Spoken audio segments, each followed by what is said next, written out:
All right, I think that's going to do it. This is a lot of fun, and it's great to have you, Digon. I just want to say that, you know, I know we do some teasing. It's because we love you, and we're so happy that you're finally here. I'm glad it didn't take an extra season for you to get a visa. Don't do that, man. Don't do that, man. I don't know. I just felt like it was getting too wholesome. Everyone got to see what it was like. Everyone just got to see what it was like. You know normally how long it takes for Max to get earnestly wholesome? I was holding it. He never does that. Why'd you ruin it, Wolf? I was like, finally, it's happening.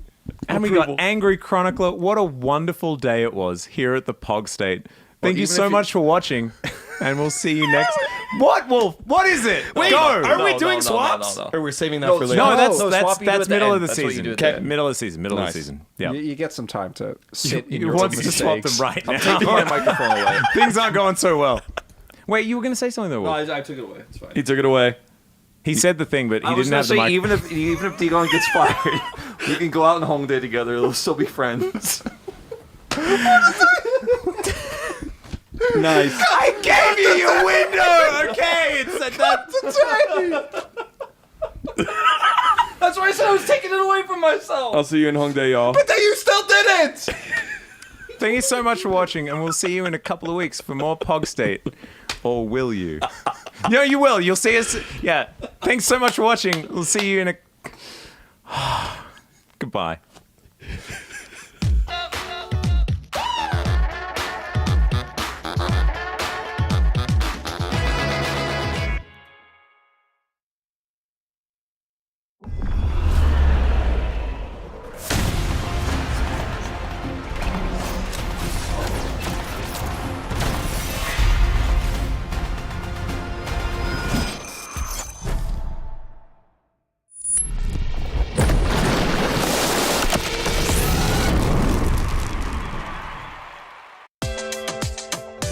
Hello, everyone, and welcome to week 3 of the LCK. We have teams starting to separate themselves from the pack. Who will do so more? Let's find out. Digon here alongside Hooney and Wolf in the space for your pre-show for week number 3. Let's kick things off with the standings. After 2 weeks of play here in summer, things are starting to heat on up.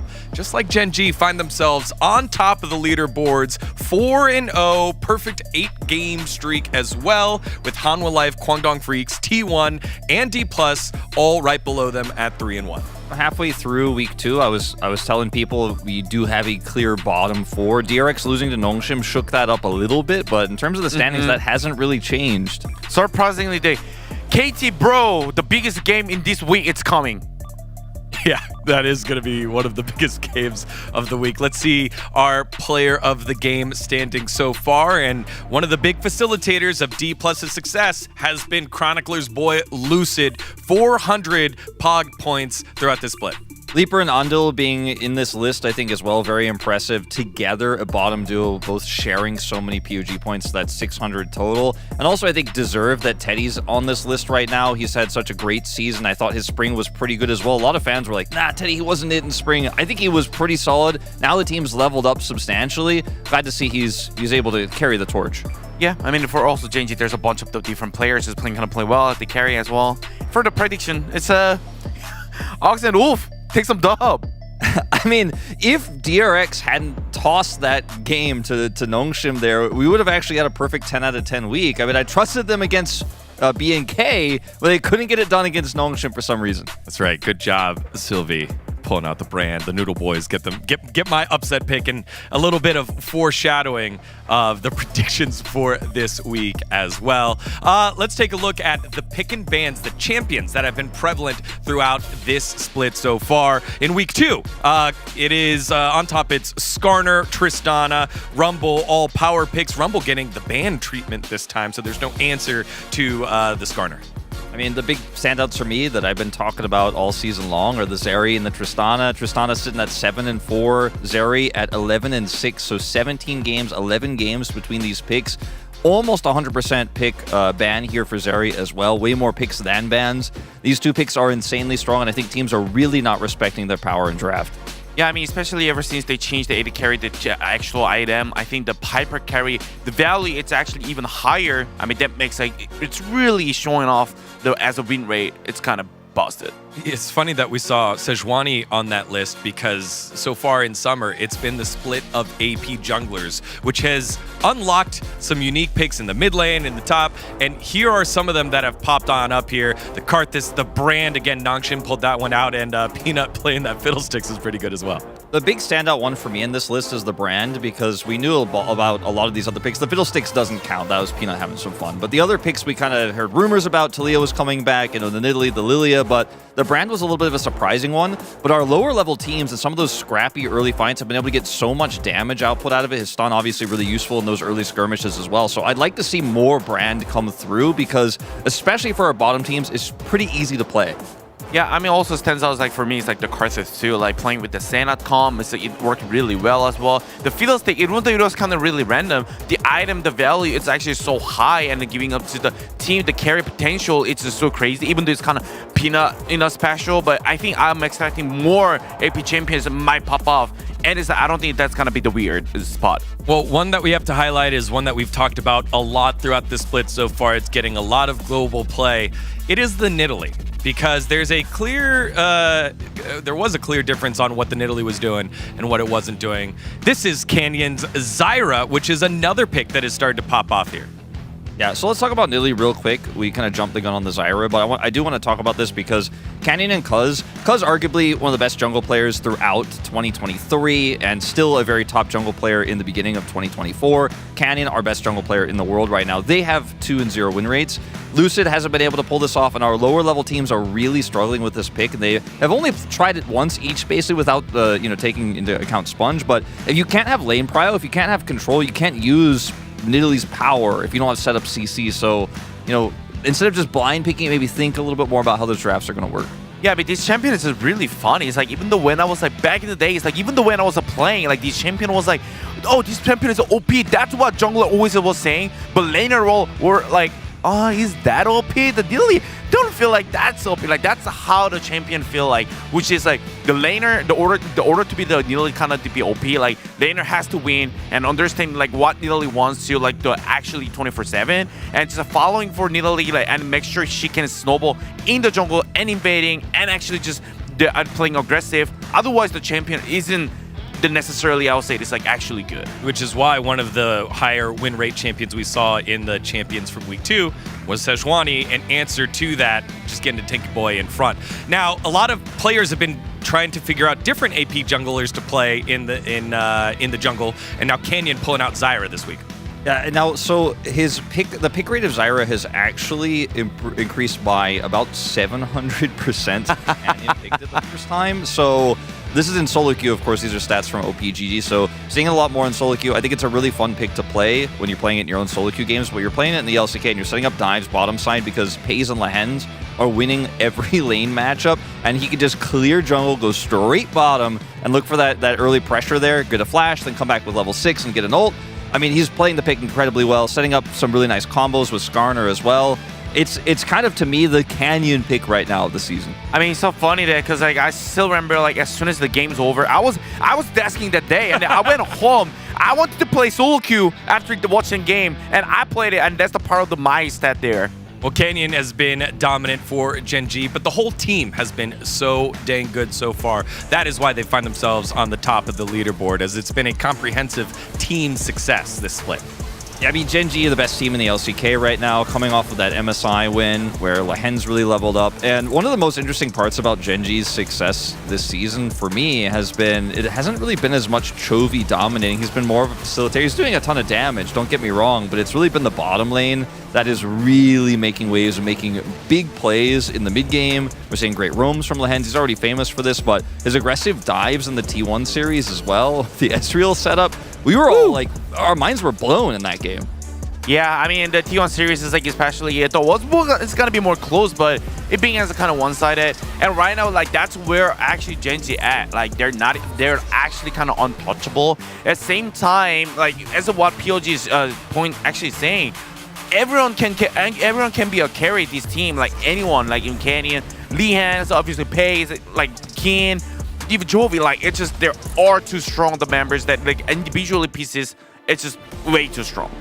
Look at some of these stats here, like team gold difference at 8 minutes. So at 8 minutes on average, they're nearly 1,000 gold ahead. They triple that 6 minutes later at 14, and their gold difference on average at 20 minutes is over 5,000. That balloons to almost 7,000 at 25. So look at how well this team gets leads, how well they snowball it. They've lost the least amount of towers. Their games have been the most dominant. They have the fastest game time. They have the most plates taken per game as well. Almost 7 plates taken and almost 10 towers. Of course, when you're winning this hard, you're going to take all the turrets, but this is unreal, the dominance we're seeing. Well, we turn our focus from the top side of the LCK, best team in the league, one of the best teams in the world, if not the best team in the world, to the bottom side of the LCK. Yes, it is time to focus on OK Man Bro, the Breon squad, and KT Rolster, who find themselves at 0-4 looking for their first win. It's just not looking good for both teams 100%. Like there's a bunch of 0-2. Like sure, the KT that played against the D plus Gia, Gen.G and HLE, but still the fact that the first game they lost in Guangdong Freaks, like that probably hurts a lot for them. And I think this is like both team has to stop the losing streak no matter what. Otherwise, they're gonna be in 0. Especially Bro, they have still D plus to play, T1 to play. For KT Rolster, you have Nongshim, you have BNK in there. You have DRX look a little bit stronger. That T1 Saturday Showdown look a little bit tougher. I still think KT will bounce back to at least pass Bro, but beyond that, it's anyone's guess. It's not looking great. And then just a quick clarification on the graphic. It said they were playing today. They are playing tomorrow. Again, that big match at the bottom of the table to see which team can start propelling themselves to victory will be tomorrow. But that does lead us to a new segment that we're calling here on the space. That's right. It's Digon's Fact of the Week, where we get trivia. So you all at home can play this one, and I'm going to quiz our analysts on the desk. So, it is kind of shocking and a little historic here. KT has gone 0-4 before, but when was the last time they've gone 0-4? So when their roster split up in 2019 spring and Pawn got injured, I figured that would be the time. Otherwise, I was thinking 2021, but I was running through my head and going, no, they beat T1 in the Telecom War that year. I'm going to go 2019 spring, where they went to relegations that season. That's got to be the one, right? Noni? For me, I mean, I didn't look, honestly, I had a chance to look it up, but I actually didn't look it up. Good man. I would do 2018 spring. How about that? Okay. Both of you a little bit further back. The actual answer here was 2020 LCK spring. 2020. I kind of forgot about that season. So, speaking of that season, bonus question here that connects it together. Who on that roster is still playing? I'll give you in the LCK. In the LCK, correct. Who on that roster is still playing in the LCK? Who's the bottom lane for that roster? Because that was Yukao, right, on that team? Yes. So he's not playing. Is it? No, it wasn't Cuz in 2020 on KT. I was too busy in LCS. Was it Kingen? Was it Kingen? Kingen was top lane that year, maybe? Answer time. Let's give it to him. It's actually Ox's favorite player. The aiming, current reigning. Of course. Oh, that's it was aiming. This was the first stint of aiming on KT. It was aiming that year. Okay. Surprise though, because they are playing Bro later. They lost their 5th match to APK Prince and didn't get their first win until they play. And then they won 8 in a row. They went 8 in a row. They finished 4th that season. So they started 0-5, finished 4th, moving into playoffs. That's crazy. Yeah, a a unique stat because this feels like a unique case here. This KT roster with all these names having trouble. Well, that team had some trouble. They bounced back after a solid run, but had to get their ship together. All right, well, that leads us perfectly to this week's Uri Bank Gold King. And you can already imagine who it is and where we're going. It's the 5-time champion. It's aiming yet again another Gold King win. Egon's like, man, you guys really didn't know. Yeah, I mean, we knew it was going to be aiming for sure in terms of being the Gold King. With the game length here for D+, so how long it takes him to close these out, they funnel gold into him, and he's getting quadra kills, penta kills on his Zyra. It's not a surprise this week either that he picks it up. Yeah, I mean, even from since the draft too, like they are so patient actually to find a correct spot to fight off, like which is like they are waiting for hypercare, full item, and or full parse spikes. That that actually kind of relieved to the aiming. It's just so easy for him to be getting it, especially going 45 in the game. He's been very, very impressive. I know that we said earlier a lot of the POG points have gone to Lucid, but the beneficiary of all the plays that Lucid have been making is aiming. So congratulations again. His 5th silver coin presented by Uri Bank. And of course, the player with the most Gold King wins of the week will get the gold bar. Now, for our OP.GG player of the week, again, the OP score will be calculated by their performance. Who does that one go to? Well, let's find out together. The OP.GG player of the week goes to, in the jungle, it's Owner getting it from T1. Yeah, he was the man that for sure in the top series, we will say, because it was like really, against the actual Guangdong Freaks, which is like, it's, Guangdong Freaks, they're doing really well. They're definitely an upper team right now. And he was one actually impacting the series the most, I would say. He was actually at the front, one that actually who was actually trying to fight. He was actually deciding it.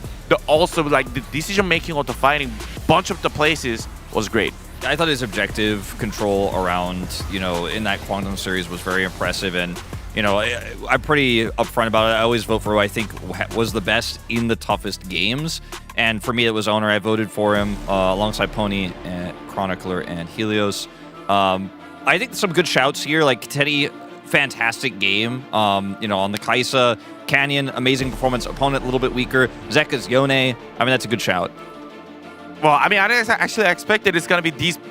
I would say that I guess the HLE, the opponent were kind of easy compared to like the T1 as well, as we said it, like, right? Because like it was kind of easy win for them, even though it wasn't. So it makes sense. Yeah, look, I know that Gen.G got to play Bro this week, so maybe you dock points from that. But greatness is greatness, so I really thought it could have gone to Kenyon. But T1 getting themselves back on track, going 2-0, a lot of it had to deal with Owner in the jungle. So congratulations to Owner, your player of the week, presented by OP.GG.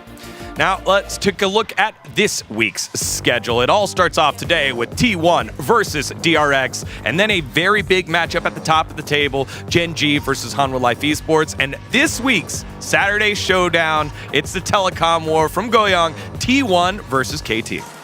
I don't know how that one's going to go, but I'm leaning towards T1. We've seen KT in rough situations bounce back against T1, but for me, the big match of the week is that last match on Sunday, match 30, Guangdong Freaks against D+. Guangdong looking so good right now.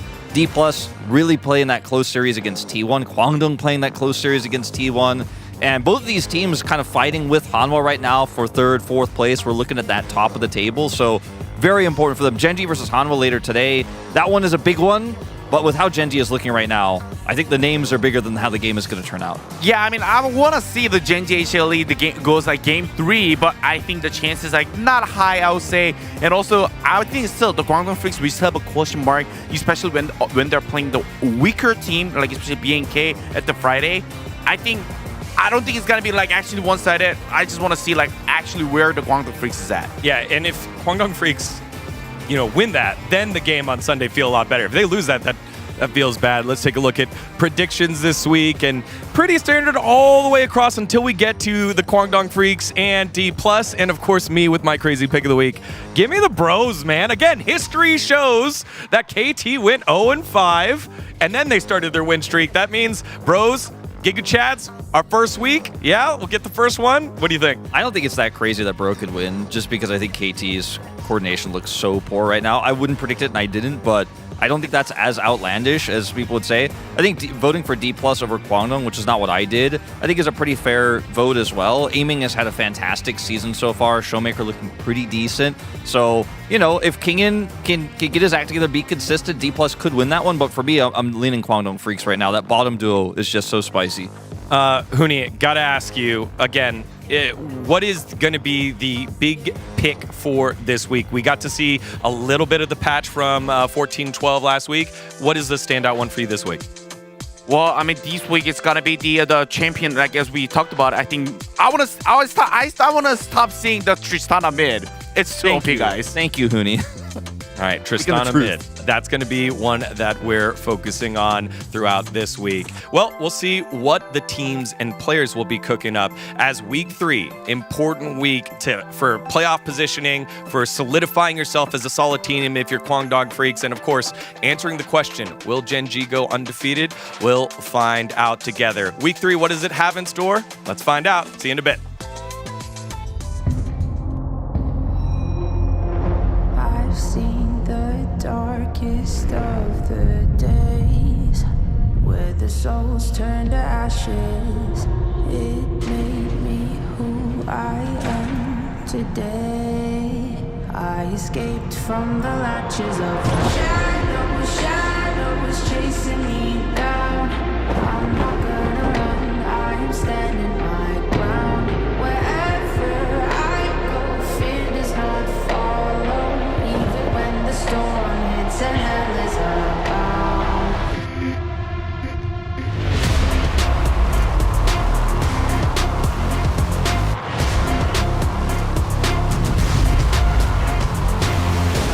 I'm never running, I'm never hiding, I'll never be a prisoner, I won't stop fighting. I'm never quitting, I'm never caving, no, I'll never be a prisoner to your control. I'm never running, I'm never hiding, I'll never be a prisoner, I won't stop fighting. I'm never quitting, I'm never caving, no, I'll never be a prisoner to your control.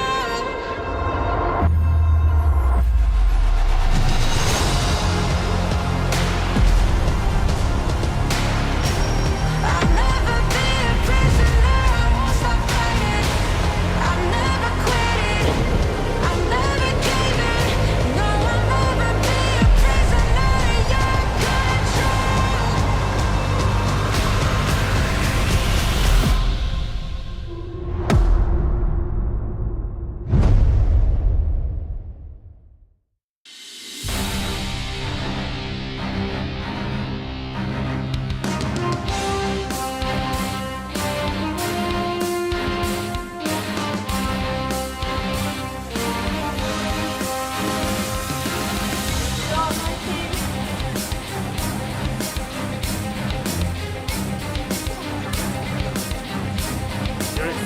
파이팅!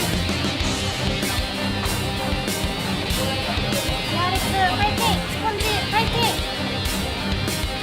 Welcome, ladies and gentlemen, to week 3 of LCK Summer 2024. I am Atlas, and I am joined once again by Daniel Orcs Harrison. It is time for the Law Bros to get it on once again, and we may not have very much time to delve into the shores of Bilgewater today because we've got some banger matchups, my guy. We've got T1 versus DRX starting us off. I think it's worth it. Yeah, I think so too. I'm looking forward to bringing up the standings as well because this is a little bit closer than you would otherwise expect. There aren't going to be any standings, but I would like to bring them up if they were possibly going to happen. Let's all just imagine standings in front of us. We don't have to imagine the players though because there are 10 of them on your screen right now and they will be playing today in our very first matchup. T1, they did swiftly defeat DK and Kwangdong Freaks. Of course, if you have a look at both of those series, maybe there's a little bit more wiggle room there. Of course, Kwangdong Freaks finding their first game win over T1 in what, like an absurd amount of matches. Yeah. So that was a big moment for them, even if they didn't win the series. But T1 still looking dominant, and Owner picking up OPGG Player of the Week there as well. Definitely having a bit of a bounce back from what was possibly considered not up to the T1 bar that they've set for themselves. Yeah, I mean, I think it was a good week from T1. That D+ series, D+ didn't actually win a game because they didn't destroy the Nexus, but they were very close to winning that first one. I think the thing is, for DRX, if we hadn't had this Nongshim loss, I'd actually be a lot more confident in them today. It would still be a huge upset for them to beat T1, but I feel like the Bro matchup, the Honor Life Esports loss, and the BNK FearX matchup, I was really high on DRX after that. The loss to Nongshim was a heavy hit, so, you know, even if they don't win today, I'm hoping we get a bounce back and they can show a strong performance, especially when you look at the remaining schedule. Gen.G, very hard matchup. D+ and Quandong Freaks, tricky, beatable, but tricky. And KT, you don't need to go to the last one. KT's a freebie. Yeah, we don't need to go to the last one. That's just going to make us sad. As Gumayusi versus Teddy, of course, two players that used to play together.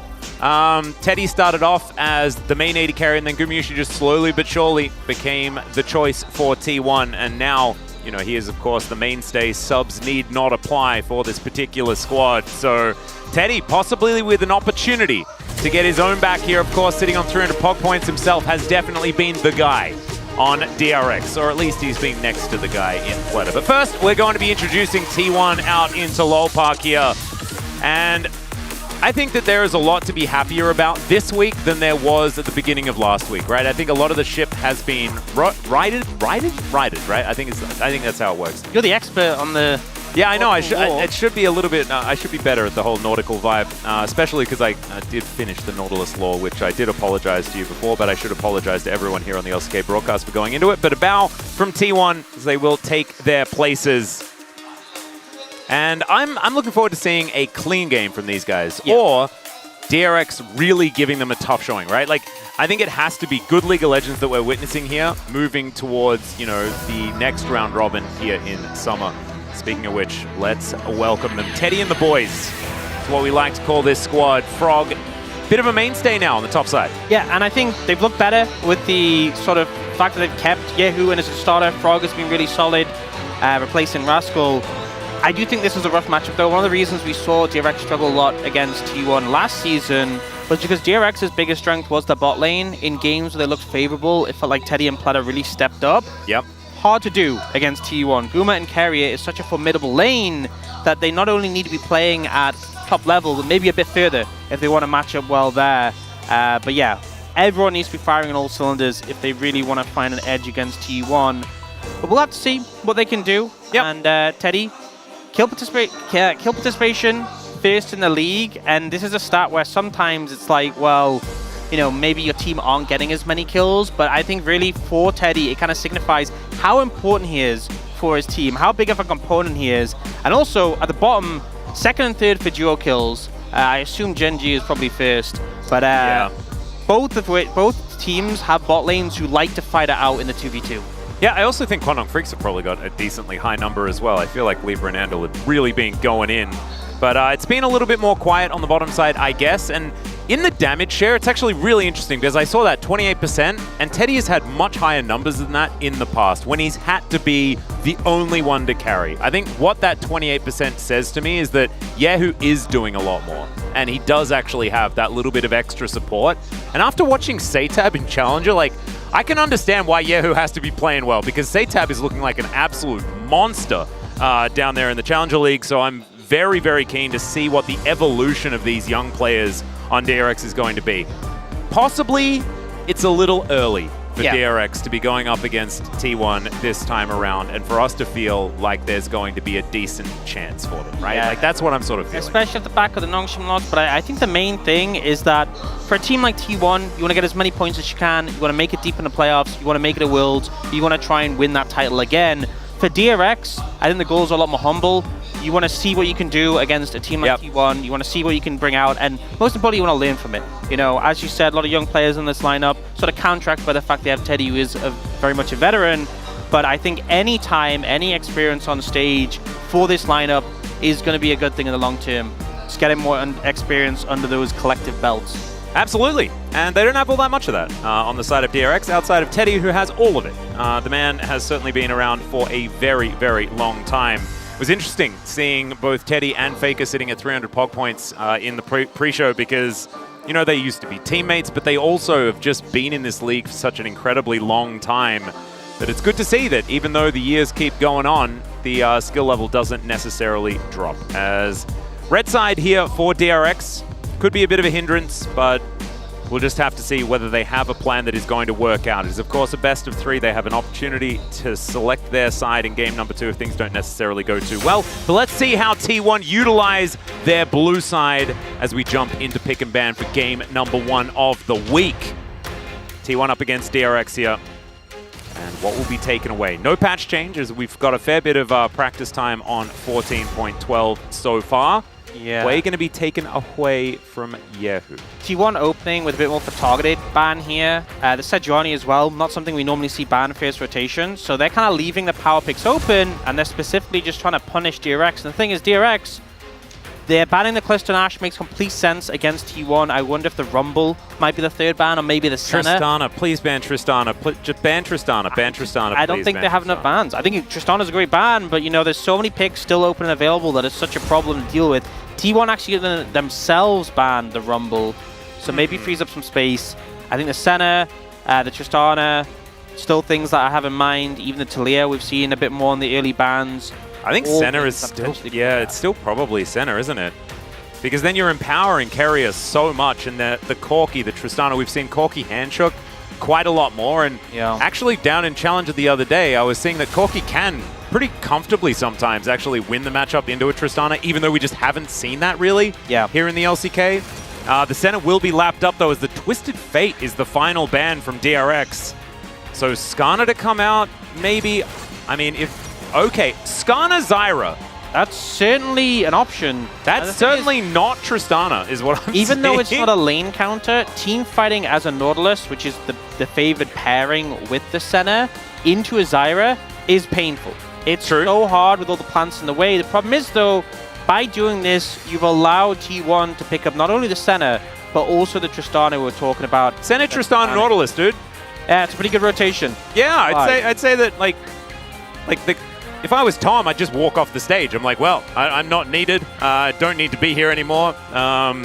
We've just got the picks. Take the tier list and go pick the ones that are at the top. I could see them maybe hesitating on the Nautilus, just the fact it's in a Zyra, and also they don't know the support pick. So maybe they go in a direction like top here or jungle, you know, securing something for Zeus. Looks like they're fine with it, though. They're just going to secure that Nautilus. It's such a strong parent. Not as strong. I think the AD carry itemization changes definitely weakened it a little bit. Still very strong, but not quite as broken as it was in spring. And DRX looking towards AD mid laners, just because they do have that Zyra. Most people would think the Corki in this situation.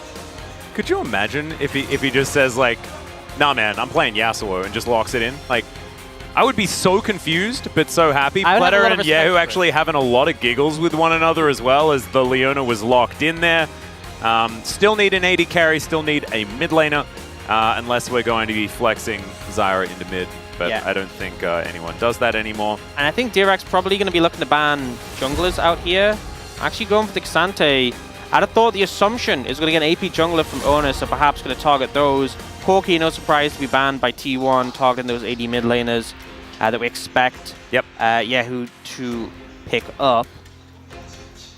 Yeah, the Xante feels like a little bit of a no-brainer just because it's been the most successful pick into the Skarner so far, alongside the Twisted Fate. It is that trade pick, so I think it makes sense. Yep. And I think DRX kind of knew what T1 were going to do. Like, you're handing them some of the strongest champions in the game. So if you don't expect them to pick them up, then obviously something's going wrong.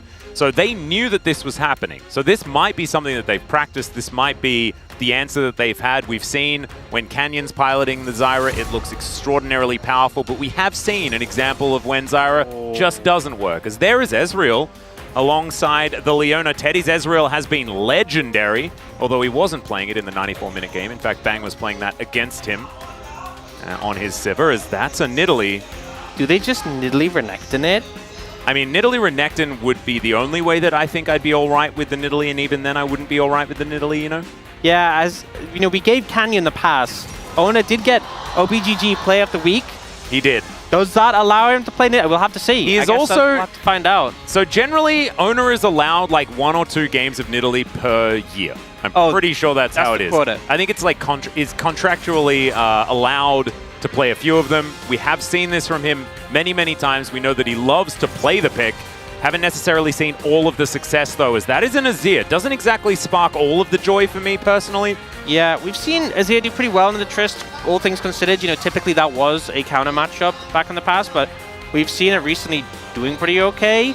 It does mean they are very AP heavy on the side of DRX. I guess the thought process is the only tank is that Nautilus, but that Nautilus is going to be hella tanky. And I mean, even the Gnar in Mega is going to be tricky to burn through. So I feel the damage profile from DRX not ideal. I guess maybe more focused on picking for matchups. T1, I think the Nidalee and Gnar, you know, I think obviously it's picks that Zeus and Ona, I think can make work.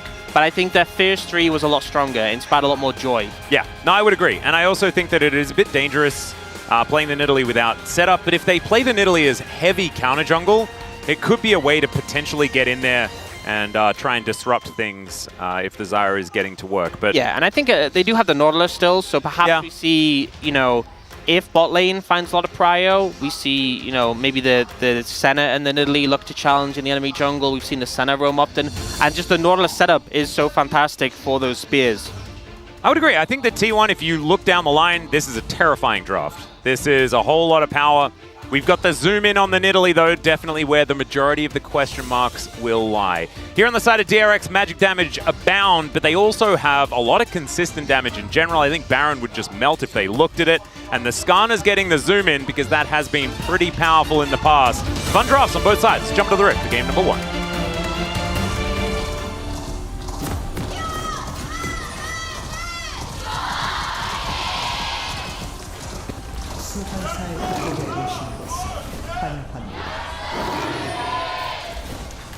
All right, here we are. Headhunter Nidalee as well. It's been a long time. That was one of my favorites for a really long time because I didn't get Bewitching Nidalee when it first came out. Yeah, I had that skin. You know when AD Nidalee top used to be a thing? Oh yeah. Yeah, I had a period where I was playing that a lot, and with that skin, getting some spear value there. A little bit. And threw 2 though, and only hit that 1, so it's a 50% so far. We go with 50. Got some backs coming on in here as the spear is going to 33. Head. Yeah. Dropping quickly. It is. It is. Hopefully it just holds on to the cooldown so we don't lose that one. If Gatoran is in chat, if you could just tweet at me the accuracy percentages of the Nidalee like you have in the past, that would be absolutely fantastic. And Sponge, let's see whether he has a better time navigating the Zyra than we have seen other times. Because we've seen some, you know, accidental starting of Raptors by activating a plant in the wrong spot and stuff like that that can really wreck your clear. So hopefully Sponge is clean with it. Faker making sure that Yahoo is just not allowed up to the wave. And he's going to have to start drinking his potion pretty early on here. We've seen, you know, I feel like in the last week when we've seen a bit more of the Azir into Tristana, it's a very trade-heavy matchup. Oh, yeah. I think it was Karis who was playing it, and it just like every time we looked mid, he was like no mana and like 20% health. Oh. Well, Gumish has been lit on fire already. Pletter walking up to him. You know, I love this. This was such a popular strategy in the LPL where Leonas would just go E level 1 and just E on the squishiest person. Yep. And just auto them, and just that's enough, you know? And getting the cleanse already pretty powerful for DRX and potentially the ability to set up in the bot lane. We can see Zyra, Sponge, pathing towards the bot lane. When Canyon played the Zyra, he used his speedy clear to impact lanes when he had the extra time. Yeah, it was into a pushing bottom lane on the opposition. KT were playing very far up, and I don't think T1's going to have quite that luxury, but it might work in their favor. Threaten a dive, honestly. Senna's so squishy. Could be an idea. You know, maybe Platter like flash stun into follow-up. We'll see. Owner is, of course, on this side of the map as well, so might be a little bit of danger if you got to follow with that. And, you know, you're talking about Owner's quota on Nidalee. 10 games definitely feels like he's very specifically had to stick to that quota. Yeah, he hasn't gone over it very far. You know, maybe it's like 2.5 games, something like that. Still, been doing a fair bit of winning on the champion. As Carrier taking a lot here. Sponge making his way down. Dredgeline gets Carrier out of there.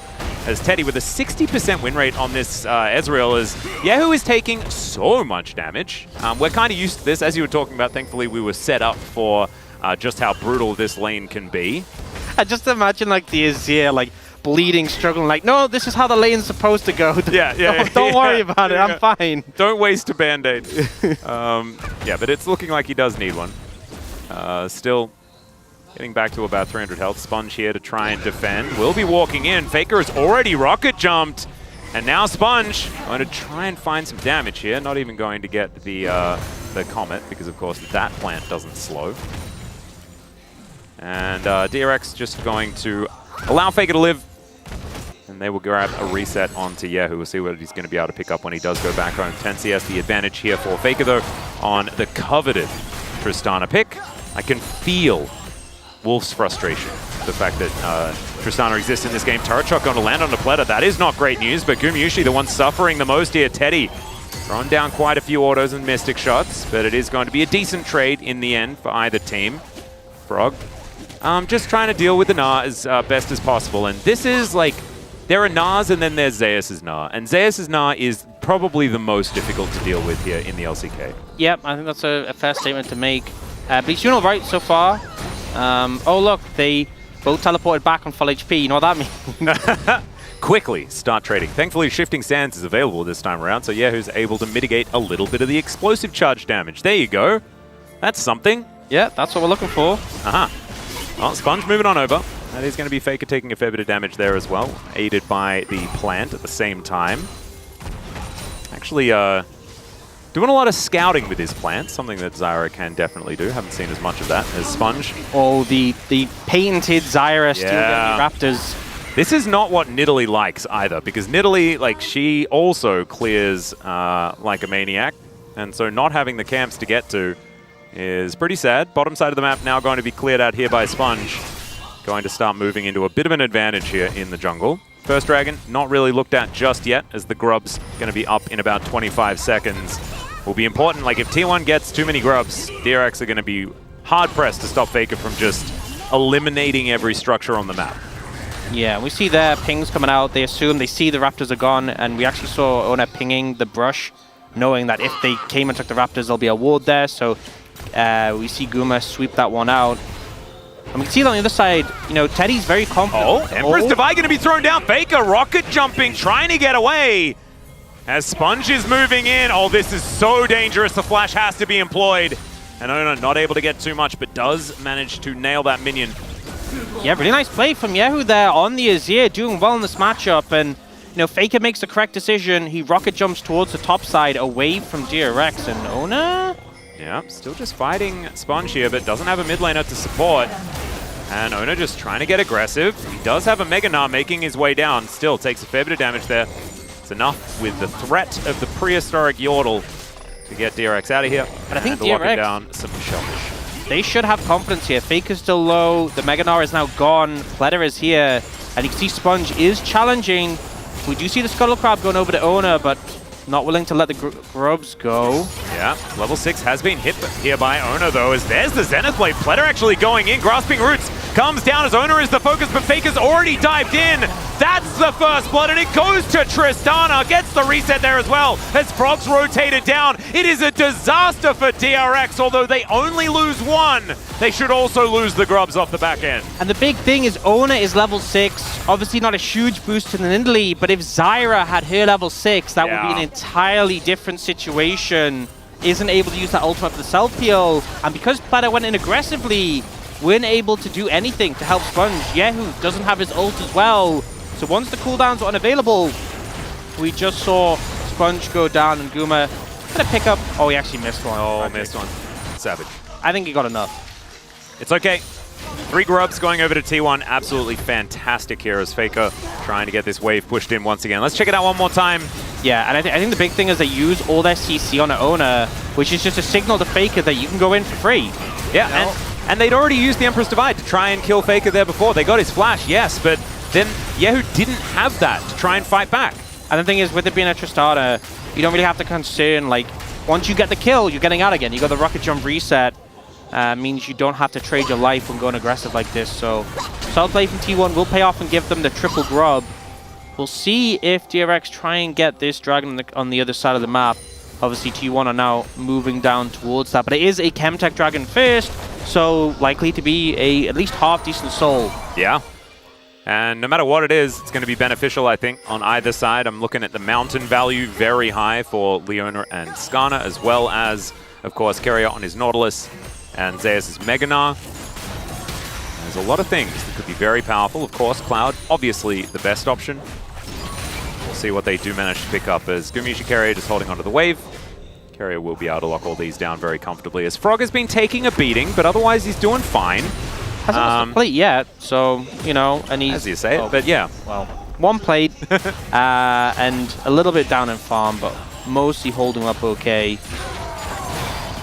All right. Sponge looking for something. He's not actually on vision, but now he is on vision. Yeah. Well, the plant will not even hit them. It hit the minion, and then it died, so... Suboptimal, somewhat. But they do spot that there is a control ward in that brush, so at least maybe they'll be able to go over and clear that one out. Teddy has been farming pretty efficiently. Wants to be able to get to that 2-item spike as much as possible, or as quickly as possible. Neuromana and the Trinity Force should be coming in. As Faker and Yahoo still just hitting one another with abilities over and over again. That explosive charge is going to do a lot of damage, and Yahoo not able to answer back too much. Does have the Emperor's Divide back up again. No flash just yet for either mid lane though, so could be a target perhaps. You can see that Pletter is already moving over there. And Carrier dealing with that bottom wave, but Gumiushi free to roam, so he'll use that, go for a bit of a reset, see what else that T1 can find. But so far they have been set up in this early game to do exactly what they want to do this game, and that is, honestly, they can play very patiently. They can allow Ono to try and use his advantage in the jungle to stop Sponge from running over the map and things like that, but they can also just wait until Faker gets enough range, enough items, and Gumiushi gets enough stacks for them to be this brick wall that DRX will not be able to get through. You can see Ono looking at challenge on the Raptors there. He's really starting to take over in this matchup and pull a bit of a lead now. Oh yeah, this is really dangerous. Grasping Root's going to get double value, but I don't know whether it even matters. Stranglethorns comes in, the knockup comes down. Dawning Shadow and Faker gets in there. Now Yahoo just trying to get himself out. The Emperor's Divide did absolutely nothing. Splatter trying to take matters into his own hands, but T1 just going to grab another one for their mid laner. Yeah, super nice flash there from Ona and DRX. They saw blood. They thought they could punish the Nidalee. Ended up overlapping a little bit there. Yahoo's ult doesn't connect, and it leaves Sponge once again vulnerable. 0-2-0 now on the Zyra. Down a couple of camps. Not an ideal spot, not where you want to be. Absolutely not. Rocks being thrown around by everyone here on this top side of the map, but we are going to get away from that now. Yahoo and Fleto with Gumiushi and Faker here in this mid lane. Bit of a duo lane scenario as we've crested the 10-minute mark. And DRX, I mean, when is the good news going to start? You know, when are they going to be able to find a play that actually works? I feel like their composition at this stage does have a fair few tools to fight. They just haven't been able to make them work out together. Yeah, I think at least the thing you can have confidence in is that Teddy's farming really well. So when he's starting to join these plays, like usually you can maybe look to him. I think the problem is here, the ult is going to knock Ona up. And Yahoo reads it and goes for the shuffle before seeing the knockup register. I feel like part of the problem was Sponge was so low, he felt like he couldn't hesitate. But it's just a really nice play from T1 there. Yeah. And they're continuing to apply the pressure. They're now going to look to get 6 Void Grubs. And 6 Grubs is, that's going to be very difficult to deal with, especially with Zeus sitting in a side lane so much. Faker as well, his split push is so dangerous. Yep, such a big threat. And it definitely feels like DRX. There's a significant goal lead build up now. It's 12 minutes, 2,500, but now they're looking for Carrier to answer back. Yep, potential dive here as there is the flash attempt onto Sponge, but they haven't picked up the turret aggro just yet, and he's used everything. Frog able to avoid as now Carrier should be going down here. Mystic shots, it's going to be able to be Teddy picking up the kill. And Frog seems to be okay for the moment, although he's not out of the woods just yet. Oh god, this must be so scary for the little Skarner, or the lawnmower, or the terrifying large Skarner. Whatever it is, he is in a whole host of trouble. Gumiushi does not want to be tanking this one as the Impale goes wide, and that means they can pounce on in and grab the kill. Ona very close to going down there, but the juggling is pretty good. Not much more you can do, honestly, in that situation. No TP from Yahoo to come and save. Try to hold on to his cooldowns as long as possible. And unfortunately, you can't. It's trade kills on both sides of the map. A lot of plays going over to either side as well. Teddy now very fed, but you see the gold spread about a bit. 41. Zeus got a pretty significant advantage here. And Carrier, I think saw that auto coming for him and thought Sponge took aggro, but he actually autoed the turret. So really smart from Sponge to bait that out.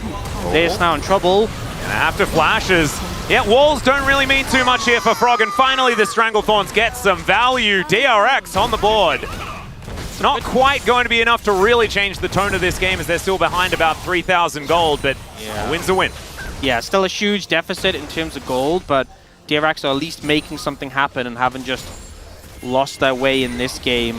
Scary thing as well is that Tristana with 2 kills in the bag. Faker, we've seen Tristana be such a problem in the late stage of the game. I know like the increased range she gets obviously meant she was always a bit of a scaling pick, but with the 80 carry item changes, she's been even more of a menace recently. And Zeus just overstays, thinks he can take the tower down before Frog turns up, and ends up miscalculating, and that ends up losing his life as a result. Yep, still is able to get the turret though, so I guess that is a large reason as to why T1 still has this advantage in the gold that is quite meaningful. That is a lot of plate gold. Yeah, these structures really have been taking a beating, and T1 putting those grubs to work. This bottom outer though has taken a fair bit at the same time, so we'll see whether DRX can augment their coffers a little bit with that one. Teddy just trying to push Carrier away, and Carrier not really even noticing that Teddy exists here in this lane because he's so incredibly tanky. Yeah. Rift Herald just taken for free though, and it looks like Ono just owns this Baron pit completely, no pun intended. Be able to throw this one down. And T1 going to return the favor when it comes to this mid-siege. You can see actually Faker waiting off at a bit of a flank, so turret will actually get defended here. It's not going to go down, but it is very low. And again, this is a 6 grub team from T1, so I'm pretty sure like 1 auto with the true damage bin would probably be enough to take that down. Yeah, not a lot of time required to grab that one. And Zeus, he's getting to work on this bottom side. Faker then moves into the top lane, try and put pressure on the inner turret. And this is the thing, DRX are going to get stretched way too thin with the fact that T1's ability to move around the map and just always have that looming threat on these turrets. So incredibly scary. Carrier, he's the one now with that spare time. Gumiushi going to turn up alongside him, and that should be the outer turret in mid lane just going down. Not a whole lot that DRX could do about it. And you know, I'm going to be honest, if they'd stayed there to try and defend it, it would have just weakened their side lanes, you know? Like, who potentially need protection to cover that bot tower, so... And also resets needing to come in, I believe, for Teddy there. So I think it's just the right call to let it go. That low HP tower isn't really helping you anyway. But now it means T1, with that mid-tier 1 down, can really start to push deep and establish vision control in the Dragon area. It's a Mountain Dragon second. Ooh, is it like Hextech, Infernal, Cloud? Could be Ocean, I guess, which would be a little bit sad. Those are the Dragon Souls it could be. Thanks for listing every single one. Yep, you're welcome, you're welcome. But there's a lot of them that are pretty good, is what I was really really trying to get to there. Well, I promise I wasn't wasting your time, Orcs. I would never do that. Hey, we're casters. That's what we're supposed to do. Unless it's lore, in which case that can't be. As good buffer there from Faker, but he can't buffer the next one. There's the Flash Emperor's Divide. That's the kitchen sink, ladies and gentlemen, being used to take down the GOAT. And T1 should be able to use this to grab a little bit of extra control in mid lane, despite the fact that they will probably lose out on this dragon. Yep, DRX hopefully should just be able to clear this out. We can see Teddy moving then. He was the one who got the kill on the Faker, so big payoff. T1 just moved that pressure up towards the top lane though. Yeah, this is not going to last very long. Teleport is going to be used here. That's going to bring Yahoo over, unless it was just interrupted by Carrier, in which case he's not going to be there to join. Frog does find himself the Impale, as Dawning Shadow is going to be what locks down the kill onto the Skarner in the end. Teddy trying to get some autos down, as my goodness, Sponge, he's not even able to take the dragon without costing it his life. As now, yeah, he will go down. Faker takes a lot of damage though, and those plants need to be respected. Carrier now doesn't have a lot of damage, and so Yahoo, they're just fighting over the honey fruit. Oh, this is a battle for the ages. Carrier, I think he's going to win. I think he's going to win. The Norris is just too strong as he takes down the pigeon, and look at that guy. Just saunters his way back to the bottom lane. Such a close fight there, and a lot of rapid-fire decisions from T1 for that passage of play. And it started with a positive play from DRX. Peta gets the stun on Faker, follows up with the ult. Beautifully played from him to catch out T1's most fed member. And it's crazy, this positive play for DRX finished like this. The TP interrupted by Carry on the bot side. And then Ona able to evade this situation, and it costs Frog his life. And we see in the ensuing play, T1 actually take the inhibitor tower as well on the back of this. Yeah. It was just, you know, Pletty going in, not really going to be able to do too much there. Teddy, without a front line, can't really do anything. Oh, this was so brutal though. The double TP, they know he's on the dragon. He still gets it though. And the plans do a lot of damage to Faker on the back end. But it's The Stranglethorn's plants are very, very scary, and there were 3 of them there, so... Yeah. But this is so sad No, for yeah. The fleet footwork came in towards the end, and I was like, maybe that was enough to swing it. Mono? What was that, Carrier? Is what Ono was asking. Just carrier things, just carry it with gold. You know, do we expect anything else? I feel like maybe a year or 2 ago this might have surprised us, but this is just carrier. It is. And T1 are now cruising down these lanes with a whole lot of money. Zaya's dealing with Teddy here as best he can. Teddy's still very, very strong, but the issue is that the leads are stacking up slowly but surely here for T1. And we've seen them in these game states so many times before. We know that they're like a well-oiled machine when it comes to just making sure they can take more, even if DRX is going to make a play. Because Yahoo, he wants another round, and Carrier says, no, I've already won this one. I am not required to fight once again. And now Carrier's just proxy farming the wave behind the Azir tower. Yep, trying to bait him into maybe getting him to leave so that then Zayas can come up and kill him as Dawning Shadow will interrupt the back. What'd you do? Oh, no. Well, you get a teleport from your Skana. I love how they're defending this tower so heavily when it's an Azir tower. Wait, who's defending who? Like, Solar Flare going to connect here onto Carrier as over the wall goes Frog, finds the Ram. There is the Impale, and they take down the Nautilus. They need a lot to do it. That still could get them some respite, and the Baron has just spawned. T1 still with a gigantic lead, but making the best of a bad situation is what that kind of felt like. That's the moment when Carrier says in old chat, you need 5 to kill me. Yeah, exactly. Come to the Baron pit, yeah, who will 1v1 again. Well, we'll see whether he does decide that they're going to enter practice school after this game and have a Mundo off in the Baron pit. I really hope that does happen. Soul Flare, though, connecting from Pleta, even though he doesn't manage to land the Zenith Blade, it is definitely enough to just pick him up with the Impale. T1 not with enough members in the area, but also not enough in order to threaten a Baron at this stage of the game. Still very, very early on, and that thing does a fair bit of damage. 5,000 gold to lead as the dust is settling, and Faker is going to push another wave in towards this Skana. Yeah, that's the main thing. It's just the goal difference is very big at the moment between these two teams. 2 dragon lead for DRX means that, you know, they can stall the game out. There's no pressure. They can give up these dragons and find time just to build up some gold. Because obviously at 21 minutes, a 5k gold lead is massive. 31 minutes, not as significant. So hopefully they approach it with that mindset. The main thing is not letting the Baron go over to the other side.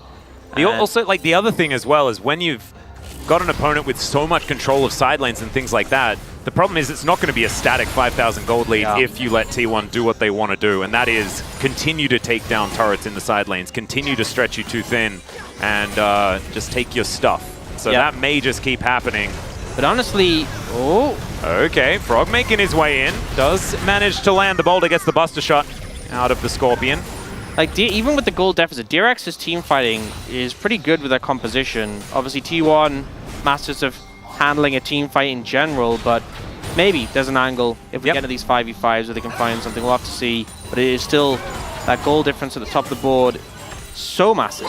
Yeah, and I wouldn't mind if T1 just decided that they never want a team fight in this game. I don't think their composition is going to win by out-team fighting. I feel like it wins by putting Zayas and Faker in side lanes and having Carrier protect the President and Gumayushi, and then they should be able to survive almost any sort of siege being put up by DRX. You know what I feel like they're going to do?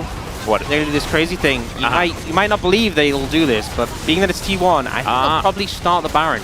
That may happen. Trishop Barrage was a decent attempt there from Teddy, but not quite fast enough.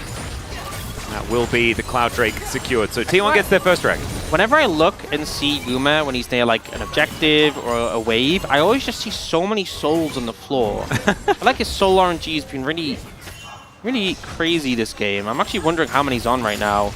80. 80 is not bad. That's pretty decent. Yeah, that's a large amount of souls. So Guma doing a very, very good job. Seen some pretty good center plays so far, and of course Guma has always been pretty good at it, even though there are some fans who do not like it when he's not on some of these more main character champions.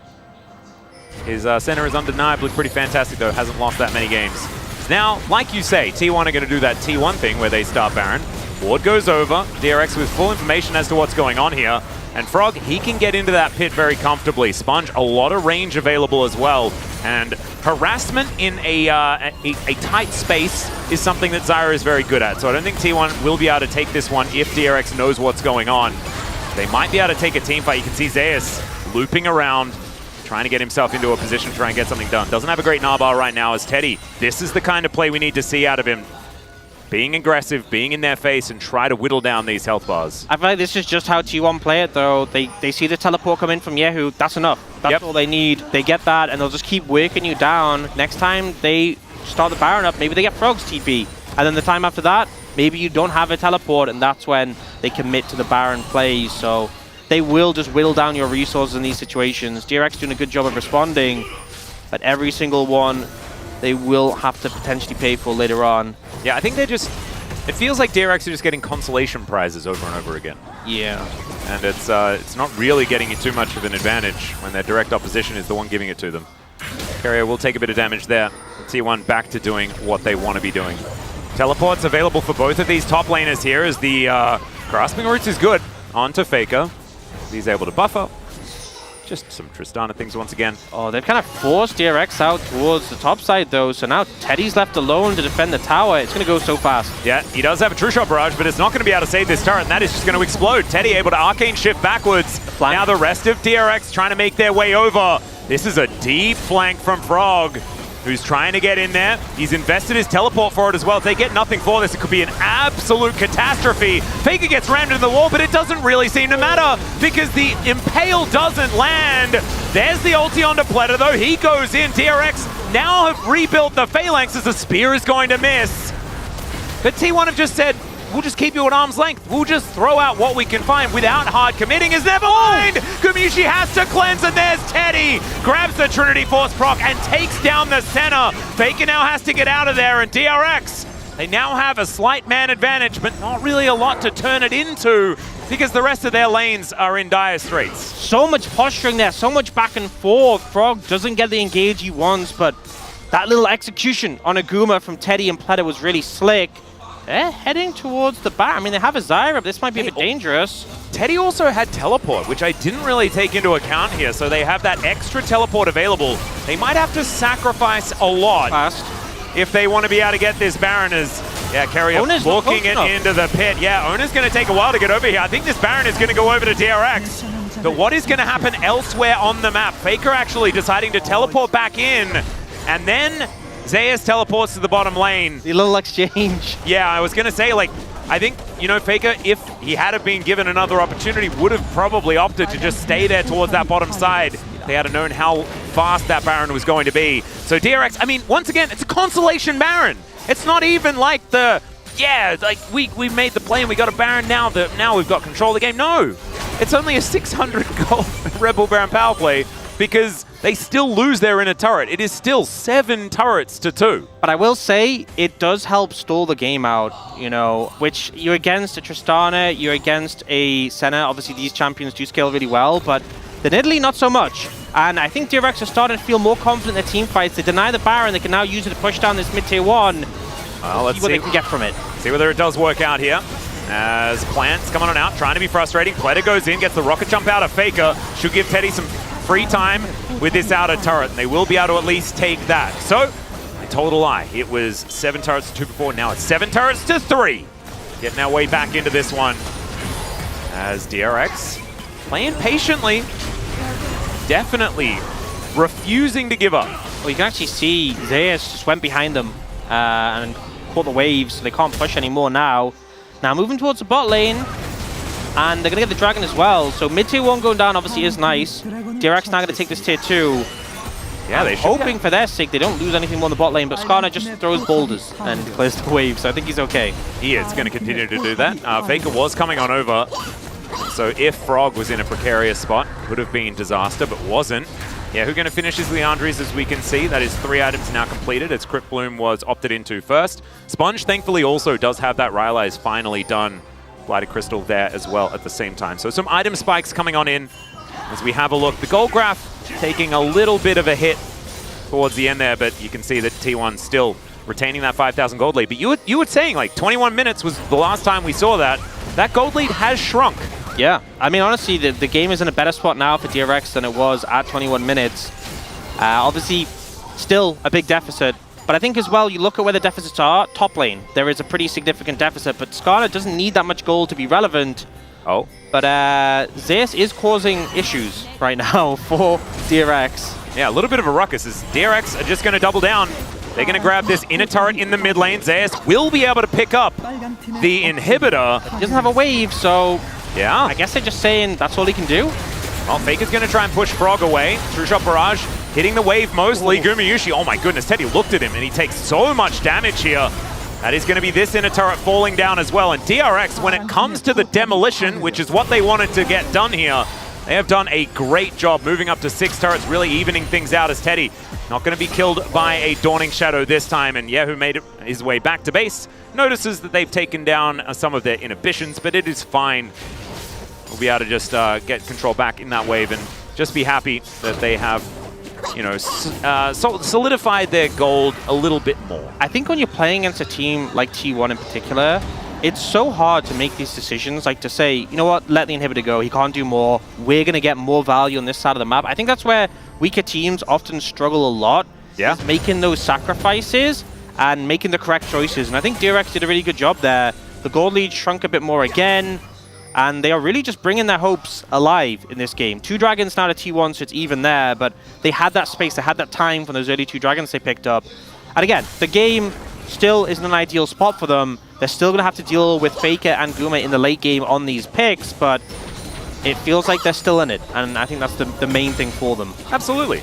And I think that we sort of asked for this at the beginning of the day, right? It was, we want to see DRX really put up a fight today. That's going to help us, you know, feel like they are those contenders that we were considering them as when we were thinking so highly of them. Then they lose that game to Nongshim, and we're like, oh wait, maybe there's shades of the old DRX. Maybe it's strength of schedule, these sorts of things. I think so far DRX have shown that they're not quite there yet. They're still looking a lot better, and they are still absolutely in this game. Like you were talking about, not over until it's over. They have a lot of team fighting power as Sponge, as this Zyra, trying to get as much information as possible. Teddy steals away the Merc Wolf. Every bit of value is good value. Chaos, that's what we're looking out for. Yeah, and I feel like that's been the thing with T1 is they built up these farm leads on, you know, the likes of the Gnar and the Nidalee, and that's really where this gold lead's coming from. Nidalee now with the Rabadons, but I'm not feeling too confident about the Nidalee's impact at this point. The Gnar, though, is still very relevant. But Teddy, he's just been, you know, even from the laning phase, he had a bit of an advantage, but I feel like a lot of their gold has really been funneled onto him. He's been picking up those kills. And he hasn't gone for like the Frozen Heart third that we've seen a lot of Ezreal's go for. Spear of Sojourn is going to be done as his 4th item, but that's Mirror Mana, Trinity Force, and the Spear as well. Like, it's not with this extra defensive item, right? Yeah. I mean, I think it's a correct call, especially since, you know, he is the only AD threat on the team, and Ezreal still does like a decent amount of magic damage as well. Yep. With his ult, with his W, with his Z. So I think really making sure you do the maximum damage possible is important. And he will tear through basically anyone but Carrier. And even Carrier, I think he's doing a fair bit of damage with that armor pen too. I would agree. Carrier is looking pretty tanky with his items in pocket. We can see T1 setting up for this Baron. Will pick up the Scuttle Crab. And Dragon up in about 30 seconds. So likely to get some sort of exchange here, whether it's a fight or a trade between these. But I know both teams definitely more focused on the Baron, and Teddy takes a huge spear there. Yeah, the Rabadon's really looking a bit dangerous here. You know, maybe I lied about the Nidalee impact. Yeah, yeah. Just hit a spear. It's that simple. And honestly, that's what he's been trying to do. And it's not about the ones that miss. It's about that one that hits. Can really skew a fight in your favor. Teleport having to be invested off the back of a spear landing. Oh, and now Dragon being started by Zeus. He can solo this. DRX sensed this. You know, they saw him take the Blast Cone. They're moving more aggressively now. Yeah, Teddy once again taking a lot of damage as Faker down to 50%. Same can be said for Teddy, though. Really has to stand in this backline. There is the Drake secured by the Gnar, and Yehu moving towards that top side because this inhibitor is still not back up yet. 42 seconds on that one. so it's pretty close. This is really going to stretch DRX. Teleport available for Frog, but not for Yehu. Teddy's That so means low. that, yeah, T1, they can just start this one up. And Pleta taking a lot of poke damage if he decides that he wants to come on over here. Teddy over the wall. They maybe think, oh, there he is, he goes in. Gumayushi has to flash. And Sponge still here threatening. Depth charge gonna be used on the Zyra, and they just burst down the Baron. Zeus is also just kind of winning the game casually by himself here as well. And DRX, I think they were stuck between a whole lot of different, very difficult decisions, and Spear is going to connect. Pleta is executed. Sponge, he throws down the Stranglethorns, but then he has to flash out of there. And I think this is the beginning of the end for DRX. Yahoo, there are a lot of plates spinning right now, but there's also a lot that are just lying strewn on the ground. They weren't able to keep up with all of them as T1 were just throwing too many decisions their way. Zeus, I don't know what that one was about, but he's got a GA, so he may as well dive underneath Nexus turrets, and he almost takes them all out as he does so. Onto the fountain goes Sponge, and he'll just have to watch as T1 finishes off the Nexus. DRX made him work for it, but didn't really feel close at many of the stages of this game. And it felt like DRX really pulled back constantly over that big period of time from 20 minutes. They were slowly bringing the game back in their control. And in that one passage of play, T1 completely dismantled them. They got the Dragon, they managed to navigate the Baron, managed to secure it, deny the steal. Zeus was split pushing bot. It felt like they just switched on at that moment and knew exactly how to close the game out, and reminded DRX why this team is so formidable. Exactly. There's also the fact that certain things should not be given to T1, and things that aid you in your ability to pull back tempo of a game just shouldn't be allowed to be given to them, because T1 uses tempo so incredibly effectively. We saw it already that DRX there were too many things that they had to focus on. They dropped the ball in any one of these moments and T1 will capitalize. They absolutely did. Shoutouts to Teddy, though, did a lot of damage on his Ezreal. It just didn't really work out.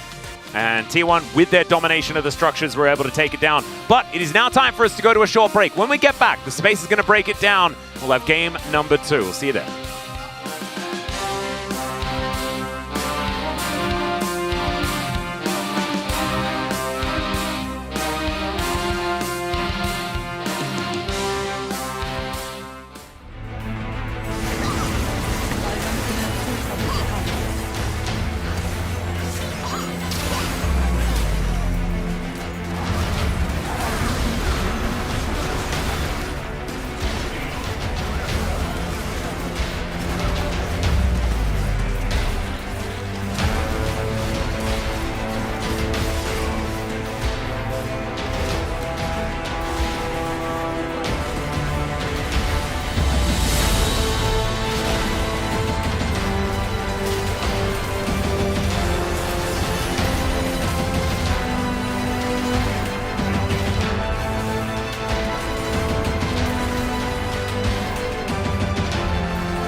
자르러 가면 탑 칠퍼가 되지. 잡았어. 이거 와줄래?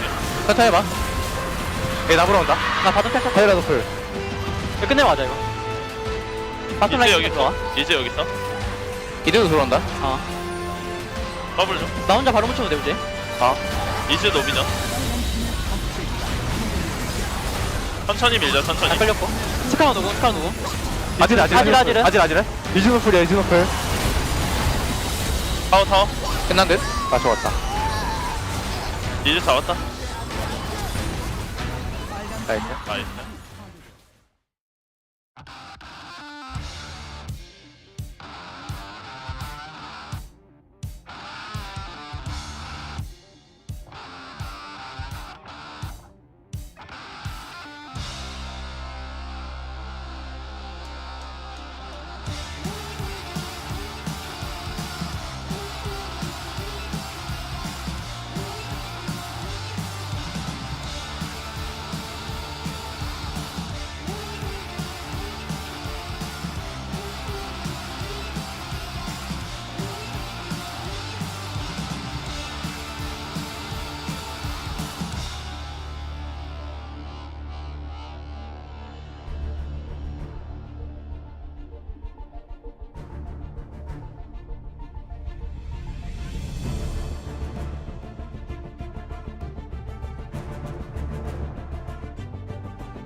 Hello, everyone, and welcome back to the space. The world champs take first blood here against DRX. T1 1-0.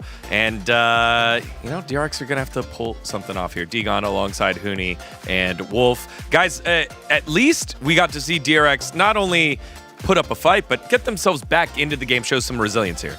My biggest issue with this for DRX was the setup in the draft where they prioritized the Zyra here in the second rotation instead of getting the Tristana because they already decided to ban Twisted Fate because they were like, oh, we're going to get Skarner here. So that's fine, but take the Tristana because now you gave over Senna. You didn't deny Nautilus. You didn't deny Tristana. So they're going to have Senna Nautilus, which is OP Busto, like the craziest bottom lane that we've seen Guma and Keria play so many times. And you gave Faker Tristana. You lose the Corki as well when you lock in the Leona here. So I feel like this first rotation of draft, T1 were probably like scratching their heads going, man, they really just are giving us all the freebies. It's a disaster. It's just disaster. It's just like 1-2. Like, I just don't get it. A lot of things. We just said it. The Tristana is just too OP, especially. And also, the Nidalee works with the Prio. And they had a mid Prio, they had a top Prio. They probably bought was like pretty chill. And also, there's a lot of the setup between. Because they're the CC, then bring the from the Nautilus is really insane. It's just like it wasn't really nice strat, but still it was like really nice try with trying the Ezreal into Senna. That's an OG counter into Senna lane, and also I think they assuming the Leona like high prio because they are planning to already picking Ezreal at 4-5.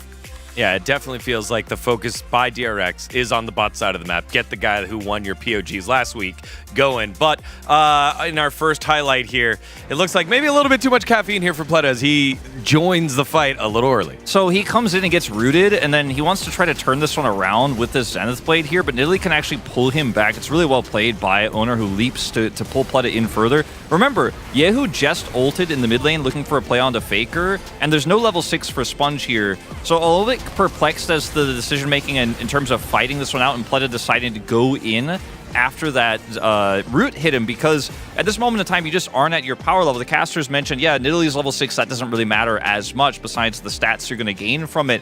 But if you had level 6, if you had the Azir ultimate, fantastic play. Perhaps Pleta wasn't communicating with Yehu on his ultimate being up or down. We should have known, though, that that was not the call. Yeah, on the other hand, I think the Faker played really well. Like, as soon as the Zyra actually burnt all the ability to the Nidalee there, and it's like Faker just immediately jumped to the Zyra head and just get first blood. And that actually connected to the next play as well, which is like, the Zyra can't just be staying in the jungle. He will be because they have a prio, Nidalee will invade and Tristana just jump it. The Zyra just cannot even stand in the jungle there. So after this point in the game, T1 did have a little bit of happy gaming. We've seen them over and over again, Wolf, kind of run into the opponent's jungle, get blown up a little bit there. And DRX closed the game a little bit where it now comes to Baron, and here's how this all played out. Yeah, I mean, as you mentioned, it's like, T1 definitely kind of did a happy game, and like Guma, like, he got caught, and they actually opens up. They got the Baron. This is the reason why this is a 33-minute Baron. Like, it's supposed to T1 should be able to get the first Baron, but this is like how it should have been like all year, which is like they use the range, they use the Nidalee spear, and then Gnar not grouping on the side lane because like they can't stop it. Like, look at just Gnar just staying in the bottom, just getting 1v1 bottom inhibitor. It's just so easy, but they were so forcing actually grouping all the time, and it actually just like opens up the mistake from the team. I thought Teddy had a fantastic game. He was always threatening Guma and was massively ahead, as Ezreal normally is on experience over the Senna. So he had big true shot barrages. He was looking for some empowered Ws, looking for a lot of different potential picks onto the Senna. But ultimately, in that last fight, he wasn't able to get it done alone because Yehu wasn't there. He was dealing with, or at least trying to deal with, that Gnar split push you mentioned. I feel like for parts of this game, Zeus was a little bit calm on that. Could have been pushing a little bit harder. Sometimes he pushed a little bit too long. But in this moment when Baron was up and they had full control around the pit, he pushed his advantage fully, and there just wasn't really anything that DRX could do, especially when you're dealing with those Nidalee spears. Even before that Baron, hitting Teddy, taking his TP away, Owner had such an impact on those late game fights. Well, lots of options here for the POG. So who will it be? Let's find out. I think I have a hunch. Yeah, it'll be Owner. And just in case you have been not paying attention, every T1 win starts with an Owner POG and has ended with a Faker POG. So we're on that track so far. Well, I mean, for me, it's 100% owner, which is like sure he did like the most damage in the game, but no matter what, it opens up every single fight with he's actually just wherever he's actually staying. His positioning was really good, even though he was getting engaged first, he never died. It just, I mean, it's just clearly owner. He's never make a mistake like the other probably the player. Just at least I get a small mistake at least once. And he's gonna go up and tie with Lucid, so jungle's on top right now. He had the death cap, and once that hit, his spears did so much damage that if you get hit by it, that's basically you lost your control to fight for neutral around any of those objectives. His early game was pretty decent. Few votes for top, that was my other consideration. I was telling Huni, like, Zeus' split pushing, I think, had a huge impact on the very, very end of the game, but Owner was more impactful all throughout. Ah, it was too late. He should have done it earlier. I would have given it him then. Yeah, no kick W's here this time, but you guys at home can do whatever you want. You know what DRX is going to do? They're going to make a change. Top side of the map, Frog was out. Now it's Rascal back on in, as Rascal was subbed out earlier in the split, lost his spot. It doesn't feel great right now, and maybe Rascal is leveled up during his time off, but when you consider that both Rascal was subbed out because performance was suboptimal, and now Frog's performance is suboptimal, so he comes back in. Like, it doesn't feel like this is going to be a fix for DRX unless he's leveled up massively, but we won't know until we get in game. Yeah, I mean, especially the opponent is Zeus, right? So it's obviously it's gonna be it's not gonna be like insane massive change, but still like they need fresh air and they need more attention for top side. So they are trying something. All right, well, will the substitute help DRX? Let's find out with game number 2.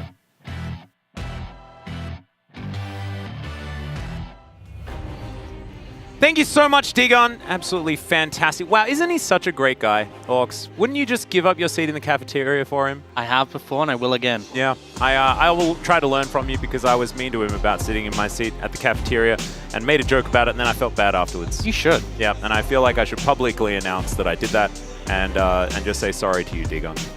We love you. All right, let's see what this change is going to bring us. Big congratulations to Owner for picking up the POG. I think a relatively obvious one, and wins on Nidalee are few and far between here in the LCK unless your name is Canyon. And Owner, of course, augmenting that 70% win rate even further up now. Will Rascal be the answer, though? That is the big question, because we know he has been struggling for over a year. Well, it feels like this whole year, right? He has just not really found very many angles last year as well. I think that it has been a real while since he's been that solo kill god that he used to be. Problem is, if the question is, can you win lane against Zeus, then no, Rascal isn't the answer, but neither was Frog. Yeah. Can you lose lane less?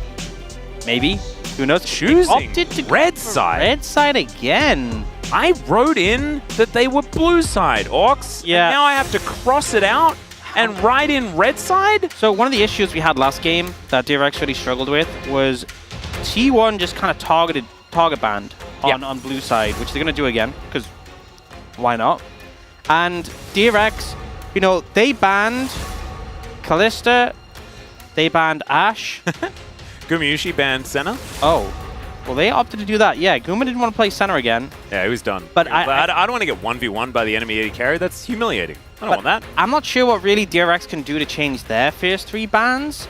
And, you know, we're still going to see a situation where T1 gets some power picks, but they've completely modified their draft, even though they're on the same side. Just Rumble now a has to be different game. banned by DRX, so it's going to be a Tristana first pick. I'm assuming that this time DRX are going to go towards a Corki. That's what I'm assuming. But we'll see. First, it is going to be the Leona and the Zyra. So not opting in for their top lane pick. And of course, they did want to go for a Skarner, and that one has been now banned away. Cassante locked away for Zeus. And take that one away from Rascal, who has really enjoyed going back to that pick. And Zeri is locked in. So we're looking for a jungler and a support on the side of T1. And now, final pick, there's that Corki. And I think that this is a much better choice into the Tristana, even if I don't think it's good enough. Yeah, well, I think it's a better lane, you know. I mean, the Azir we saw trading pretty heavily, had some moments, but I think Corki with the power in his Gatling gun early on can trade pretty well in the Tristana.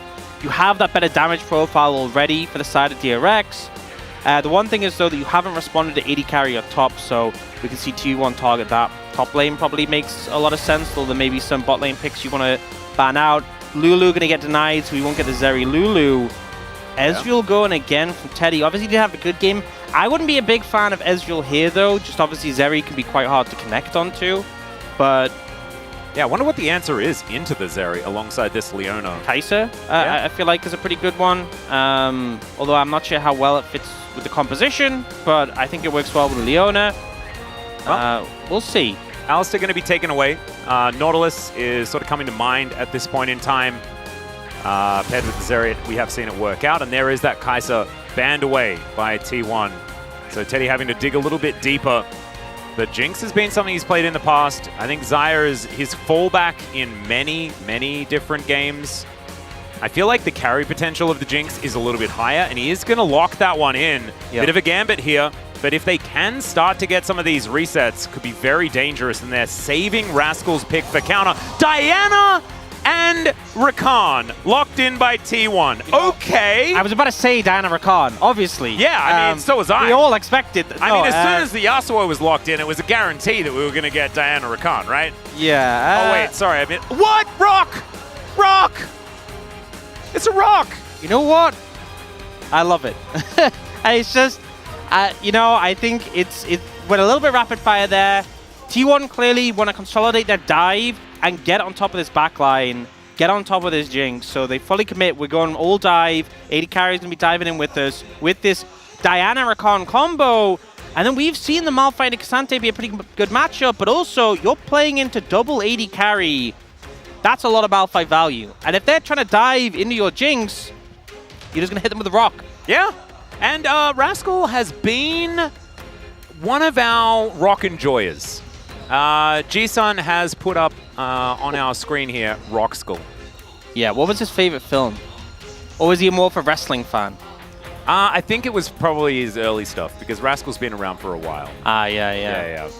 I'm personally more of like The Mummy. You know, I like his early work in film, personally. Especially with the expertly adopted CGI, which hadn't been used in many films other than something like Mortal Kombat 2. We have that stuff, and then we have his jungle era, where he did like 7 films where you couldn't He was just in the jungle? Yeah. In the jungle. Yeah, one of them was with Jack Black, and that was pretty cool. I heard he got stranded in the jungle with a camera, and they just used the recording in all those films. I think that's exactly what happened. It was very efficient, and Rascal really loves efficiency when it comes to the top lane. We haven't spoken about either of these drafts that were just presented to you, but we don't have to. We've got a game that's incoming, and the drafts will speak for themselves, and they're absolutely beautiful. I cannot wait to see what's going to happen here. Hopefully DRX are going to be able to bring us to a game 3, because it almost feels like Fearless. Yes, I know there's a Zyra in it, but man, let's get amongst it and see what happens in game number 2.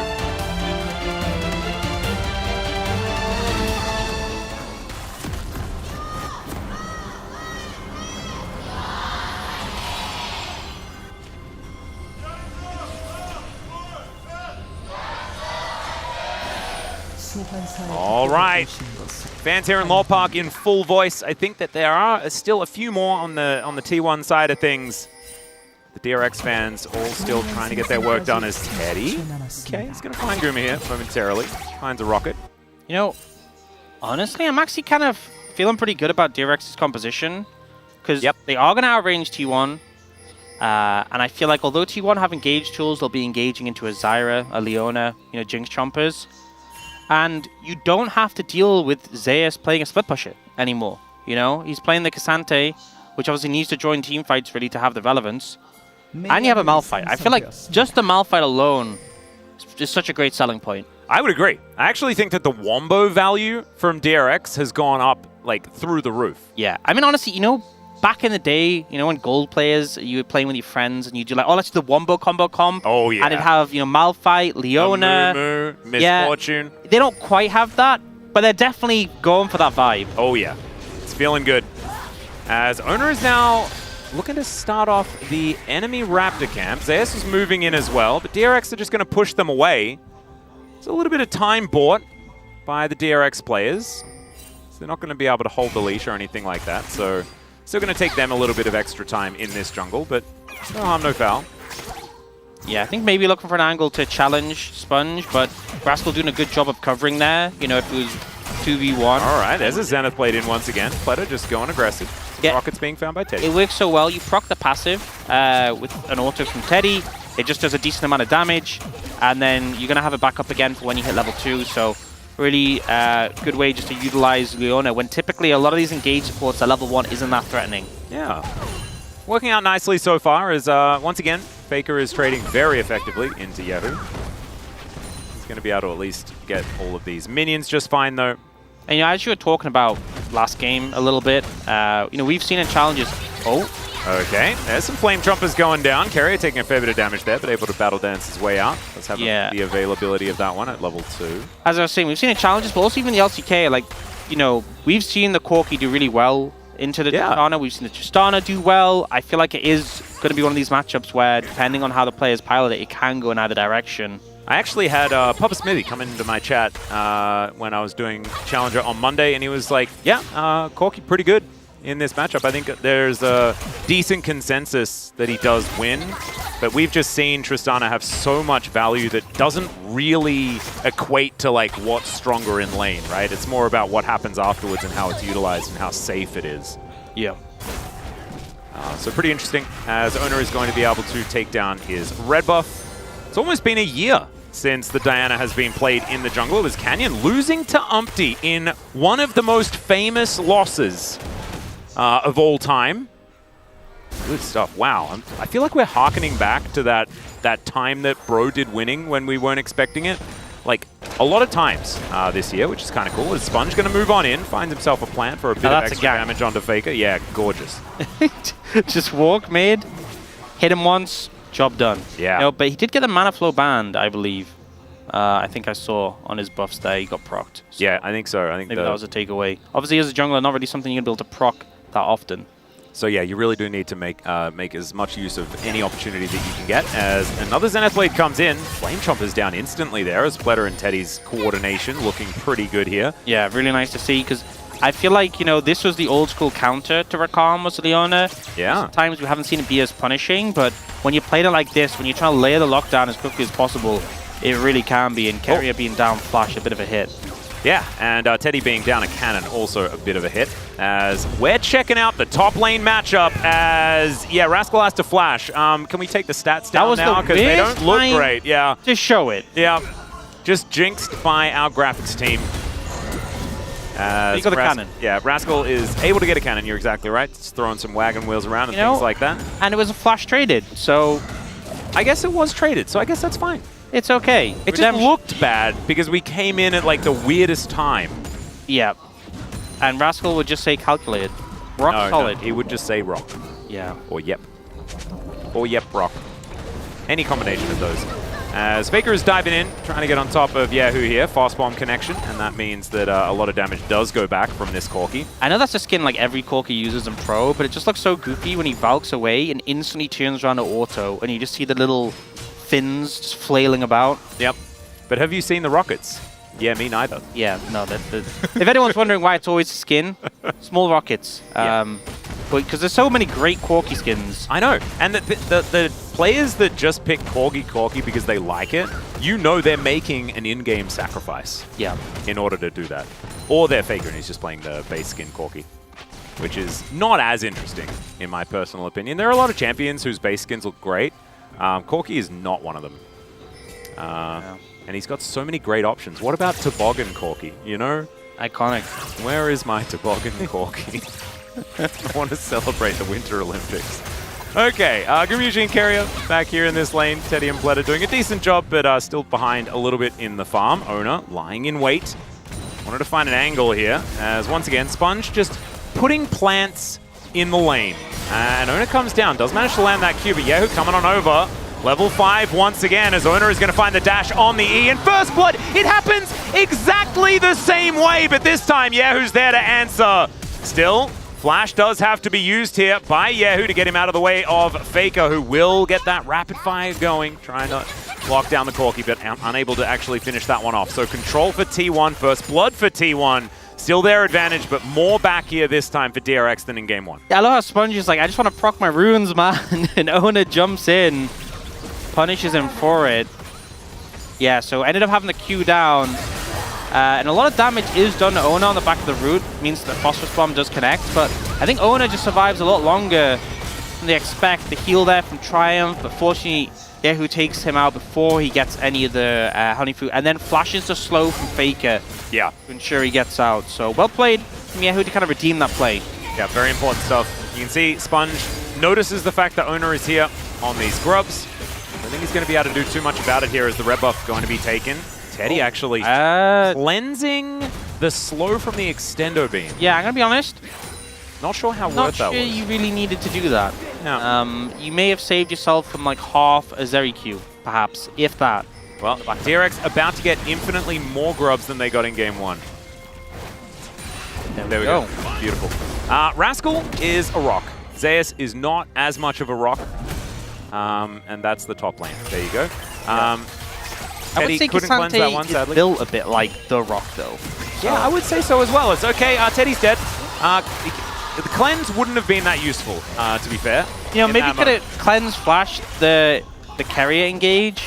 Maybe. That's kind of the purpose you're taking cleanse in a situation to the Rakan. You can cleanse flash when he ults. Would that have saved him? Probably not. No. And so he's dead, and that is a few plates going over to Gumayushi as well. So the Zeri situation is getting real worrisome. You can see 20 CS advantage as well. That was a huge wave loss there. Yeah, bit of a rough one. And once again, T1 holding a pretty solid gold lead. 1.5k 8 minutes is nothing to complain about. DRX going to once again look for the first dragon. Should be able to get in here and collect that one. As Owner is somewhat in the area, doesn't have his flash available. Teddy here pushing out this bottom lane, and bottom lane on a reset as well on T1's side. So that does mean that it's likely that DRX is just going to be able to pick this one up without too much contest. That is precisely the case. So we're going to check out this replay one more time. Carrier just kills Teddy, I think, is pretty much the way that we can talk about it. Yeah, I mean, you could have avoided the knock-up from Carrier, but Carrier was still so healthy when he left the tower, and they had so much damage. I think he was dead anyway. At least Teddy saved his flash, I think is the takeaway. Whoa, that's an ulti, as All Out is going to be used here. Zeus takes 2 turret shots in the end. But yeah, he is an unstoppable force. Is this Rock? And Rascal, if we have a look, you know, doing fine when it comes to... Super Mega Death Rocket is spotted by absolutely everyone before it is avoided by Zeus. Nicely done there. Yeah, that's the thing. If you're firing it by mid, you know, there's this little thing called voice comms, and T1 are definitely going to be shouting at Zeus, like, watch out, watch out! Yeah. Does mean that he can't get very much of his shopping done before he does complete the back, though, so that could be important. As okay, Sponge moving on up. Owner going to miss the Q. And some plants coming up here. Some teleports getting unleashed in the middle of a bit of a face-off, but... Yeah, and you know, they look like they could potentially challenge Owner there, but Rascal doesn't have ult, so I think the safe call is to back away. Yep. As Carrier looking a little bit silly there as Faker getting taken down to 30 still. There's the Solar Flare. It does connect very nicely. Great layering of CC here as Yahoo just really wanting to get the damage down onto Owner. Bit of Q value, but the health bars are so low on T1's side. Some free time with the turret should ensue from this one. And DRX, it feels like a step up here in game number 2. That's what I'm feeling right now as Sponge can smell blood in the water. Gets the plant over. Grasping Roots come down. And there is Zeus on that flank angle. He is at full health, just wanting to find someone to hit with his abilities, but it's Yahoo. Oh dear, bit of Owen Wilson as he gets a control ward down. Gumayushi doesn't find the extendo beam. He gets over the wall. Carrier not able to lock him up just yet. There's a blast cone there. Valdez, there's a blast cone there, and it is going to be denied.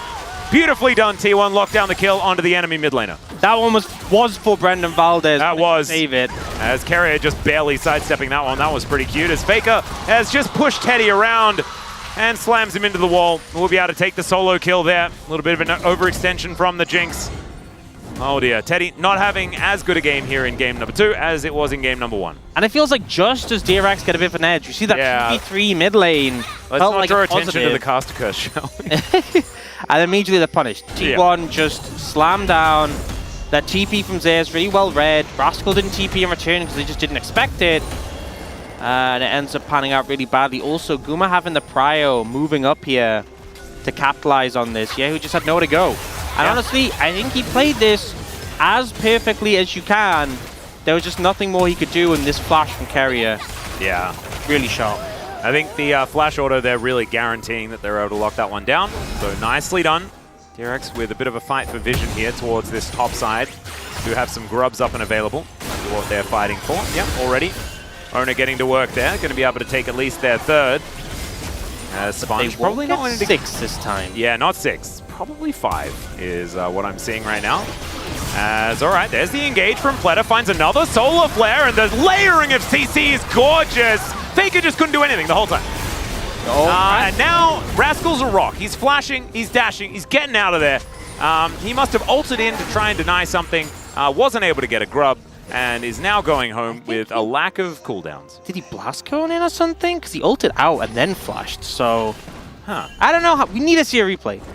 We can speculate all we want, but I kind of need to know how that went down. Regardless, Rascal does survive, but he burns everything. Yep, and now burns the teleport, so he's made sure that he's getting as much value, like maximum cooldown value right now, as it is all ticking back up again. And now he's burning the minions with Sunfire Cape. It's gorgeous. So, yeah, I mean, this was really a nice layering of CC. Tristana obviously normally feels safe. Carrier blocked the zap, but it all comes together.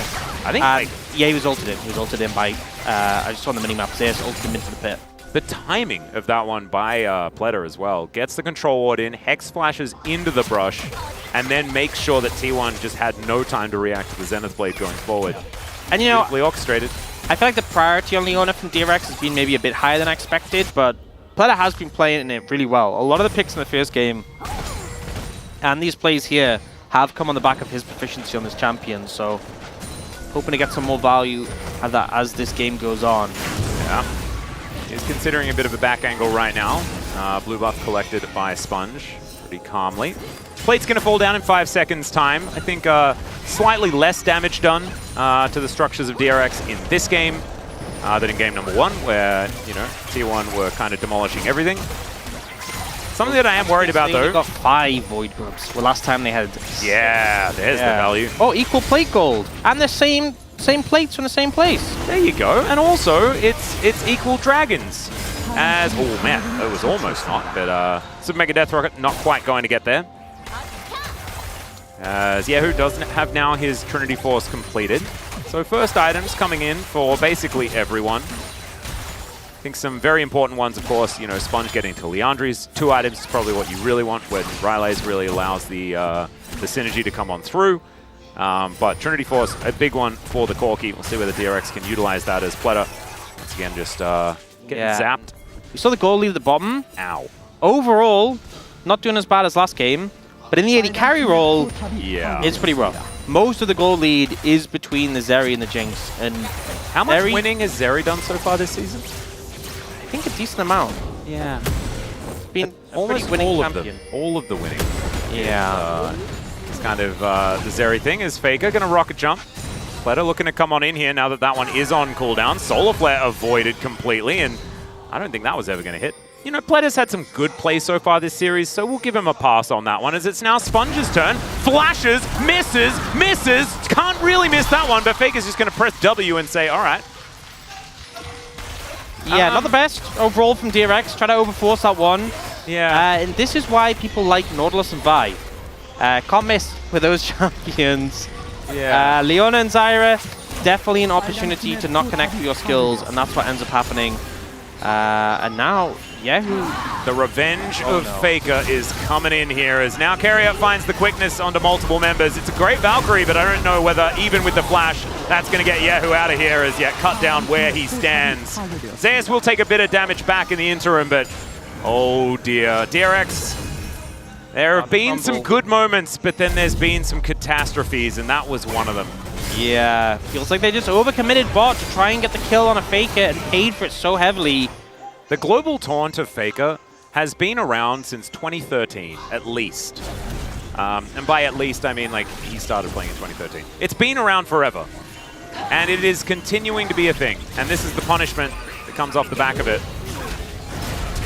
Yeah, I mean, Carrier does a great job of setting it up, but especially since Faker gets the reset, nothing you can do there. And they don't even have tools like the ultimate from Sponge to really counteract, so just ends up backfiring pretty heavily.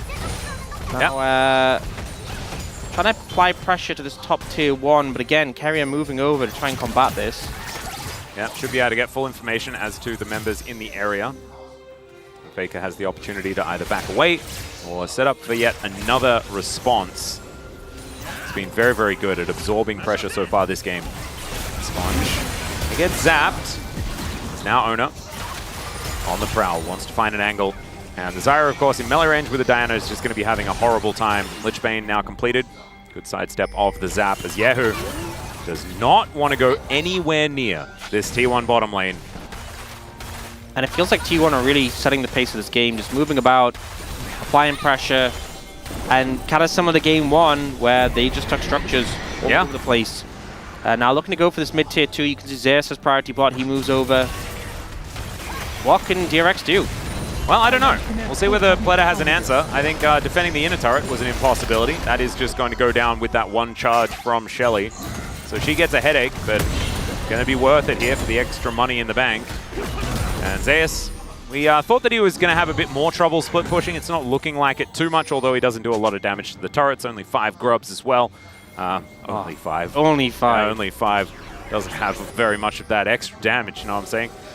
He does, and he's still probably going to be a threat in these side lanes. Okay. Let's see whether it's going to be stolen. It isn't. Ona was just waiting for that rotation back, being very patient here in the enemy jungle. As Pleta is going to blast cone his way in, and yeah, they're not going to walk that way, Ona, because Faker showed himself in the top lane. And that's who DRX have decided they're going to kill this game. Yeah, not sure you're going to get any better results than last time with how he's positioning. Yeah. But Dragon spawning at 35 is an Ocean Soul. You know, there is a decent amount of bulky members who get some value from it, but definitely not the highest priority Dragon as far as things go. And yeah, Ona, once again, building up a significant lead. And really, that's where the gold lead's been coming from jungle, but also AD carries. Yeah. Is where the big advantages are. Faker actually fallen a bit behind in terms of farm, but, you know, he has those 3 kills under his belt, so I don't think he's too bothered at all. Now, DRX heavily coming in for this topside turret. They will zone carry away, and they should be able to get this and an objective bounty, but they are sacrificing Dragon for it. Yeah, if you're going to be thinking about being mean, that was a zoning miss of abilities from Sponge. As the Drake going to be started here by Ona. That's the beauty of Zyra, right? You miss abilities, but you spawn plants, and they do the job for you. Exactly. That's why I play the champion. You spelt it out, and it is as beautiful as you say. All right, Corki waiting in the wings. Kumiushi spotted on vision here as well, so they know kind of what's coming towards this bottom side, but not really going to get too much out of it. Back to come through as now Faker. I mean, if at first you don't succeed, try to kill Faker again, I think is how it goes. As Teddy's moving on down towards Sponge. Pleta coming on in once again. All right, just wants to walk up to Faker. Does get Buster shotted, and that was beautifully played. That was so close, though. The Zenith Blade nearly connected, and if it did, he just follows him the whole way. Yeah. But T1 are now just sieging here towards this bottom side. There's the Grand Entrance on top of the rock, who's pretty tanky, but not quite tanky enough. Moonfall coming on in there from Ona. And Rascal, he will be able to soak up all of this damage, but the inhibitor is still going to go down. The job has been done here by T1, and DRX have not been able to answer now. All of Rascal's health is back. He's teleported in, but where's everyone else? What are they going to be able to do? Can they actually hold on to this one is the question. As in goes the Kazate, and it's a double kill for Gumayushi. The Rock has done nothing. He hasn't been able to get in there and affect anything because T1, they just turn on the squishy members. They take him down. It's a triple for Guma. And maybe the game's just over here. Yeah, they have a minion wave. Rascal doesn't have ult. He didn't have it when he tried to flank. Yeah. And now Teddy's trying to defend. But the human Nexus, I'm not sure he can do it. They might be able to kill the real Nexus, though, even if they can't kill Teddy. And this game was kind of a game until it was just done. Nexus goes down 21 minutes here for T1 as they'll finish off DRX here in this series. And it feels like game 1, DRX made a decent amount of headway, clawing back the gold lead, extending the game, making it difficult. Game 2, T1 were done. They had no time to mess around, and they decimated DRX, reminding everyone why they're one of our top teams in the LCK. I think DRX, you know, there's some takeaways from game 1. Game 2 was just rough. Really a pretty harsh defeat. But I feel like that's kind of what we expected from the matchup between these two teams. I would agree. I think that DRX came in with us thinking that maybe there's been some improvements made, but I think maybe that strength of schedule argument has gotten a little bit healthier.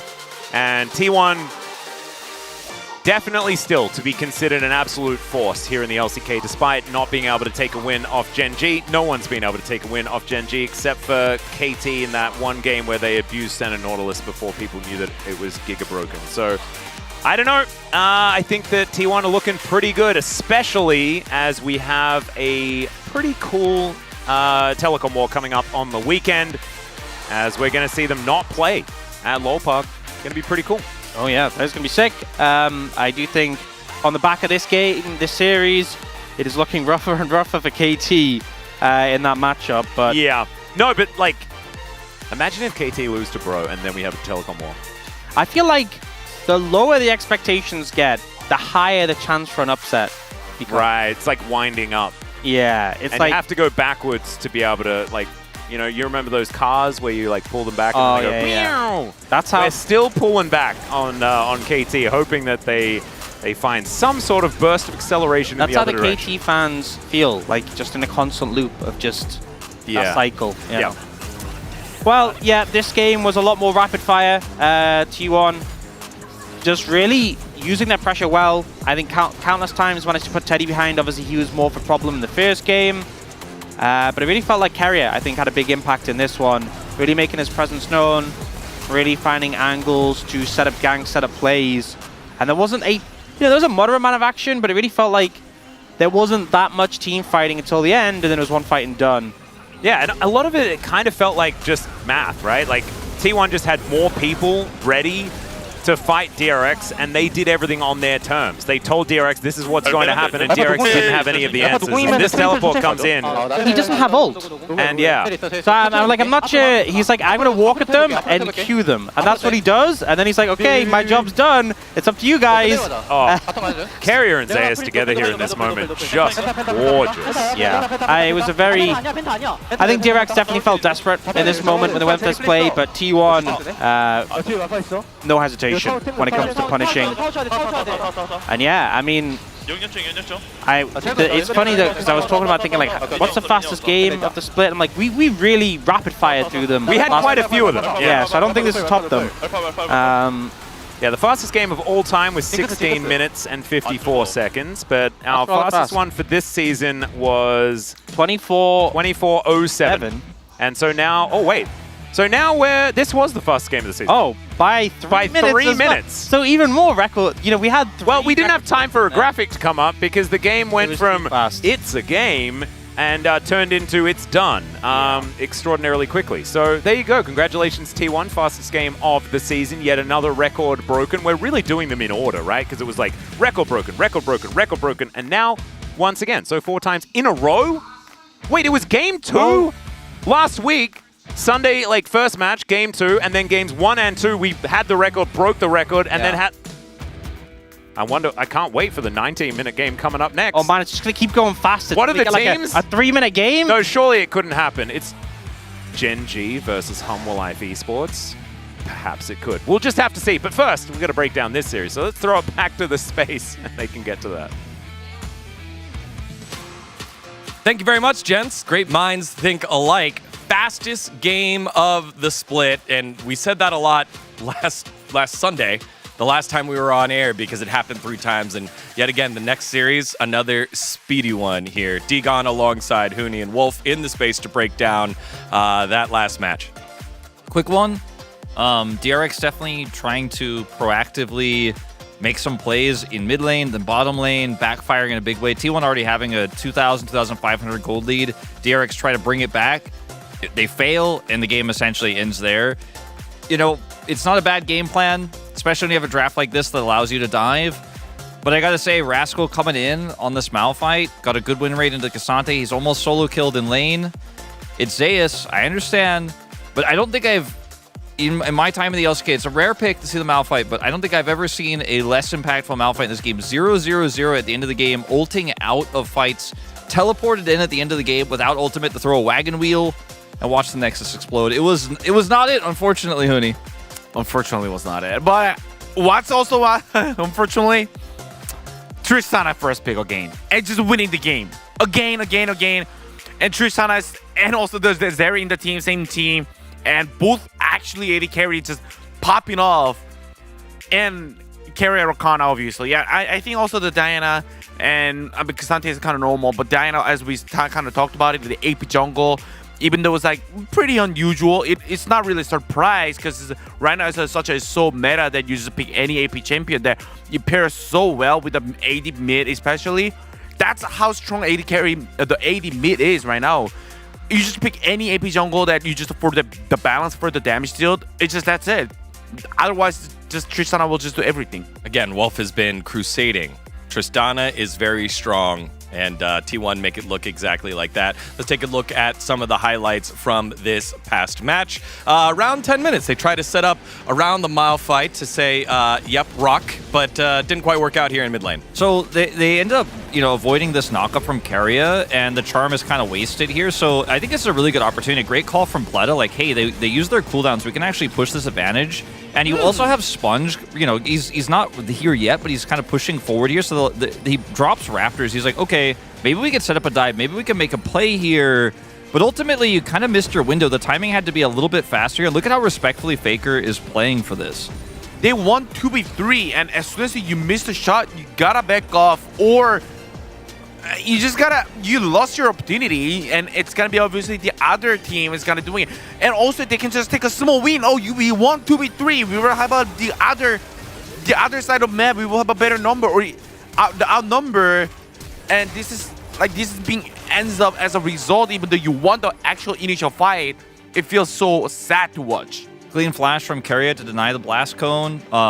The play was so telegraphed. It was so obvious while they were staying that Faker steps back, and it was just the least sneaky move of all time. Just take the small W, like Hooney's saying, and walk away. You have no prio bottom side. You've got to know that teleport is up for Zeus, and they walked right into it. So moments like that, you could see how frantically DRX is trying to hard force the plays with this draft, but T1 just one step ahead. Yeah, and we're seeing that from a lot of teams, aren't we? Like they get a little bit of an idea, they try for more, and then get their hand slapped. We saw that from T1 in the last game. But T1 this time, they end up tightening the screws here as everyone in the chat can do the impression of Atlas and practice the misses that happen out of Sponge on this one. I mean, already the miss, the two from Leona. Oh. Miss.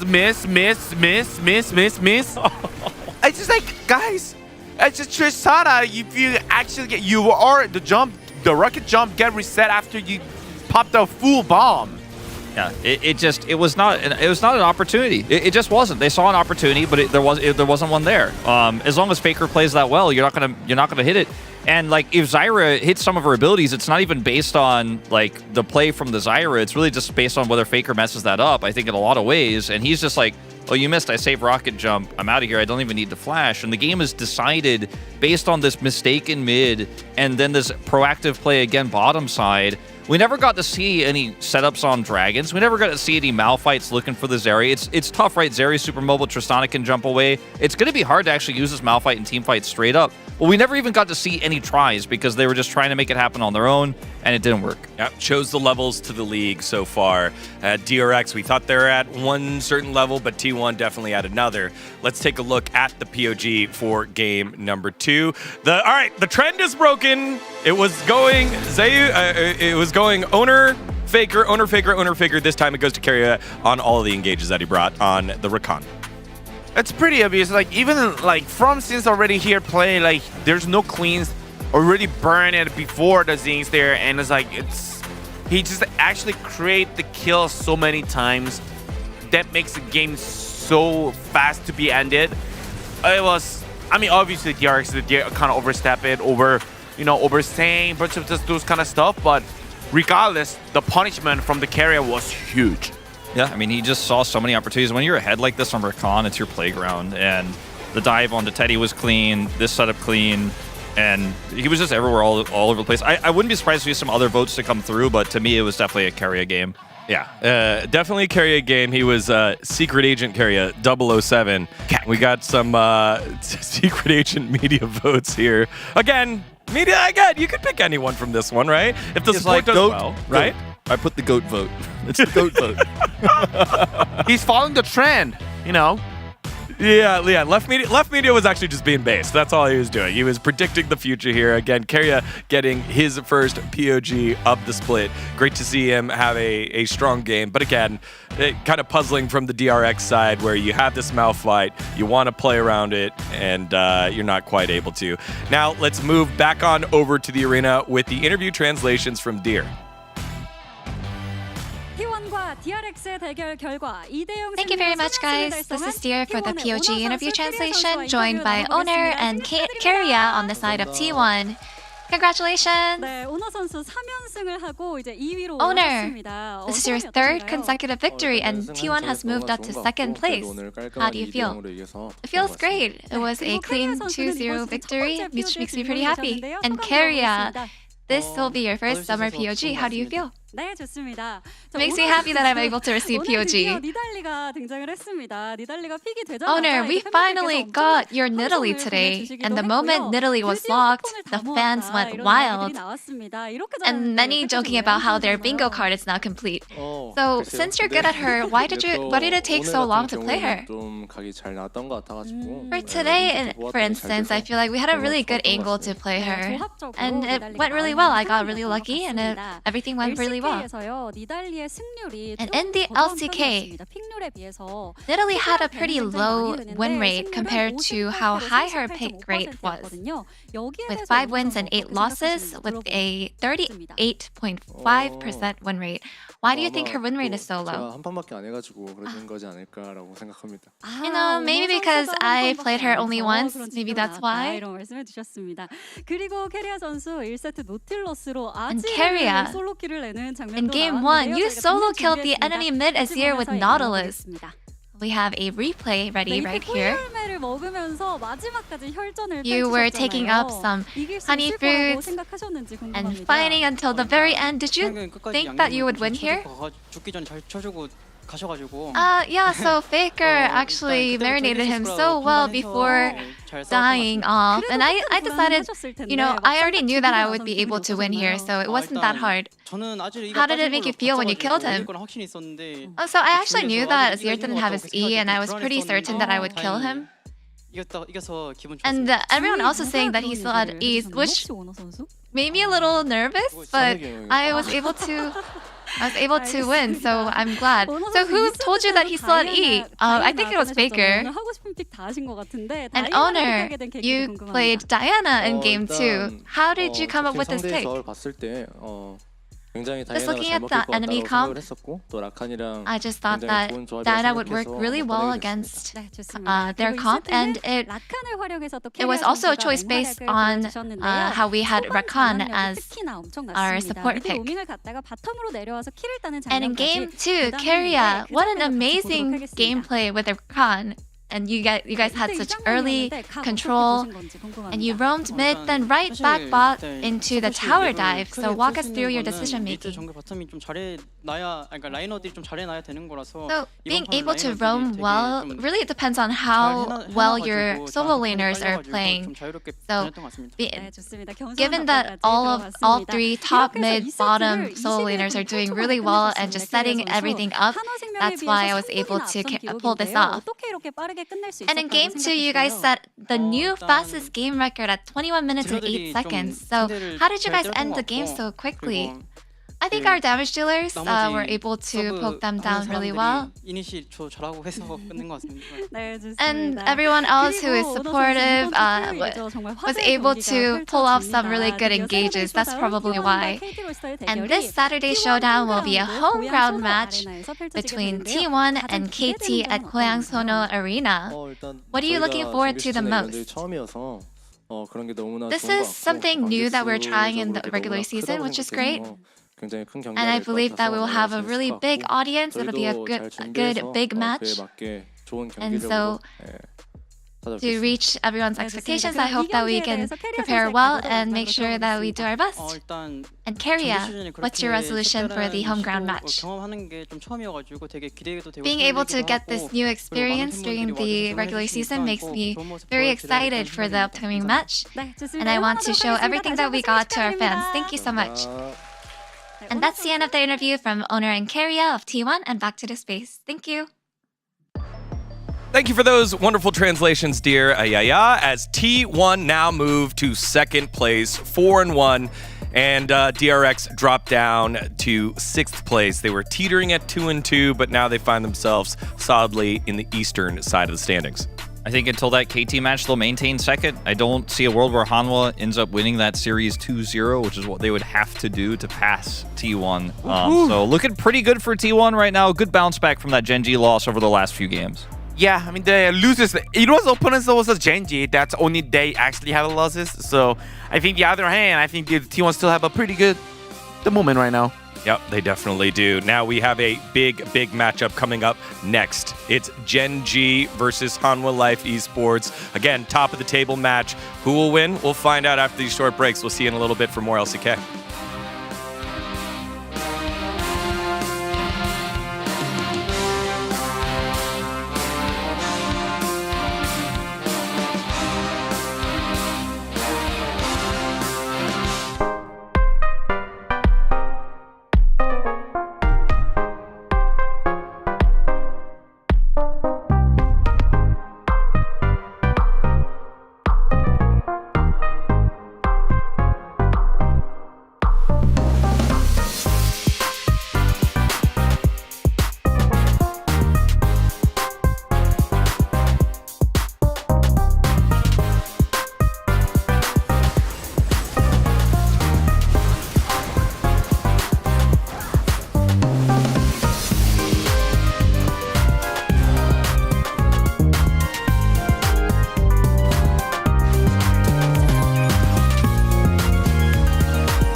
많은 팬분들이 응원을 해주시는 것 자체가 또 힘이 되기 때문에 너무나 감사할 것 같고 저희도 또 즐길 수 있는 무대가 될 것 같다고 생각하고 있습니다. 초반에 좀 좋지 못한 성적을 보여드렸는데 장르도 스킬 해줄게 내가.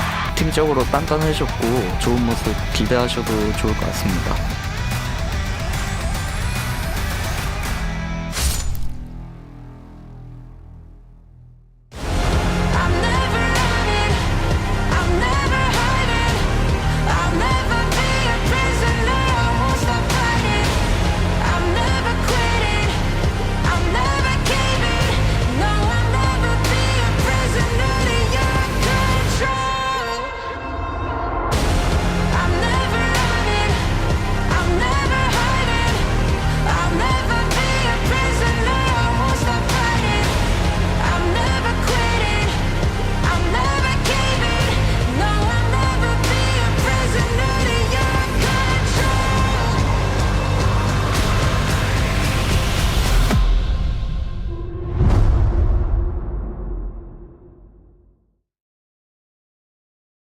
Welcome, Poggers, to another episode of the POG State. And yes, indeed, we're here in this really cool new location. I'm Atlas.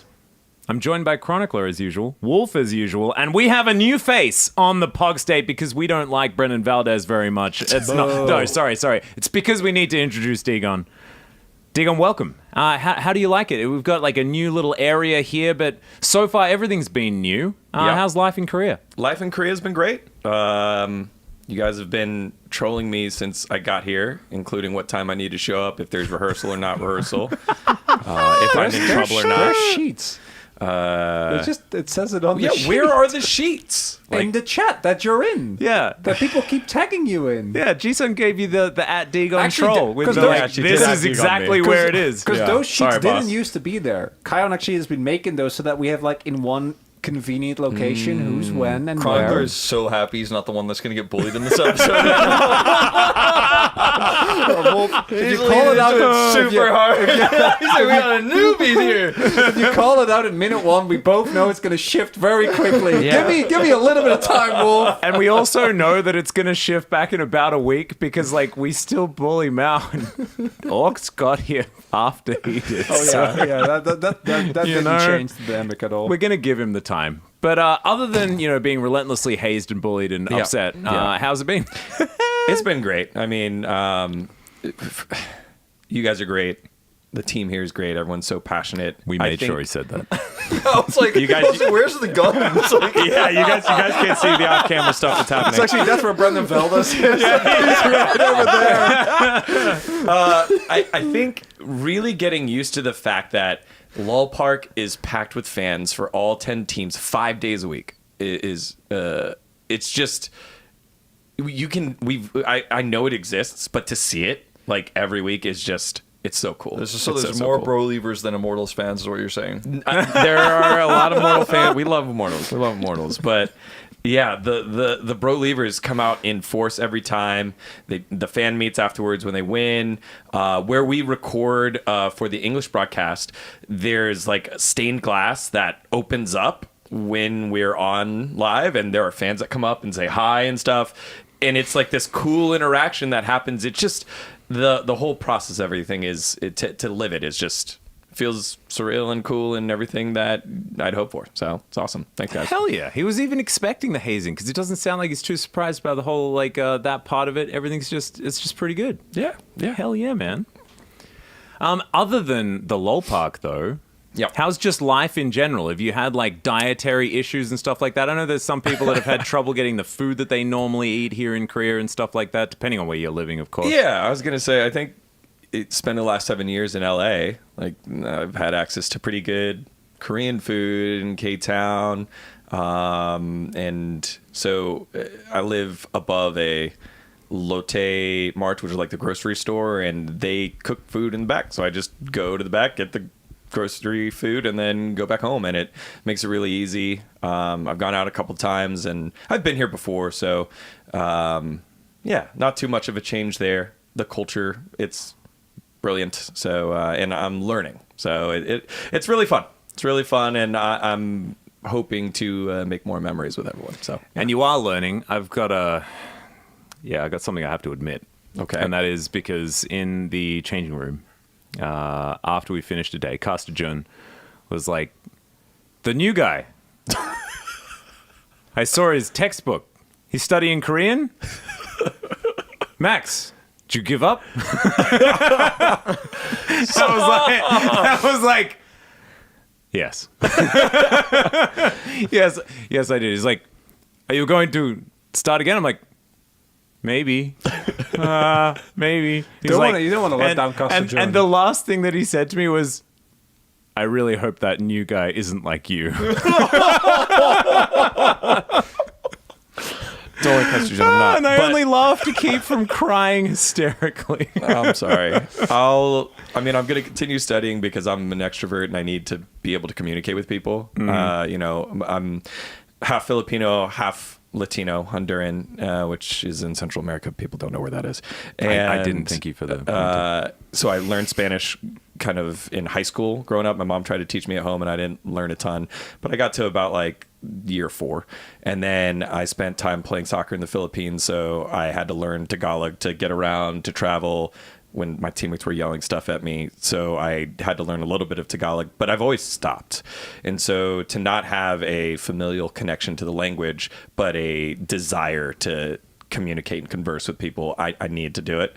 So I promise I'll keep doing it, but I won't do it in the public area to just get a to newspaper. shame. No. I actually think you should. Maybe I'll bring a book as well. Maybe that will help, like, because I think shame is my greatest motivator. Actually, when Max and I were studying, I'm sure that's 90%. Because when I arrived first in Korea, we went to university because we didn't have the space yet, so we had a lot less days. And also it was COVID as well, so it was remote. We were doing remote broadcasts and remote school, which was possible. Yeah. Well, I mean, even then, it wasn't really possible, but Theoretically possible. The day was long enough. I have to say, I think that both of us only kept up because we kept each other in it, and like neither of us could give up. And then we passed level 1. We managed to pass and then level 1. they gave up, yeah. Yeah, and then promptly, definitely, we're not going to do level 2 because that was impossible. No, that was already really tough. But we don't need to do it that way. We don't need to do the go to university. We can sit in the cafeteria and we can practice with one another, and maybe that will help. Well, maybe. I do know, like, a little bit more than zero. I did the not really study formally at all and just use the internet and then try and fail a lot, and then I learned it, and now I speak Korean. It took a while. It took a few years to get comfortable, but I just kind of skipped the whole textbook university thing. There was no such thing as Duolingo back then. Well, everyone that I've talked to on the team that all of you have helped me with a word or grammar and whatnot. So I don't think I have. I appreciate the shout out. I feel like I'm pretty sure there was one I know there was one example when we were sitting by ourselves. I know that you did. Was it Busse? No. I know he knows that one. All right. Yeah. That one's easy. That's Bus, by the way. Back to the natural order. Thanks, it only took us 5 minutes to get there. Oh crap! You really did not get a lot of time. Yeah, and it wasn't me. I was giving a compliment, and Max took that. It was Max's fault. I mean, it's not a good look. I took it. Yeah, don't worry. He's just not really a true POG stater. He's trying to be nice to Mao. I know, we gotta get him out of here weird. next week. I miss Valdez already. Valdez is also you never see him coming. He always hits me when I don't. Because with Max, I know what to expect. With Wolf, I know what to expect. I'm the boxer that does this one before I punch. And Valdez just appears out of nowhere. He's like, and then you're like, oh, kidney punch. Yeah. He's the rogue. He's the thief.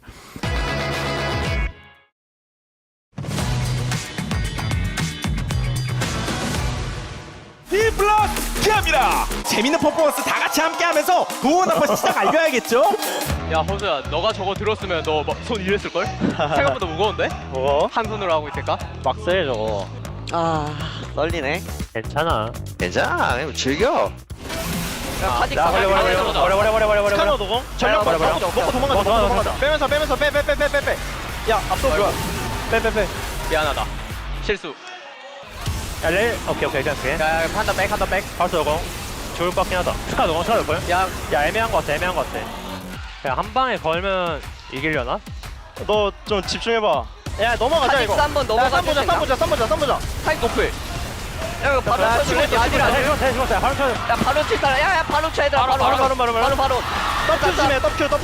바로. 떡큐 조심해. 나이스. 정주야. 심호흡 한번 할래? 그래. 너 그랩 오냐? 못 맞출 수 있지. 아, 그냥 진짜 싸면 무조건 그냥 내일만 먼저 그래프에 쫄지 마 얘들아, 진짜. 야, 그냥 할게. 야, 바로. 야, 바로 잡았어. 제리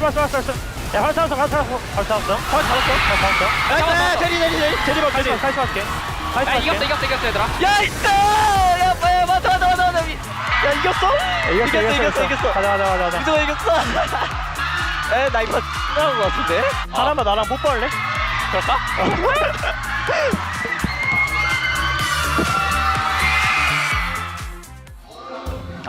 곁담나. 김영이 내가 준 거 발랐어? 아니, 오늘 좀 흘리고 싶어서. 재밌겠지? 재밌을걸? 내가 열심히 해줄게. 다 그냥 편하게 해. 아르케스 한번 보고 싶은데 못 보나? 살짝 본다. 공 맞추고 뭐 빨리 볼게. 빨리 잡고 천천히 해봐. 죽여. 야, 높여. 야, 이거. 나이스! 나 미드 나가도 돼? 나가도 돼. 나 미드 살짝 본다. 미드 본다. 애쉬 속박이긴 한데. 공 써놨어 일단.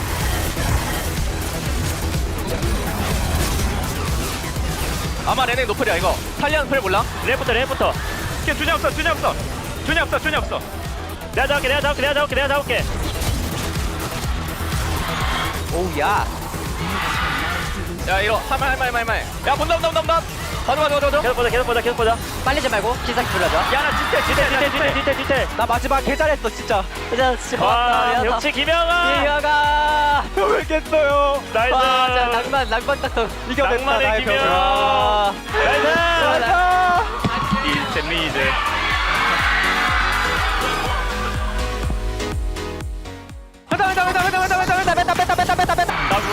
이거? 이거 레일 슬로우. 레일부터 봐야 돼. 레일부터. 정지야. 정지야 아니 나는 죽어가는데 옆에서 펜타를 치고 있는데? 아야 더블킬부터 펜타임 이미 그냥 말이 안 돼. 나 트리플 킬부터 했어. 앞라인도 고쳐볼래? 해봐. 좋아. 해봐. 천천히 보자. 해봐. 나 집 볼게 나는. 야, 펜타 먹어. 배달해줄게. 펜타 줘. 나이스! 와, 이걸 진짜 하네. 페이즈 형 따라했어.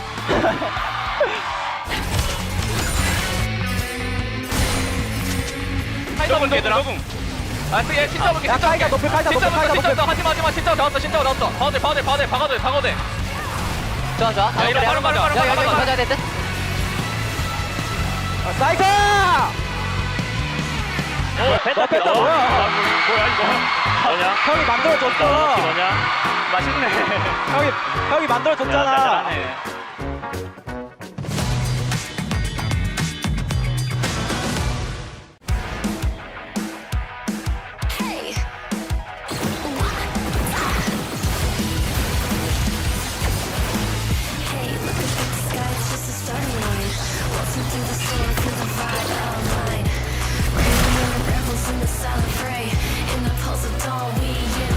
Welcome new recruits to Anima Squad! Please pay attention to this briefing for the highest chance of surviving your first day, and maybe even your second! Prepare to face massive hordes of Primordian enemies in and around Final City. Your objective? Hold them off for as long as animally possible. This will require determination, creativity, and a huge arsenal of mega powerful augments.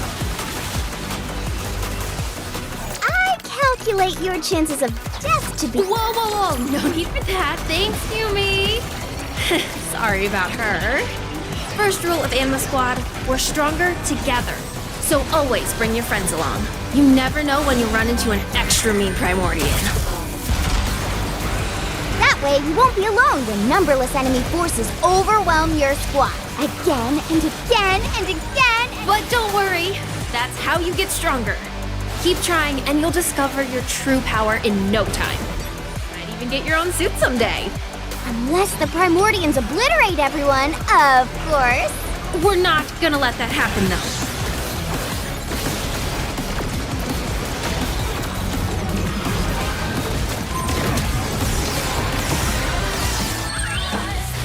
Do it for the digital accolades! Or do it for the last hope of humanity? The whole world is counting on Anima Squad. On you. So get out there and kick some Primordian butt.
turned to ashes. It made me who I am today. I escaped from the latches of shadows chasing me down. I'm not gonna run, I am standing my ground. Wherever I go, fear does not follow. Even when the storm hits and hell is abound.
Welcome back, ladies and gentlemen, to LCK Summer 2024. I am Atlas, joined by Orcs once again.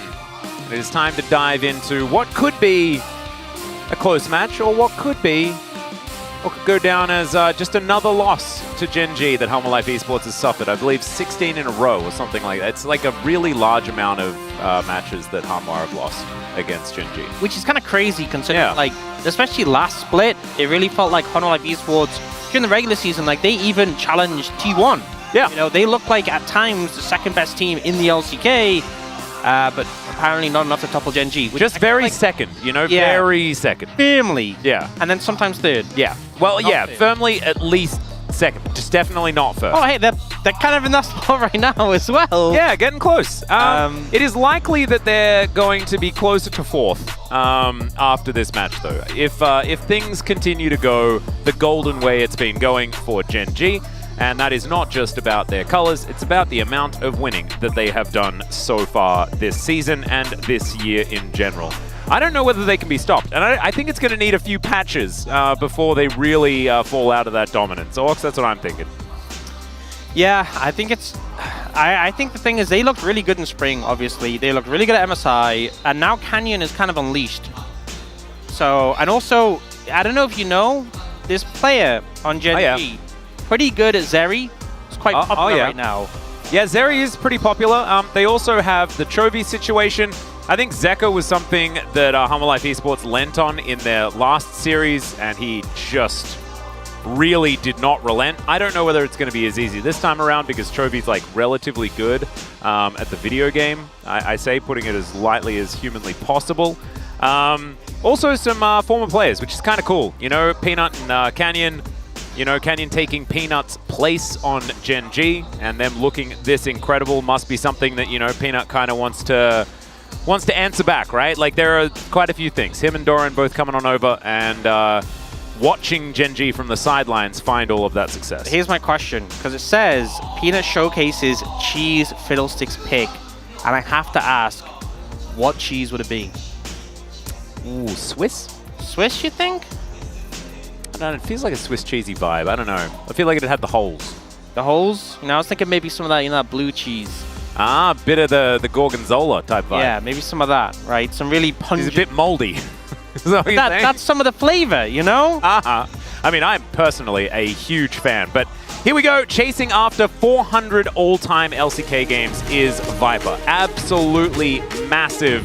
We'll see what he's going to do in his 400th, which is going to be in 2 games' time. But let's first welcome Gen.G into LoL Park. Led by Keen, the monster of the top side of the map, and Canyon and Chovy. Absolute dominance being shown. In fact, everyone is just the best at the moment on this team, unless Hanwha Life Esports shows us a little something special up against them. I think that it's not going to change today. And you know what? With how dominant Gen.G have been, I'll take a close series. You know, that'd be amazing. Even if Gen.G win a close series, and I think Hanwha Life Esports, their recent form has been good, but still, it's such a mammoth task. And I feel like a mammoth tusk. Not a mammoth tusk, but close. Okay.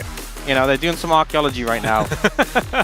I just feel like it's crazy how, you know, a lot has always been talked about, especially in the LPL, the MSI hangover, you know, coming back from MSI, underperforming, you've had a long tournament, you know, you're coming onto a new patch, a lot of changes. Yep. And Gen.G have seemed to just thrive on them. But Hanwha Life Esports, honestly, I feel like Peanut is someone who really has shown up when it comes to some of these AP jungle picks. And hopefully, you know, I think we've gotten a lot of tank Peanut in history. I'd love to see a bit more of the old school carry Peanut. You know, we had a couple of Kazakhs here and there, but I'd love to see a lot more of that carry performance. I feel like that's been the story for a lot of junglers, though. Just in spring, it was pretty dire. It was dire straits for junglers in general. It certainly was, and I think Canyon has shown that he's been thriving. I think the Fiddlesticks performance was with Peanut was really fun to watch, and we know that Peanut does have a very extensive champion pool as well. So what they're going to be picking is going to be the question. And Viper versus POG, the battle of the guys that probably just want to play Zeri. And we'll see which one is going to pick it up. Some great stats on both sides. Damage per gold suffering a little bit here for Viper. But look at, I mean, the stats for Gen.G players are pretty absurd because they do loads of winning, but they're all pretty impressive. Yeah, I mean, I feel like POG is definitely the player who I think got the most criticism in spring. I feel like him and Lehens had the weaker laning phase. POG definitely had some issues, but he's really bounced back. Maybe motivation boost after winning MSI. But I think the meta as well has been really good for him. The Ezreal has been massive. Yep. So you've talked about the Zeri already, but it just feels like he's right in his comfort zone. And his comfort zone happens to be on Gen.G. Yeah. It honestly, it looks like comfort zone for all 5 of the players that are on the roster at the moment. How unbalanced is it, by the way, for POG to have Chovy as a teammate, yeah, and then for Chovy to have Keen as a teammate, and then Keen has Canyon as a teammate, and Canyon has POG as a teammate, and POG has Lehens? It's not very balanced. I know it's not, and it all just keeps going around. In fact, you could have probably just ended the night by doing that. Yeah. I think that could have just happened forever. But a little bit of a giggle from Peanut here, not letting the nerves get to them. And Peanut has been sort of the glue that has held many a team together, and I think that will be continuing here on Hanwha Life Esports. And we'll see what they have in store for Gen.G. I imagine Canyon pretty keen to get back on the Zyra once again. He was very, very powerful on that pick. We did see some bans up against it as well.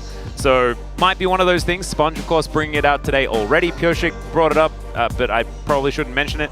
There have been a lot of players that have been going back towards the Plant Lady. So looking forward to seeing whether that is going to be relatively high priority here today as well. Yeah, I feel like there's a lot of junglers who can use like the buff jungle experience. Obviously, we got the chains, like the Faded Ashes, help AP junglers, but mostly I feel like it was the buff to jungle camp experience that's kind of allowed them to come back. Because we've seen junglers, you know, like who don't even necessarily build the Faded Ashes be strong. So I think obviously the pick depends on the situation, but more than anything, it's about setting up for them to take over the game. It's about playing for them, and I think as a result, priority is going to be really important. You know, ensuring you have good lane matchups, so when your Nidalee does go to invade, there's backup there, and you can start to find the momentum. And I think that's kind of something we saw a lot in the last series when the Zyra really fell behind.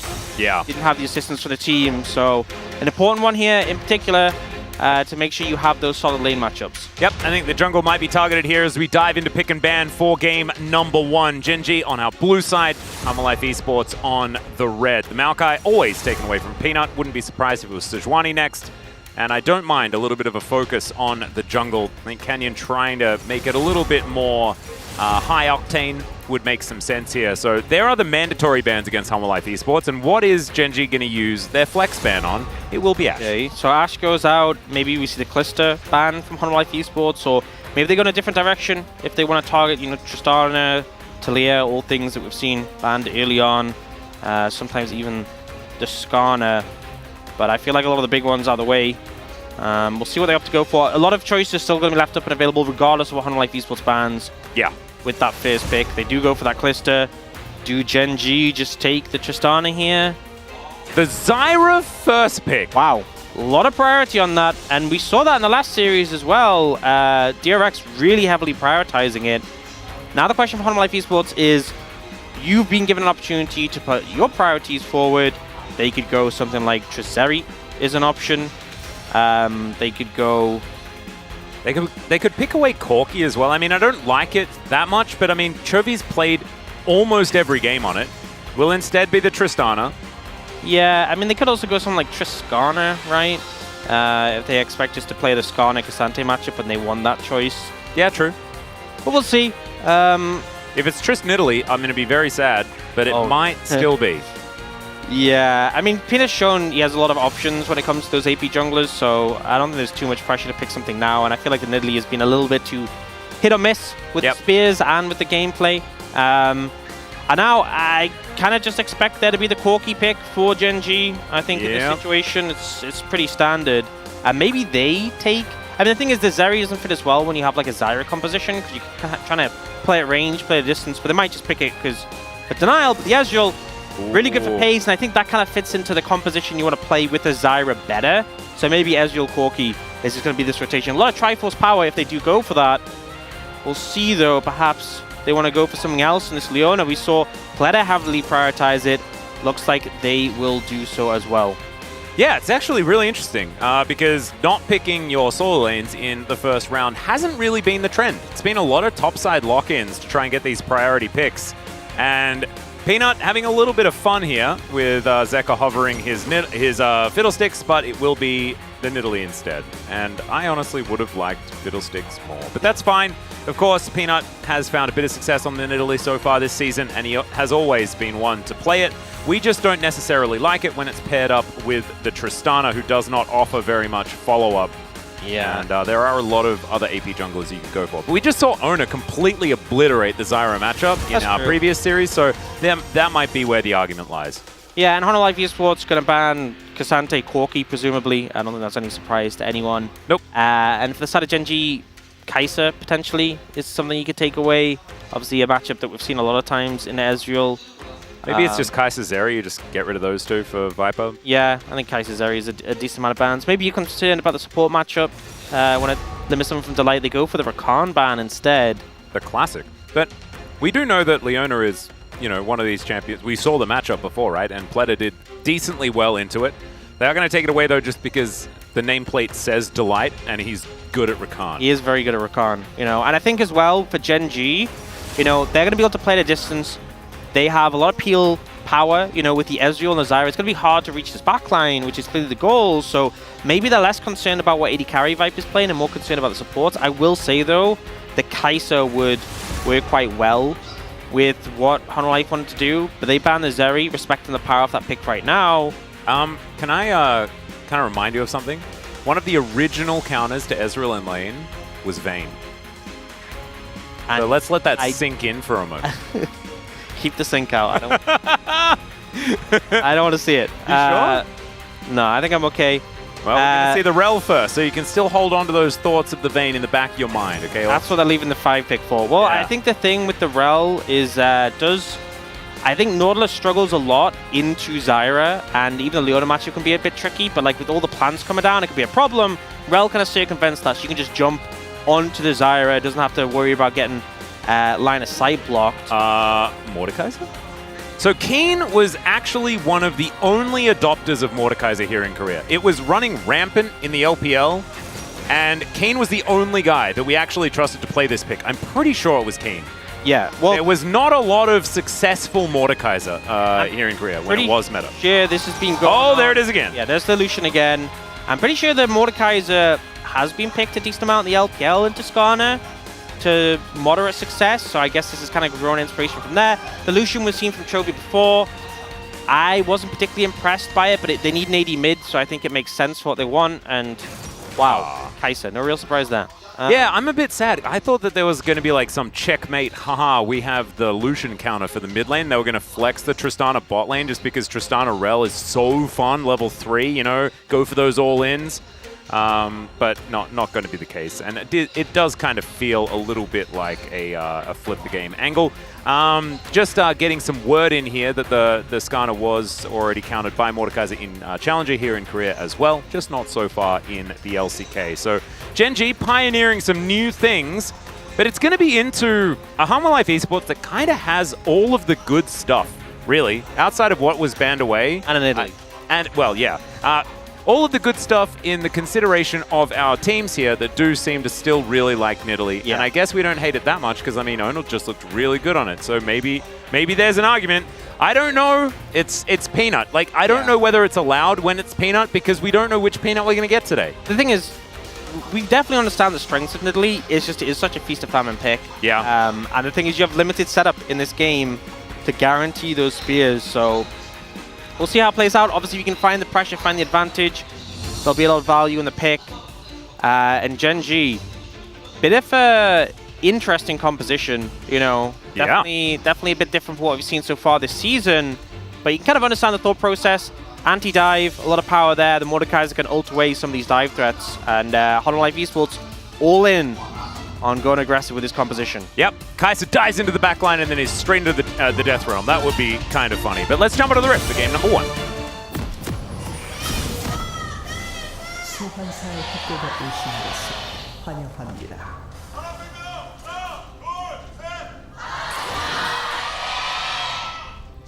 미니언 생성까지 Anor fans, very, very loud.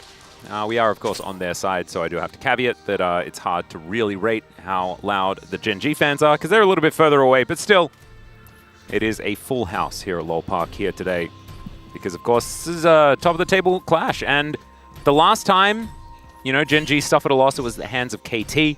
They were utilizing some different strategies. We don't necessarily see the different strategies coming out of Humble Life Esports' side, but it's Gen.G seeing whether they can make the Mordekaiser work, seeing whether, once again, the Lucian's going to work out. This time, I believe slightly different matchup. I think it was into the Corki last time instead of the Tristana. But yeah, I'm pretty sure it was. Similar school of thought, though, is what it kind of feels like to me. Paris it was into, wasn't it? Yeah. Yeah, and, you know, I feel like game 2 of that series, we saw Karis on the Azir, and I think he got ganked and then fell a bit behind. But before that, and particularly in the into the Lucian Corki matchup, he was holding up pretty well. Oh, no. 1v1.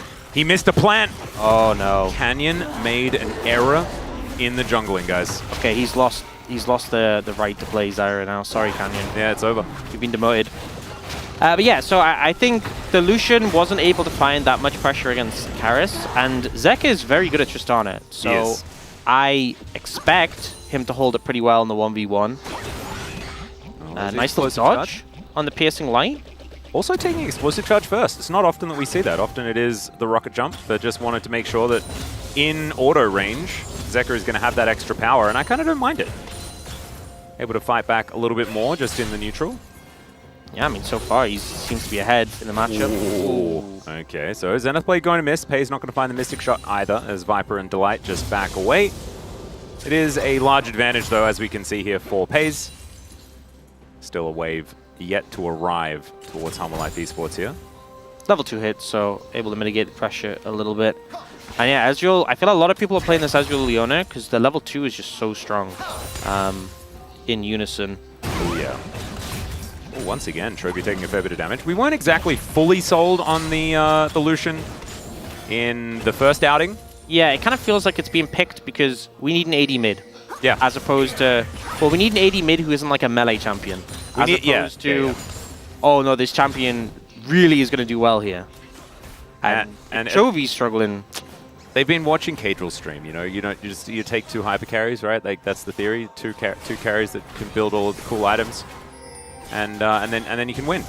They missed the memo on the tanks a little bit here. As okay, there's the grasping roots. Spear is going to miss there as well as Peanut slowed down by the plant. Canyon looking for a bit more as now we've got a Shattering Strike. Pei is able to get out of the way of the crash down very nicely though. As you can see, Lahen's immediately trying to get up there. Another Grasping Roots. This one's going to miss. And I thought it was the Nidalee that was supposed to be the one being aggressive in the matchup. I've seen a lot of League of Legends in my days. I don't think many times I've seen a Zyra jungle invading a Nidalee and forcing her out and nearly killing her. So, yeah, something new. There we go. Canyon has certainly been a pioneer in the past. It's just not quite the way that I was expecting him to do it. You've got now Peanut.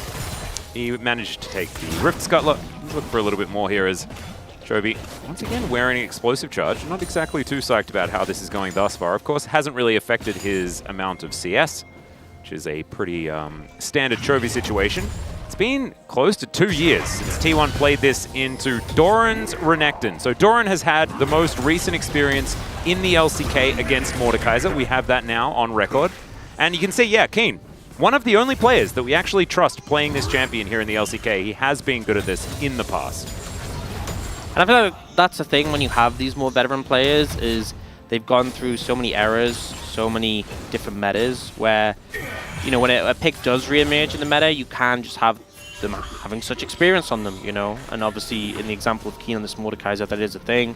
Yep. You have to remember as well that the last time it was played was like 2 years ago, and that means that Keen wasn't in his comeback arc yet. So having a good win rate as Keen on a pick like this does mean that it goes sort of against the trend of some of the teams that he was on at the time.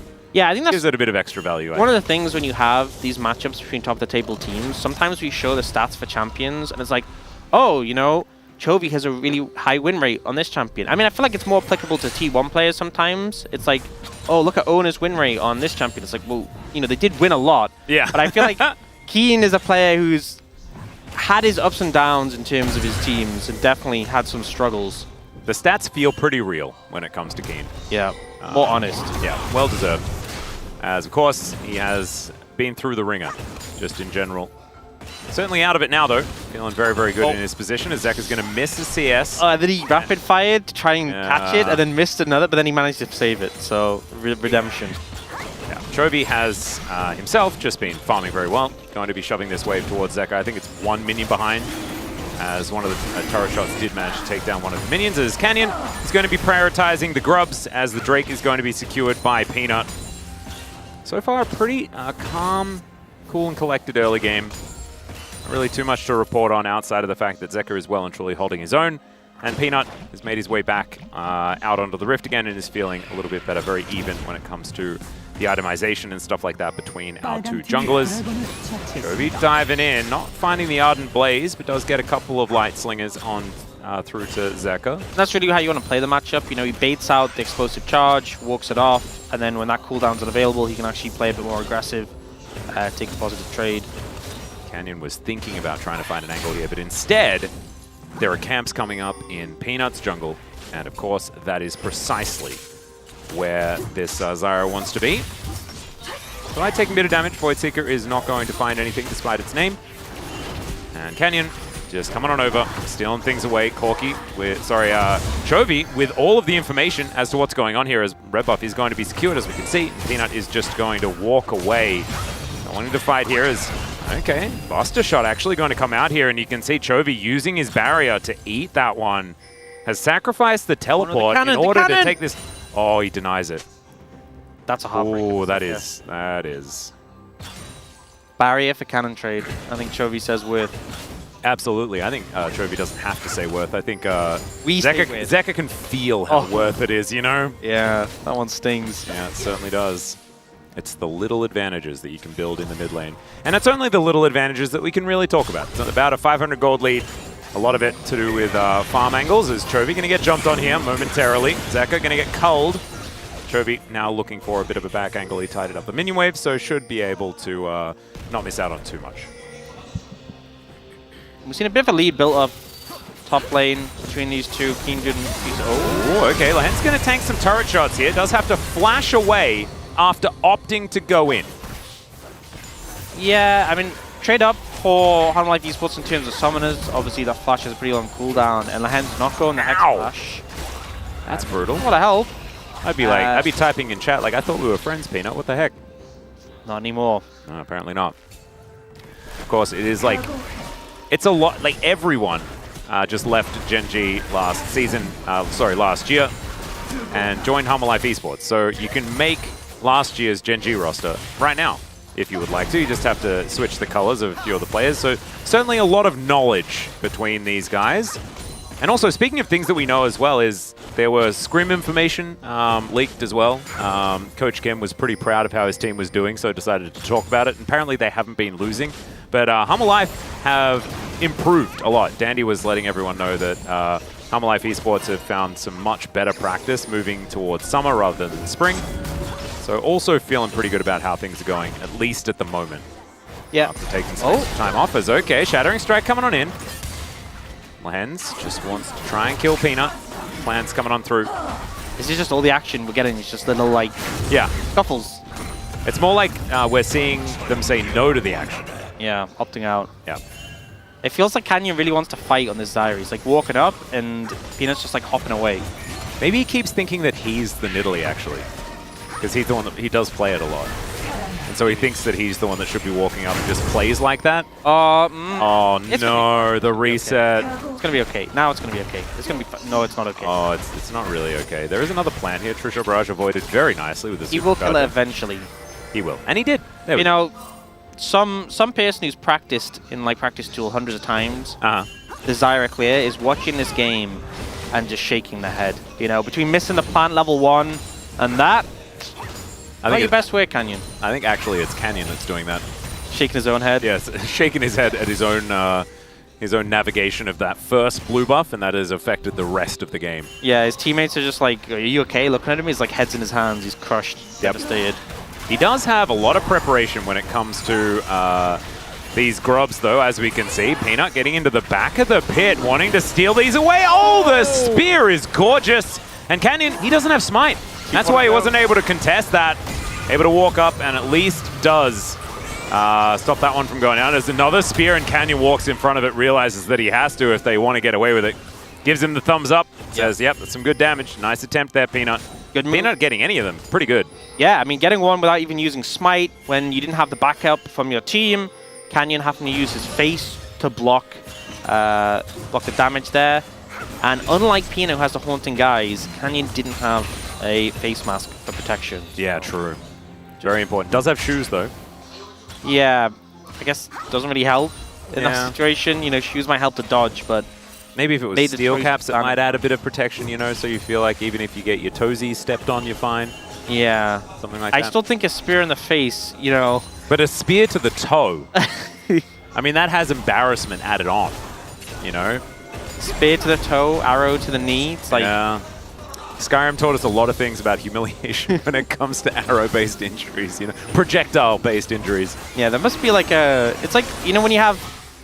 Latest First Blood could be coming in now.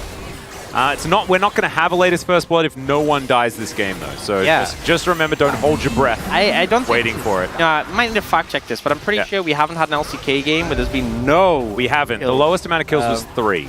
That's still crazy to me. Yeah. What were those two guys doing? I think it was on the Fountain. It was very close to a 0-kill game. I kind of remember when it was. And meta was very slow. I think it was probably a Samsung Galaxy game. Yeah, I feel like you just got to opt in at that point, you know? It's like the Nexus dies, it doesn't matter anyway, you know? You got to deny that 50 gold. Look at how much fun Kane and Doran are having, by the way. It's like so interactive up there. Couldn't you see it? Where they were standing around waiting for each other's minions to walk their way. You know, I feel like we talked about this a few times. We've had a few days in a row casting together. But you did say, you know, maybe we'd have some time for some more lore today. Maybe hey, that's true. And I wanted to volunteer Mordekaiser lore because I think it's like kind of interesting. Yeah, well, you did actually say you're going to give me choice. Oh, that's true. But I kind of like that's that choice, so... are you okay with it? Because I was going to say, like, that would be my recommendation. too, as well, so I'm pretty... Aww, we're so in sync after 2 extra days over the weekend, you know? So it does make some sense. Yeah, because things are certainly slowing down just a little bit. This is like the most lore-appropriate game to... It really is. Read lore, yeah. It really is. And I've got a bit of a fun fact as well, because I always thought that, okay, we got a little... should we really break the conversation? Well, that's an Impale. lot invested into this moment. Remember, yeah, Canyon is in the area. The flash does come down, and Doran ain't going anywhere. That's the E coming on through. And with the Death Realm, he just wasn't going to be getting out. Yeah, it seemed like he got to the edge of the Death Realm, and it looked like he just started processing. You could see, yeah, you know, like the Windows loading things. Yeah. Like, yeah, I can hear the ASL connection noise right. You got the Wheel of Death or something like that. I don't know. Yeah, well, that's why you pick Mordekaiser in that matchup. It's very you can't just drive through that wall. Yeah, unfortunately. And you know all we had to do was mention Law. Yeah, and there's First Blood. So that's a lot of plates gone as well. It was almost elite timing as well, which is pretty cool. That would make Doa happy. He was a pretty elite gamer, if I remember. 14 minutes, so the plates have fallen on down, and we've got Shelly on the map. Looks like Humble Life Esports are going to prioritize that one, as first Turret Blood seems to be on the minds of Gen.G. As we'll check this one out one more time.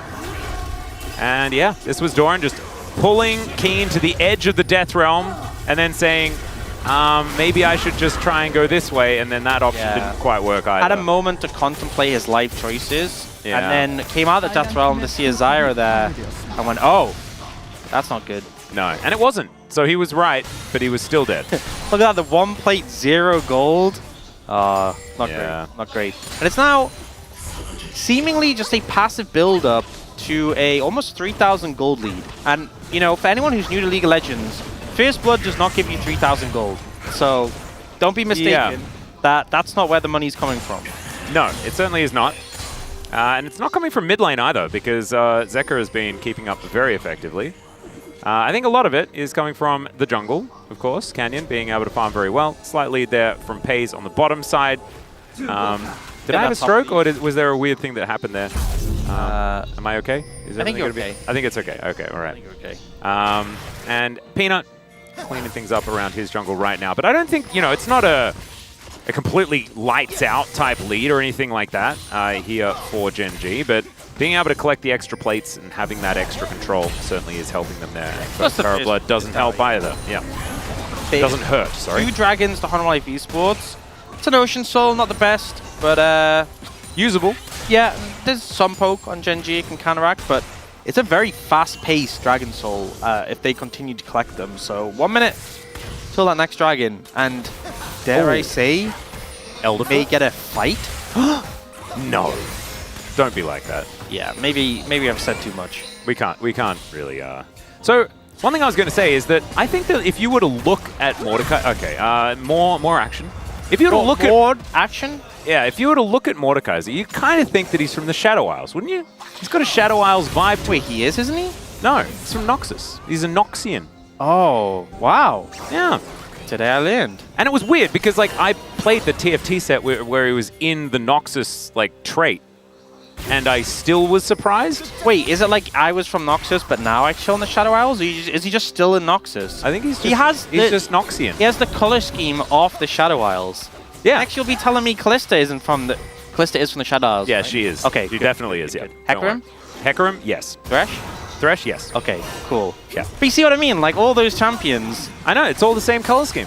But I feel like you're allowed to be a bit green. The old Mordekaiser maybe was a bit less green. You know. He was the OG. This one feels definitely more Shadow Isles-y. Ooh, Delight.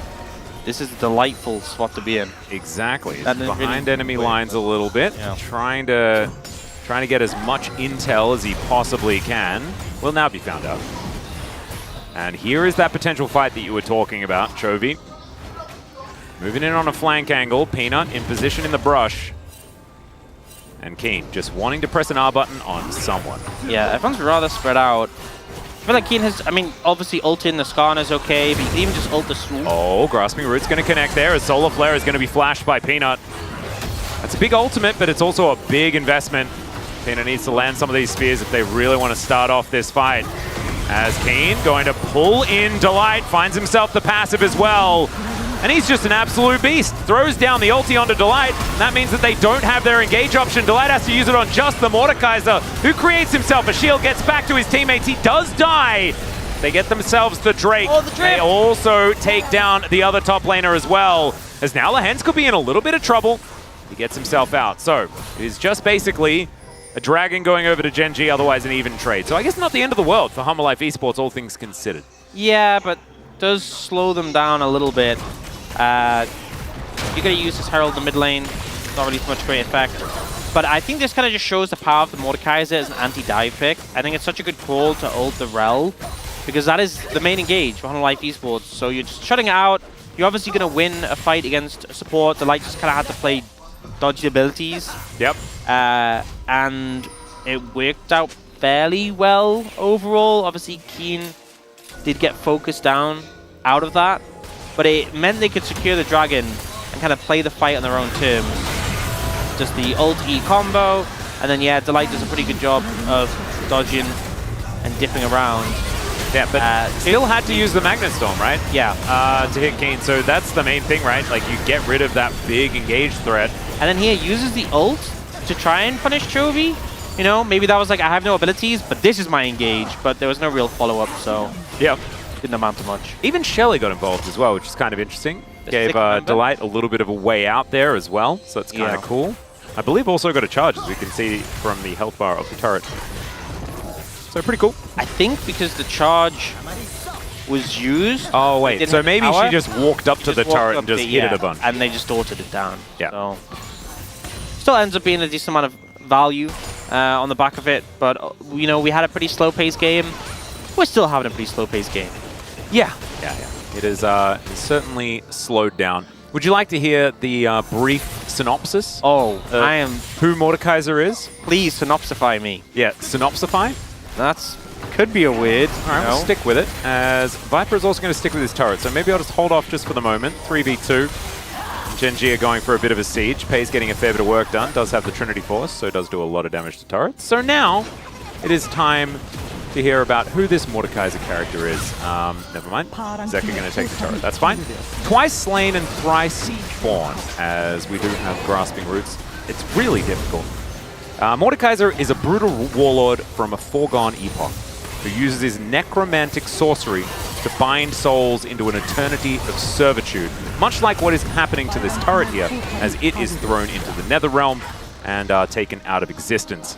Few now remain who remember his earlier conquests or know the true extent of his power, but there are some ancient souls that do. They fear the day where he may return to claim dominion over both the living and the dead. Pretty cool stuff, really, as far as like a start to the conversation, but he sounds really evil, doesn't he? Yeah, or maybe just misunderstood. I think, yeah, that could... Nah, evil. I think he's pretty evil. And he got a bit of an update as far as lore is concerned as well, because of course got the full just champion kit remake, which I won't give you my opinion on because it makes me sad. How did that change his like lore? You know? I don't know whether his lore was that like he was just fleshed out to begin with. I don't know whether anyone was that upset about it when it came to Mordekaiser, but I don't quite remember. Maybe he was removed from the band. Because I thought it was canon that he was just, you know, in Pentakill. Because he was basically the front runner. Like all of his abilities when he first came out was just all metal music. So I think that he was pretty much just like a metalhead. Yeah, that had to have been it. Like that was just it. That was his brand. That was his thing. Now he's a bit more spooky. Yeah. Well, how things change. Indeed. I think maybe he just grew up, like grew out of the phase, you know, still loves metal, but would prefer not to have that be his main identity. Yeah, and hates when you bring it up. It's like, come on, man. Yeah, exactly. I was a kid. Yeah, I was a different person back then. Oh, flank coming in. Yeah, this could actually be big as Delight is going to flash in. Not exactly finding too much there, and Doran also struggling to get the value, but there's the Impale. Stranglethorns is used very defensively. And that's a lot of buttons, but not a lot of results. As Chovy dives in, Zeka dives out. And maybe we could have just been reading lore that time. Yeah, this is very pacifist team fight. They tried, but no one ends up going down. Like they're using rubber bullets. Delight. Don't worry, he's just passing through. Oh, alive? Yeah, has the crash down for the shield. Dragon is now alive as well. They end up dying now. Hands, is he going to throw it in there? He does not. Oh, but he cancelled it. Now they get the information. Delight dying now would be a negative thing to do. Delight doesn't. And they're just going Baron. Just going to go to the Baron. Yeah, well, they got spotted. They got spotted. Yeah, on the trap is Chovy. That's the value. That's why they play in Italy. That's the only reason. Well, it is going to give them all that information, so they don't need to stick around with everyone around this dragon. They're on a ward now. Shaker could have done that too, you know. True. Zyra is now taking this dragon down with the help of Peanut. And so this is going to be a bit of a wash. So Soul Point just kind of handed over on a silver platter. Sort of a rare misstep from Gen.G, but getting a lot of value out of the trap. Yeah, it was Humble Life Esports. Strange passage of play, but yeah, it just felt like it's still a struggle for Humble Life Esports to get on the key members. I mean, even with this being a generally favorable engage, you know, the Hens gets chunked down immediately. We then get this sort of flank coming in from Doran. Hayes brings his cooldown. We get this ult that comes out on a Canyon, but the ult that Canyon uses makes it very hard to follow up. So just very scrappy. Neither team really solidifying on the targets they want. Oh, and Zeka also, the control ward took a lot of the damage that was meant for him as well. Don't know whether it really would have been consequential as... Ward over the wall now, so like... Yeah, Canyon has also altered to make sure that all of these plants do so much damage. Peanut, he can possibly get it, but the Death Realm is going to keep him out. He gets over, but it does not do enough. Keen trying to be the absolute hero here as the Baron is secured by Gen.G. Keen will be taken down. You can see the Riftmaker doing a fair bit of work there, keeping him amongst it. But Gen.G, 4 members still alive and a Baron now in hand. That's the power of the Mordekaiser, just being able to pick the jungler and say, you cannot smite, you cannot play the game. And you know what? You can't even build QSS anymore. No counterplay to this. Yeah. I guess other than maybe like build a Banshees or something. I kind of love Canyon just putting down like 4 plants and then Stranglethornsing to make them do so much damage to this Baron. Yeah, I mean, Zyra Mordekaiser, this is just something you can do. Yeah. I feel like it's you know, the speed, the ability to take the Baron so quick and just secure. Double Leandri's double AD carry is a fair bit of DPS. Yeah, solid. Yeah, not bad. And now, despite not a ton of action in this game, it's a 4.5k gold lead. Baron in hand for Gen.G to really try and capitalize on this and get some more out of it. There's still all those tier 2 towers up that they can look to apply pressure on. You can see Chovy hovering around the bot side. They push in heavily for vision in this area of the jungle. If they take mid here, they'll move over to bot, and they can just keep the pressure up on Honor Life Esports. And again, Honor Life Esports have been struggling to engage against this Gen.G composition. There's not that many easy targets. It feels similar to our previous series, you know, just kind of Honor Life Esports being pulled around the map to places they don't want to be and dancing to Gen.G's tune pretty much the entirety of the time. Chovy just went back home, does complete his 3rd item. Essence Reaver as well as Kraken Slayer and his Rapid Fire Cannon now all done. And Canyon has his favorite 2 items as well on the Zyra. Chovy dashing in, Viper taking a lot of damage. There's the culling. He flashes away. And he's going to get him out of there, but still, message received. Yeah, you're not allowed to do jungle camps.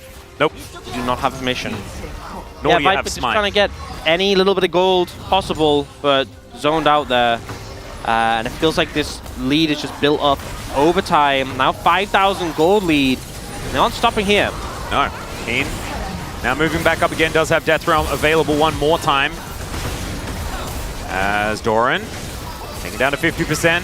Oh, Delight going to be pulled back. My goodness, it does so much work. Nice buffer there from Zeka, but Doran doesn't have that availability. And look at the Stranglethorns. The Magnet Storm comes on through. And they do manage to kill Keen. He didn't even get to press his R button. That might have been a way to keep him a little bit more alive.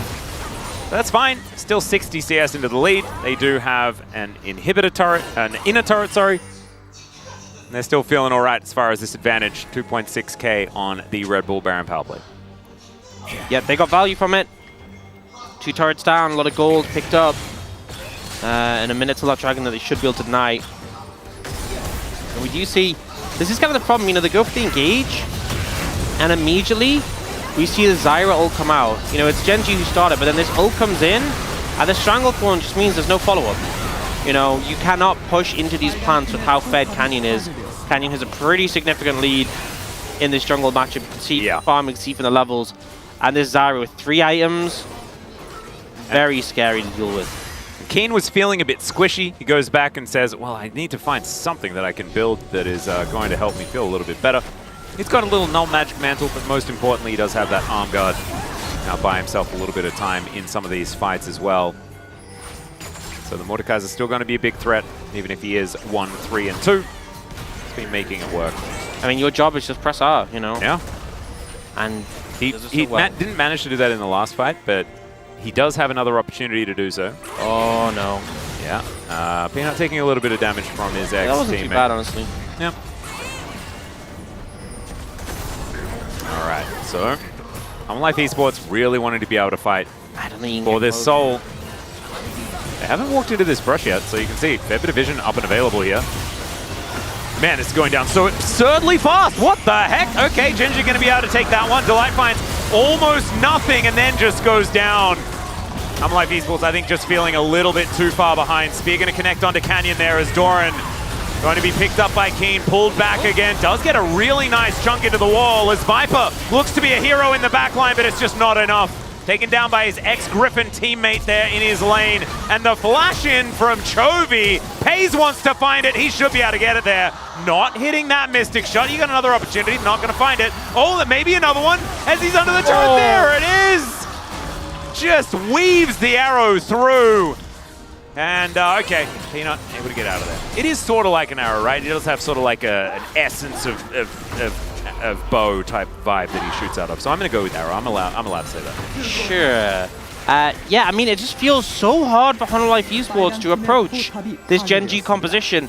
And I feel like this team fight more than ever, it just kind of feels like Gen.G all just on the exact same wavelength at every point. You know, this was very nicely played by Chovy dashing away from the engage. But it feels like, as a unit, their position, their movements, their readjustments are just so consistent. And every time Life Esports, someone steps up, someone tries to make a play, they're punished. You know, Viper gets challenged by Chovy, ults to try and put pressure down, he's shut down. And they're all just moving together. Feels like Life Esports are picking and prodding to try and find something that breaks, and just nothing comes through. Yeah, Zeko, man. He dodged a lot of things, but that last Mystic shot from Pays, enough to take him down. 3-0-3 now on the Ezreal, having a great performance once again. It's another Baron. And Doran, he's going to get impaled. They might be able to lock down Keen, who does have an arm guard, but isn't actually able to use it. Oh! It's the steal from Peanut! He is still going to go down, but maybe that was the heroism that can buy them some extra time. Delight? There's Delight coming in, but they just seem to know exactly when he's going to do it.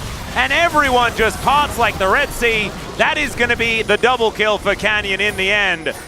And man, thank goodness Peanut was able to take that Baron, because otherwise it would have been well and truly the end of this game. I think it might still be, you know, 2 against 4. I think they're just going to end, and even when Life Esports make the hero play, even when it looks like they might have found a way back into the game, they're just immediately punished. I mean, Chovy and Page just read Delight like a book. Yeah, the whole game, it's what it felt like. I feel like he has had some angles, like you can see what he's thinking, but so can Gen.G, and they immediately read it, and they deny him any sort of access. And of course, they know Delight very well, him having played there last year, but haven't really seen him downloaded like this before. Still, Pays now, trying to go 1 versus 3, as he is towards this inhibitor turret with not a lot of teammates.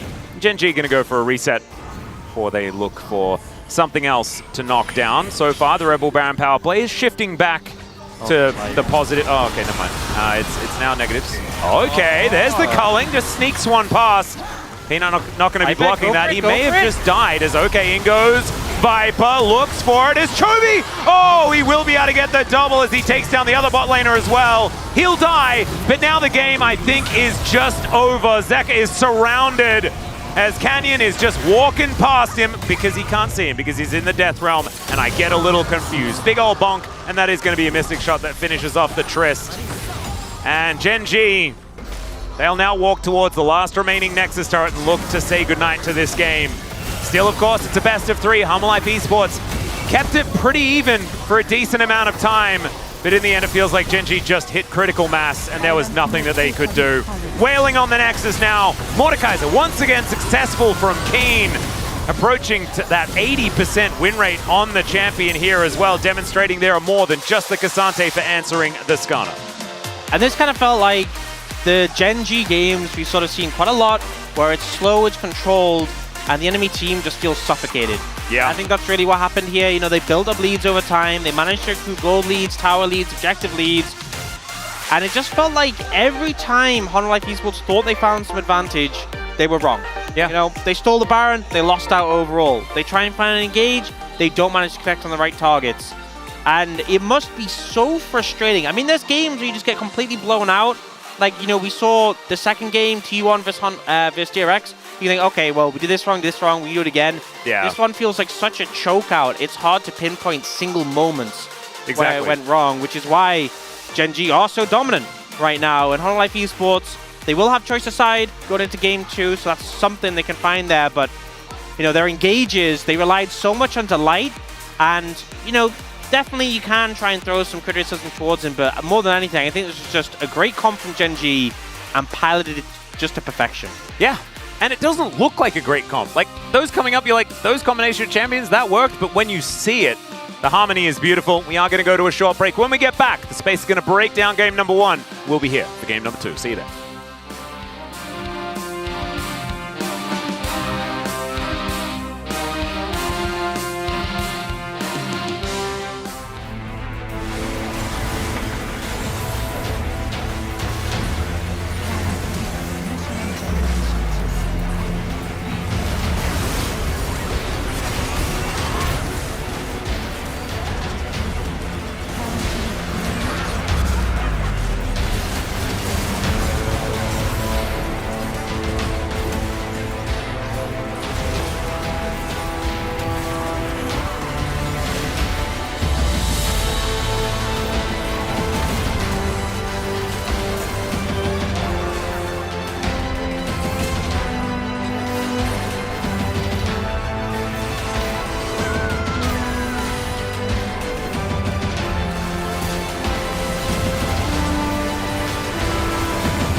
괜찮아. 잡았다. 나 좋다.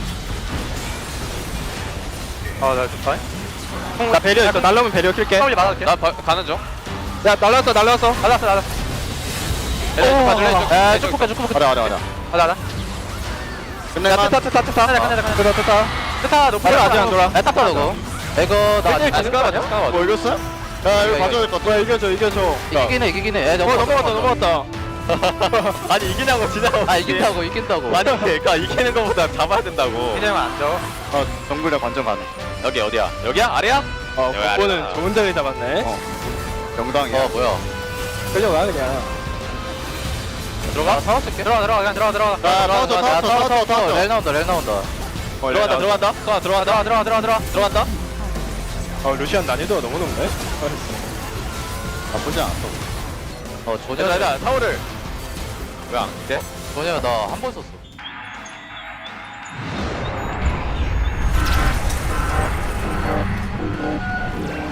Citizens of Final City, you must choose. Either bow before the Primordians or break before me. We are... Message deleted.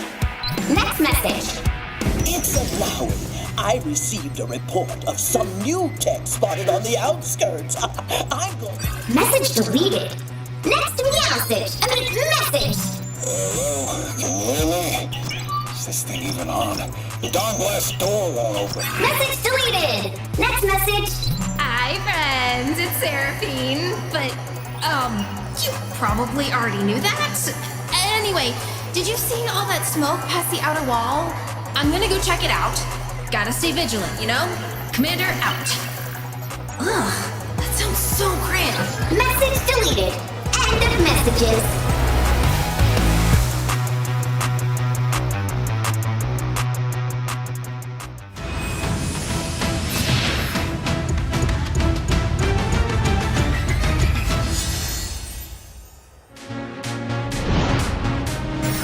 So it doesn't have flash anymore, of course. Used that in the last exchange. See really neat though, this big wave is stacking up and oh no, the grasping roots will connect, but Goshik, he'll turn up immediately to get knocked up into the sky. Canyon locks down that first kill, and there's a hook once more. KT, it looked rough in game 1. It is looking absurdly difficult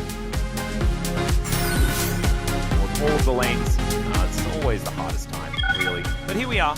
And yes, Canyon turns up, makes it a bit more interesting. Speaking of interesting, oh, interrupted. They get the flash out of Envy, but he's not out of the woods just yet. The Ignite goes down. Polu will turn up, and they'll leave the kill for the Carthus. There's that ultimate hunter stack you were talking about there, Orcs.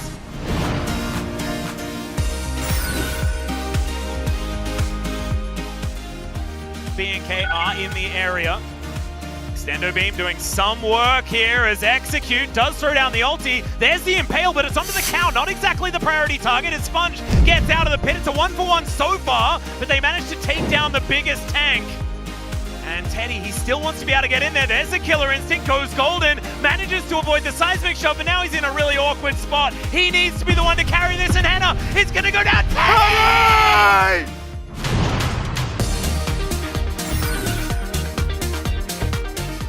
Deft gonna have to give up this turret. Absolutely. As Pureshik rotating around, you can see Lehans. He really wanted to find that Zenith blade, but as Rush Herald is going to fall down. Game getting kited. That is a decent encore under 3. Perfect into the backline. Finds his counter-strike on everyone. Strangle Thorns is there defensively, but BDD finds the ulti at KT!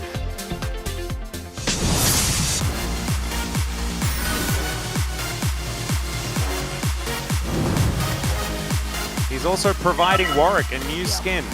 And here, the joys of playing into Skarner. Special delivery. Yeah. Wow, it's just so much CC.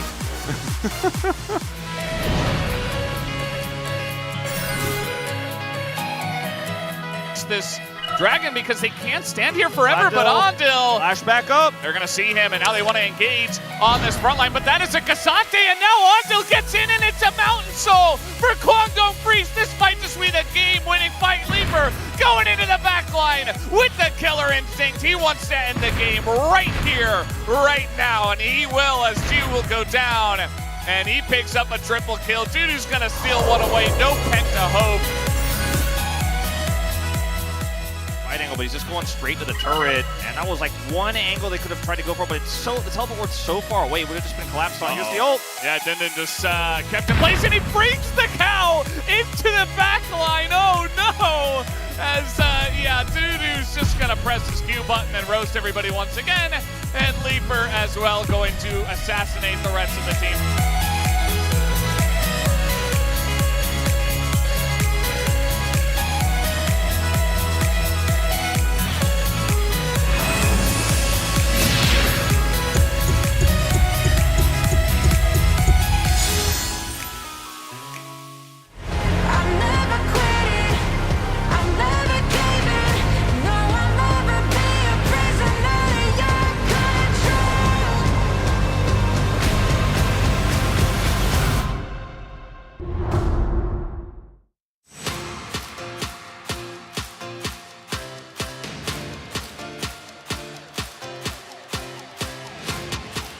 This last game was for the true fans of the LCK. It was a long burn, but it ended up being a good one for Gen.G as they hold on 1-0 against Hanwha Life. Welcome back to the space. D-Gon here alongside Huni and Wolf to break down that last match there, Wolf.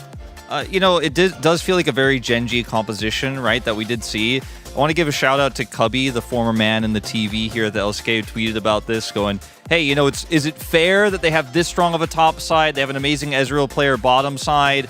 That seems broken. He's like, wait, but Ruler had this with Chovy before, and it was Peanut and Doran who was the top side, and now they're getting beaten up on by the new Gen.G. And I mean, it's crazy to see how good this team can be, how well coordinated they can be when they're slow and steady. And I think, you know, T1 maybe takes some notes, get a huge lead in the early game, then play it slow, play it oppressive. They just gave Hanwha Life no ins, no options. Yeah, I mean, I really like the Gen.G. Like, honestly, I didn't really like the draft. I mean, I really like the macro play and like how control it was, but like still like the difficulty of the like actually pulling off the solo lane, the 4-5 and the Lucian and Mordekaiser, it is really rough. But I mean, they did manage to win. They did like actually help each other. Like I still really like the 2-3 Leona and the Israel because like they kind of had to, like with both deal the synergy between the when there's like we see multiple times like these days, like more so like when there's Israel, they want really badly the Leona really bad, which is it makes sense because they actually boost up the lane phases, how strong it is, and that actually connected to the mid lane. The Leona was able to help the Lucian early game, and the Chovy was actually having a hard time against the Trish, but the time goes longer. It was like kind of favored for Chovy. That makes it was still crazy. Wolf, do you feel like the Mordekaiser is a true answer here to the top lane, given the fact that we've been cycling between Cassante, Skarner, and Rumble? I mean, I wasn't a huge fan of it, to be honest. I was kind of with Huni. It felt like it was going to leave you really limited in terms of your options here, and it's a pick that, in terms of its scope, can be pretty hard to pilot into a draft like this, especially if you're getting outranged by Kai'Sa poke, getting outranged by Nidalee poke on objectives. But Hanwha just never had any vision, never had any real win or in to those objectives, so they couldn't actually get that poke off. It didn't end up being relevant. Well, records have been broken here every single match. This one, the latest first blood, which means our highlights, even a little bit later, will start at the Baron. Yeah, I mean, it was such a nice play from the King, actually, just making sure there's no 50-50.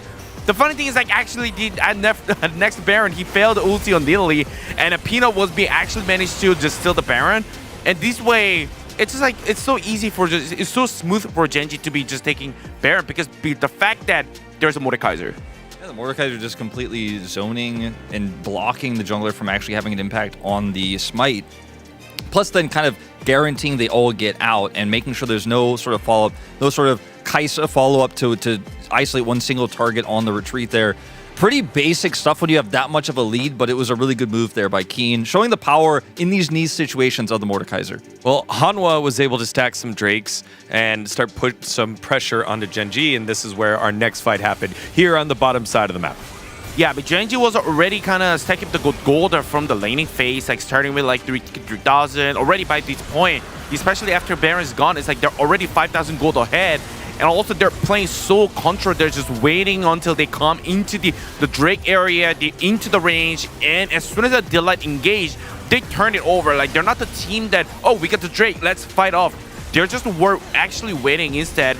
And they are just like, especially the Delight, it was like, I would say that was a fail engage, and the disengage was for the Gen.G. It was like pretty easy. Yeah, and I think for Delight in this situation, you just don't have a lot of control. You have to try to look for something, but maybe try to get a little bit closer, try to play that neutral game, use some poke to close the gap first, because Gen.G were so far away that rel engage looked really foolish. And that's the most scary part of dealing with this draft as Gen.G in that moment is rel Magnet Storm into an Impale, the Kai'Sa comes in, you get a kill or two, and then the fight's over.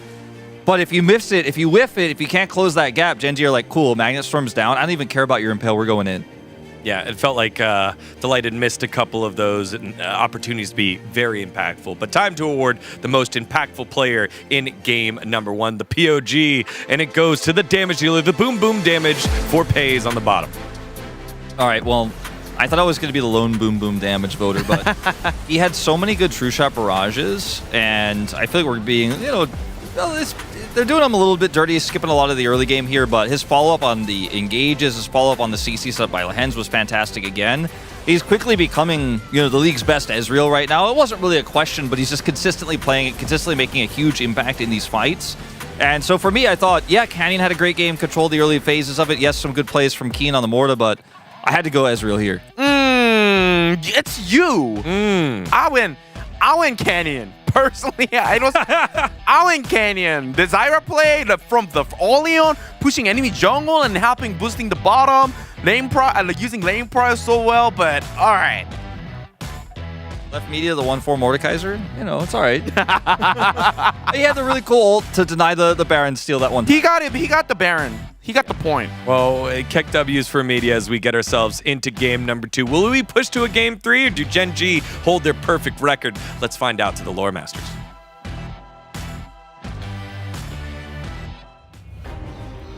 Kick W's? I think not. That left media always based. As we know, always based. And do you know what he was doing? He was waiting for the update on the Mordekaiser lore. He got that little tidbit and he was like, oh, I'm invested. And that's his little plea. I feel like I'm pitching a content piece. Meditations with media, and we just hear what they have to say because they clearly know something that we don't. Well, do you know what we do know? What do we know? This is Viper's 400th game. And I'm really hoping for his sake it's going better than his 399th game, because that one didn't go too good. Very, very cool stuff. 9th in the bottom lane as far as all-time here in the LCK is concerned. You can see just catching up to Sungyun now. Oh, a little bit sad when he's going to get pushed down, of course. A name that we all used to associate with the team Viper plays for right now. Of course, originally Rox Tigers, now moving into their Hummer Life Esports era. Oh, how times change. And players change as well. Of course, Viper finding a lot more success. And we'll see whether Hummer Life Esports can find some success in this game. Backs to the wall right now. And if he wants to win in his 400th, we're going to have to get his 401st right afterwards. That'd be really fun. Okay, Zyra going to be banned away. None of His that. Canyon Nope. not going to be first picking it this time around. Not happening. It has just moved up and up and up, by the way, with the priority that Gen.G Yeah. had put on it. Like, it's I mean, it's kind of insane. The pace it sets in the jungle, you know, obviously there we saw Canyon able to outpace Peanut and challenge him. And also, it just makes, like, we have so many popular engaged champions, particularly in the support role, things like Rel, Nautilus, Leona. It must be such a nightmare playing them into Zyra. Oh, yeah. And it's like, even if you get your engage off, if you're slightly whiff, or sometimes even if you're not, if you're just behind, you just get mangled by all these plants. No, it's kind of nutty. I feel like you get to play like Warcraft 3 when you're playing Zyra as well. Like, I feel like you're commanding your minions at the same time. Because they do follow who you auto attack and stuff like that. But the way that he sets up for camps just feels so Canyon. And he's just going to lock in Italy, which is a very Canyon thing to do. And you can see now... Oh, sorry. Peanut is going to lock in Italy because they're on the blue side now. Don't worry, my brain works, I assure you. And Chovy is going to go back to the Corki by the looks of things. And that does make some sense, although Tristana is available.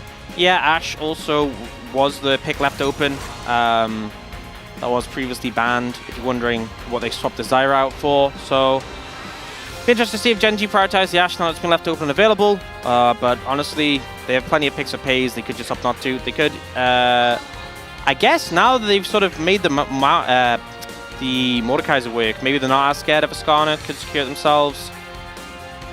Yeah, it could be like, they could go Mordekaiser on 3 if they wanted to pick something other than the Skarner. Yeah. And I do like this, the double Trinity Force. Yeah. I think that it is a lot of coordinated power spikes that you can get to. Yeah, and Pays had a solid game. Obviously got POG in the last one. Yeah? What was it, 930 DPM or something like that as well? Which is crazy considering how much didn't happen in that game. Yeah. You know? Maybe he did a lot of inconsequential like trading and damage and stuff like that. That is kind of Ezreal's vibe. It is kind if of. we're being honest. Look at the Zeri coming out from Hummer Life Esports. And they're thinking of going Lucian. I'm interested to know how much of this is no, Zekka's also being practiced Lucian, and how much is I want to copy Chovy. Well, no, Zekka has also really wanted to. He's been on like a 70% win rate in solo queue on Lucian. I think that he's wanted to play Lucian this whole time. Okay. He's been on a bit of a tear. Guys, more Lucian. Everyone's just hovering Lucian. Yeah, well, I think Tristana's a better pick for him, and just in general. 2 really strong AD carries up against Gen.G, who have 2 really strong AD carries. But they have a Skarner, and will now ban away the Xante. I wonder if they... That's an interesting one. I don't think they will, but I wonder if they'll ban away the Mordekaiser. Because I'm not necessarily super convinced that Doran can play it, but maybe they're like, look, we know how good this counter is. We're gonna make sure it doesn't happen. We'll see. But I think Xante is definitely one they're going to take off the cards. For the side of Hummer Life Esports, I could definitely see them throw more bans towards the jungle, just to kind of trim down the AP pool. Trim down, but they already banned the plant and the trees banned on the other side. Oh, there is another tree, though. That's true. Don't think that's going to be happening, though. Leona going to be taken away from the hands makes a lot of sense. Gen.G ban Lulu instead of... I mean, I feel like Xante would make a lot of sense. But if they ban Rakan here, maybe they ban the Lulu, because, you know, Lulu with those double AD carries could be problematic. But to be honest, I feel like the setup would be important for Hummer Life. They do ban the Xante, Lulu left open. Hummer Life Esports, having banned the Leona, are they going to throw a ban towards the jungle? Yeah, I think you can leave the Lulu up and then pick something that you're comfortable playing into the Lulu and then seeing whether that is what Delight's going to do. Is the Karthus going to be taken away from Canyon, of course. A lot of options, and Talia is certainly one of them. Oh, this is such a good Talia game. Oh, yeah. Yeah. It's like, you know, I mean, the Leona Ezreal is a strong combo, but... Because I feel like the other AP jungler we've seen, well, I don't think it would be a Diana game. We've seen Brand. I don't think it's a great Brand game. So I feel like maybe if they'd gone Talia, Karthus bans, might have stretched Canyon's pool. But regardless, this is what they're dealing with now. I think the problem with Canyon is that he can always like just keep going back and back further. Like the Lilia, the Morgana, there are so many different options. Yeah. Well, Aatrox's going to come in for Doran. Obviously, Aatrox a little bit more bruiser now, no longer going full lethality like we saw before after changes. I think it might be a rough time for the Aatrox playing into Talia and Skarner overall. A lot of lockdown, and the Alistar pick into the Nautilus makes a lot of sense. Yeah, and Lehen's utilizing his counter pick to make sure that he sees what Delight is going to be playing, and then he can pick accordingly. I think they could have just priority picked the Nautilus if they would like to have it. Of course, we do really like it into Zeri in general, but not doing that, making sure that the lane is going to be in the best position possible, and I think Ezreal's going to be pretty happy in the early stages. Canyon's Talia, a bit of a treat here. And Humble Life Esports also set up with a bunch more damage, but also a lot of late game threat with Trist Zeri. We've seen this as being like cream of the crop when it comes to, 80 carries for mid and bot lane in tandem. So we'll see whether that's going to be enough to get them over the line in Viper's 400th game here in the LCK. And also, Humble Life Esports, they haven't been able to take a series off Gen.G in 16 times of trying. Like, that is an insane amount of time without a victory. It's it's nutty. That is a lot. That is a lot of time. So, hoping that we get a 3-game out of this, hoping that we get a bit more for battle. This is Beijing chick. That's bang. All right. Is it Jisun's birthday? Okay, it's Jisun's birthday in 2 days. I just got the Jisun confirmation. If I had have missed my boss's birthday, we would have had the whole broadcast cut off. We would have been just out on the street. Yeah. Exactly. Oh, man, I got actual mini heart attack. And I'm getting older, so I mean, it's getting more and more of a threat. Yeah, and I've got like Atlas fired on the teleprompter now. I'm very confused about what's going on. Oh, I'm so frightened. Okay, let's get onto the rip. Game number 2, maybe my last. 소환사의 협곡에 오신 것을 환영합니다.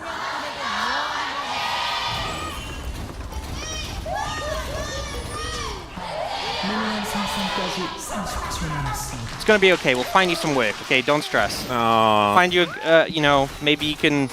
Thanks, Orcs. Wicked Kuchara, get some. I'm really good at carrying trash bags. As Hook is going to connect here onto Canyon, who's in so much trouble. Zekka's going to join the party, and he's dead. Okay. Well, that's a good start for Humble Life Esports. It's just that easy. That's. I might get another game in my career. Gotta milk them for this. We've done it. I think a lot of the time we talk about setup for the Nidalee. Nautilus does a pretty good job at that. Yeah. And set up for most things, just in general. Yeah, now he's got an extra Ruby Crystal to go to lane. Yeah. That feels pretty good. Yeah, in fact, I think that when it comes to a time where having your support get a kill, First Blood before minions have spawned is probably the greatest time for that to happen. Yeah. Because having a Giga Tank in the bottom lane just feels pretty nice. It means you can play so aggressive as the Nautilus and just trade excessively. And I really hope we get to see that. Well, let's see what Lehens and Pays can do. Of course, Ezreal Alistar is probably the least amount of power you can have in a lane. As Chovy does the whole walk at Zekka with his Gatling gun running. And that's the strategy he's employed all season long. And it's understandable that that's what he's decided to do. Because it always seems to work. Yeah, it's really strong.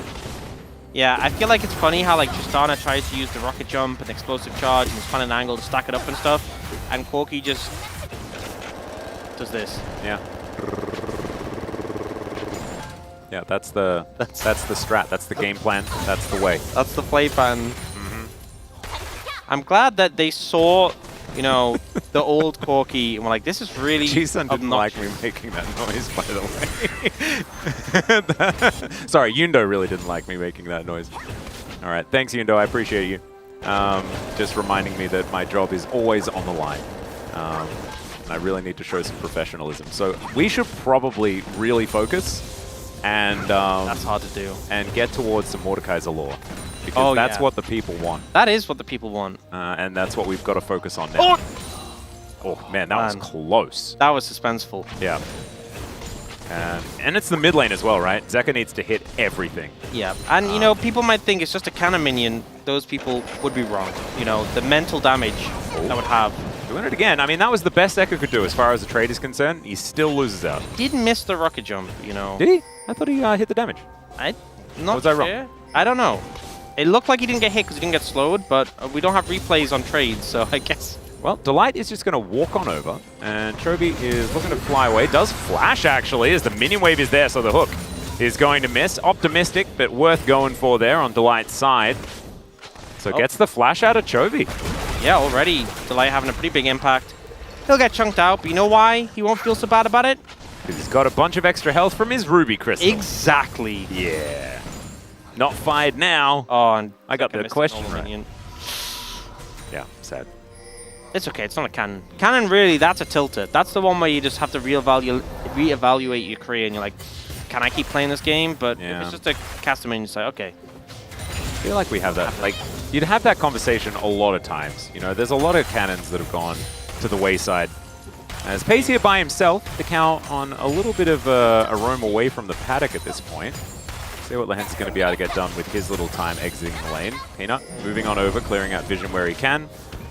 And Delight also in the fog of war. So things calming down a little. You can see Gen.G able to pull back about 100 as far as that 500 gold gap was concerned with the first blood. Canyon sort of getting back out. Of course, the no minions had spawned yet when he died, things like that. So as far as tempo in the jungle, I don't think that the first blood really affected that. It just gave a red rock to a Nautilus, is basically what it felt like.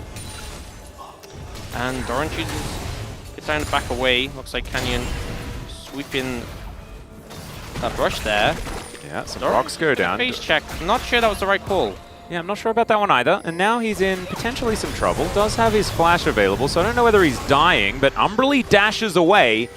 Doesn't have to flash. Still, he's very far away from the turret. That's okay. You know, Skull Crab, movement speed helps him get away. They now know where Canyon is exactly.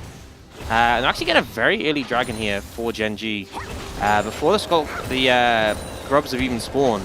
Yeah, that is a very early dragon. Could see a situation where Hunter Life Esports manage to get both. You know, I feel like the problem is Pina has to reset. They're going to be up soon. Perhaps not, but still. We saw like a really fast dragon pace set last game. We're interested to see if we get that again. But that first one being done so early seems likely. And if Hunter Life Esports can stack them up with this advantage, could pay off massively. Yeah, Gen.G know exactly where that ward is. Life with that one-star. Okay, there is an Impale. Keen going real aggressive. Doesn't get the stun to the wall, though. Trying to get Doran out of there. So weird, the fact that he like queued the Q3 while he was impaled. Yeah. It was a bit strange. As Canyon threw a big rock at Peanut. A lot of throwing rocks around, actually, for Gen.G in this particular composition. Or at least two champions that do like to do so. Canyon will be able to probably secure all of these, though. Keen moving over. Chovy gets the roam, and Lehens is here as well. The Delight just looks for the hook, walks in immediately, headbutt pulp, smashed into the wall, and the Aftershock is now down. He has to flash to get himself out of the way. He was almost saved by the Ruby Crystal, but it wasn't enough. Chovy, that Valkyrie was fantastic, but the Q3 was even better by Doran, who's trying to end Gen.G's world. Canyon now able to throw these threaded volleys through, and he knew that he was definitely going to go down, and it's a double for the Trist. Oh dear, this is looking fantastic for Humble Life, but Gen.G not finding the team fight they were looking for. Yeah, Delight leads the charge, ends up getting focused down, but with all the cooldowns being on the Nautilus, everyone else can pick it up. And you know what might have been the difference maker there? Right? A bit of HP. I think so. It took them that little bit of extra time, that little bit of extra extension. Let's check it out one more time. Yeah, so they put a lot of focus into him with the CC, and as a result, it takes just a bit too long to go down. Keen has to flash for it. Zeka jumps immediately onto Chovy. Chovy goes down. And then Canyon, this jump is a little bit too far from Zeka, but he zones him off from walking away from the tower. Now Canyon's like, well, I'm trapped between a Tristana and a hard place. Yeah. And he was definitely going to die, so really nicely done. Zeka, the biggest benefactor of this whole situation as well, and a Tristana with extra gold feels absolutely fantastic. So Humble Life Esports, how are they going to utilize this advantage that they picked up for themselves? It still was 3 grubs collected for Gen.G. So no Tristana with massive amounts of grub power to try and be utilized in these side lanes that we saw T1 do expertly in our previous series. But they could still even out that scoreline, especially with the added power that they have picked up. And I think if you have an advantage at this stage, like, we obviously talked about the Manamune Triforce combo being popular for both Ezreal and Corki. That's going to be a big spike for both of them. But they're a ways away from that. So you could easily pick up this second dragon on the back of the power spikes you have now. Ooh, nice buffer for FaZe. And then if you get a strong soul and you're looking at 3 dragons before Corki and Ezreal have Triforce Mirror Mana, you're in a fantastic spot. See whether he can actually get there, as of course farming very well at the same time, even with Chovy.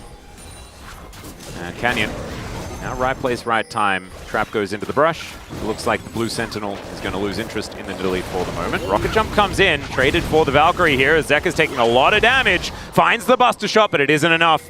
And Delight, he's Hex Splash, and Chovy, he could feel it in the waters. But Seismic Shove going to push him back here, and Delight, oh, he's overextended. Headbutts available, Pulverize is there, and Chovy able to lock that one down. And now FaZe avoids the Extendo Beam. Ult comes through from Viper, though.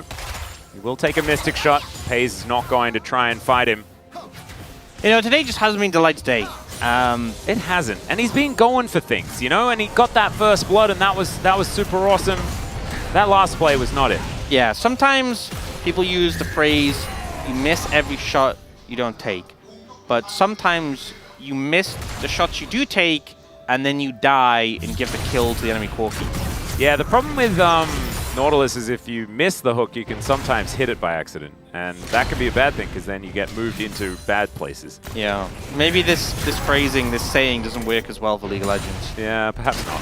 But actually, no, we've used it for League of Legends all the time, so don't take that away from me. You know, Blitzcrank's different. You do miss every one you don't take, and it's generally good if you manage to land it, unless, you know, it's onto a big mega tank or something like that. Still fine as Keen. Will find an Impale here, and Pays and Lahan's turning up. Oh, Doran able to just backflip out of there. That was pretty sick, but they do get the flash, so still valuable, but not able to actually get access to the turret, which is what they were looking for. Gen.G now going to move on back. Yeah, really well played by Doran there to avoid that. Oh. Yeah, another hook going to come on through there, and Lahan's just says, no, please leave. Pays down to 50% though, and now Hammerlife Esports chasing after Lahan's. He gets pulverized, but he's going to get pulverized as Viper just destroys him. That's the Zeri's first kill of the game. And this is those 3 grubs that we were talking about. Some plate gold going over to Chovy in the interim, but I think that's consolation money. That is not a win for Gen.G. Hammerlife Esports holding on to the lead. Absolutely. Dragon is up and available, so expect Hammerlife Esports might end up moving their members down towards that. They'll crash this wave in, reset, head there. Although we see Gen.G moving pretty quickly, so maybe they won't get the chance to do so. But they got a pretty big advantage on the top side. I think they'll be happy with that. Yep. Canyon moving on down towards this bottom lane is going to be the dragon that they look for, I assume, unless they're just going to try and dive Doran again because they just got his flash. Oh, nice ward from Doran. Yeah, it's a big wave. He doesn't want to give it up, but he might have to. He is a very practiced top laner, just knows that he is the one that's probably going to get attacked. He's got backup now, so he can step up to it. Yep. And you know, they spend this time trying to make something happen bot. Hammerlife Esports able to open back up on the map, and they have more members down on the bot side right now. As I say that, they teleport one top. Yeah, and Kane has teleport available as well, and he's going to stand his ground, throws a rock around, but isn't going to be able to find out more. Okay, once Skarner's been nerfed to a point where he's not way too strong, how about if Nidalee's in the if Talia's in the game, you can pick up her little rocks when she throws down the Unraveled Earth. Wouldn't that be cute? Well, what? So when you throw it, you move the Unraveled Earth? No, it just does a threaded volley. Oh. I just think it'd be cool. I like champion synergies. Sometimes it feels like it does that much damage now. Yeah, true. But maybe it'd be enough. Depends how well the Talia is going, I guess. Yeah. Just a fun little food for thought thing. Let's have a look at this replay, though, as it was a nice pick. And Delight is not perturbed by how things are going at all. Got the round the wall one, and then the slow from Zeka allows him just to keep up the hands. No ult on him now. Not sure what the picture-in-picture was showing us. I believe Chovy pressing W. Maybe he picked up the package. Ah, yeah. Oh, where'd he put it, though? Has he lost it? I don't know. I think the package got smaller. I haven't seen many of them. Yeah. Since it got removed. You know, I'm normally pretty critical of players when they have bad package usage. Yeah. I'll be honest, Chovy's has felt borderline invisible. Yeah, I actually feel like everyone has been terrible at packages this season. It's just been misused. Everyone, I think it might be like the address database has just been completely on the fritz. So everything just gets sent to Narnia. Yeah. It's not really working out. Aslan just piles of boxes all over the place. Tricky getting your mail. Indeed. Not always going to be a reliable thing. Yeah, that's hard. But I would have thought that something would get through. Just nothing at all. Okay, Viper taking a bit of damage here from FaZe, sidestepping the burst fire quite nicely there as well. Delight going to assist though, and it's just going to be a trade of minion waves. Unlike esports, it is a slower dragon, as in a lot of time was left when it spawned, but they are going to get the second dragon. Yeah. And hopefully for them, it's a strong soul, can't be a Chemtech, which is already fantastic news. And with 2 in the bag and strong elite spikes, and it's an Infernal, which I think they will be rather happy with. Cinder Gaming. That is our favorite thing to do. Picking up Cinders. So much fun. And you know, we saw in Owner's game earlier today, the Nidalee Spears post Rabadons doing a lot of damage. Oh yeah. Add an Infernal Soul. And that would be pretty significant. Yep, I would say that that would work quite effectively. Canyon has a torch. It's in response to Peanut's Leandries that he has completed as well. But the Talia has been going pretty fine. I think Peanut hasn't been back to base for a while. That's what it feels like to me anyway. Yeah. So I imagine he's probably got a bit of money in the coffers. He's going to take the Rift Herald though first and immediately puts it down in this mid lane. 2 members of Hummer Life Esports here to assist as well, so this could be a lot of damage onto the turret. The rest of Gen.G are moving over. There's the Pulverize headbutt to try and go for a disengage for Lehens. And Gen.G are going to be able to get into position. That is going to be a charge, but no turret to be taken here. The rotation from Gen.G was crisp enough, and Chovy in the meantime is going to have a lot of free time with a plateless turret. Oh, Zekka's maybe? Yeah, Zekka's coming in, and now this turret is well and truly dead. Teleport's coming forward. Keen is looking to try and chase him down. Of course, it's a Tristana. He was never going to catch up, but still. They just won the race for first turret. Over. Oh, and the rock. That. Top of the morning to you, Keen. Cruel. That's what Peanut said. And you know when he's got the top hat emote, that's when he's feeling it. Yeah. So thankfully, Peanut is in high spirits, but still, I can't feel good. Yeah, I mean, Gen.G did a good job there. Secured first blood, managed to defend the mid-tier 1, even though FaZe had low mana, which I was a little bit concerned about. But the tower's still low mid, and it's still a gold lead for Hummer Life Esports. It's almost 2,000 up, 2 dragons in pocket. Now, setting up for something on the top side. Yeah, Lehen's trying to look juicy here. Oh, that's one that he missed. And Lehens, you can see, trying to hold on. Gets in there. There's the 2-man Pulverize. Waits for Chovy to come on over, and Doran's going to be the target. Weaver's Wall comes through. True Shot Barrage actually finds it, but there's the knock-up onto Chovy. He has to flash to get himself out, and Doran has survived. Gen.G just without enough burst damage. Yeah, not able to blow up Doran on this Aatrox, and they will have priority towards mid, though. Viper trying to defend here with the Extendo Beam. All right, Gen.G really just looking for some sort of pick, some sort of something in this game. They will be able to grab the outer turret in mid lane, so they do get that little rotation. I think they're happy with that, you know. Key takeaways. Yes, they didn't get the kill they were hoping for, but they managed to take out the tower, and seems like there's a... Oh, man, the anchor comes out of nowhere. Zekka looks for some autos onto Chovy. He'll get there, but Keen is going to come round. Buster Shot comes through just to get rid of him. That is a big cooldown. He has invested, but I don't think that there's going to be too much follow-up. And it's not on that much of a cooldown, so it should be absolutely fine. So they're still trying to make things happen, you know? Yeah. Not being super successful with making things happen is Hummer Life Esports, but they're trying. I mean, I feel like it's the same for Gen.G, right? This is Gen.G trying to make things happen. Well, even though it was Delight that was kind of baited into it. It was Delight first, and then they get the turnaround. They're trying to burst out the Aatrox, but they just don't have the damage. Speaking of the Aatrox, Lehens is going to Pulverize once again. They get the headbutt back as Canyon's threat of volley is kind of avoided here. Seismic Shove misses as well, as now FaZe is in a 1v1 with the Aatrox, but the rest of Hummer Life going to turn up. There's the Impale. Doran might actually die, but it takes a long time. Can Gen.G actually get out of here is the question, and I think they will be sacrificing Lehens. Wants to get the headbutt back, but he doesn't quite get there as now Viper has turned up. Flash out of the way of the spear. Extendo Beam just barely missing as well, and Chovy is in the mid lane. And he's killing turrets and minions, mind you. Yeah, they will be able to trade back for this tower here, but losing mid-tier 2 pretty painful. I think Chovy should be able to finish it off. He does. So it feels like these fights, you know, yes, Hummer Life Esports found the edge there to turn that around, trade it 1 for 1, but then they lose mid-tier 2. Yeah, the gold's even. Yeah.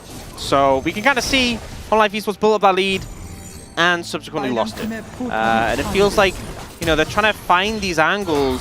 Is Gen.G's game plan do weird stuff so that they get distracted and Chovy kills their whole base? Is that the strategy? If so, it's working very well. Yeah, so thing is, Doran does actually so much damage here in return before going down, and then Lehens doesn't actually have ult up in a bit. Oh, we have more stuff happening. Dragon spawning in 3.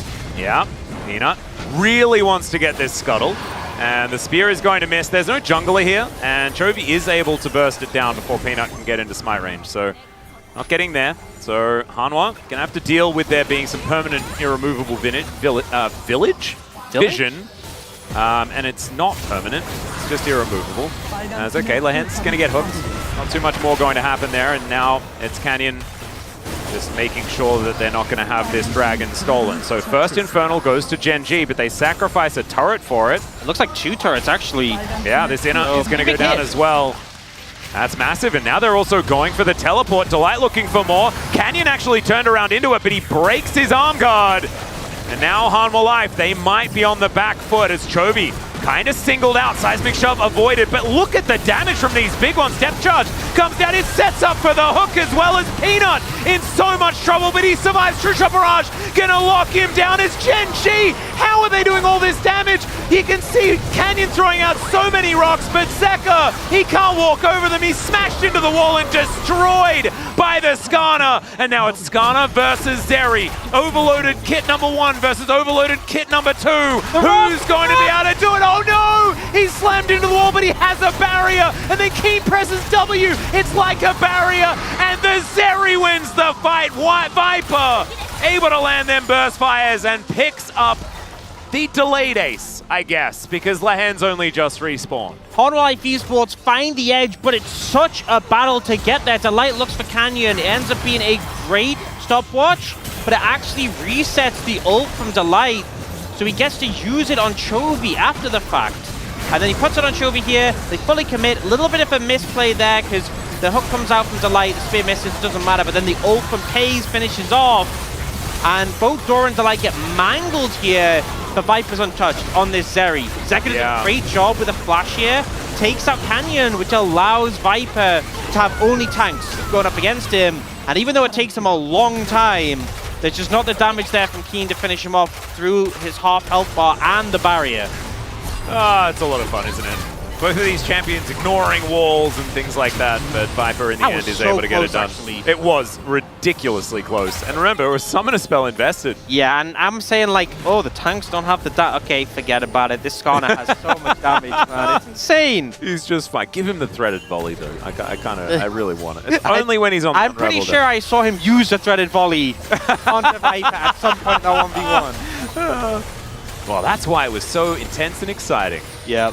And now this is a very fed Zeri. You know, we're talking about this Manamune Triforce spike from both the Corki and the Ezreal. That kind of works until Viper's approaching 3 items, nearly there. And now Hanwha Life Esports have gone for the let's just start Baron.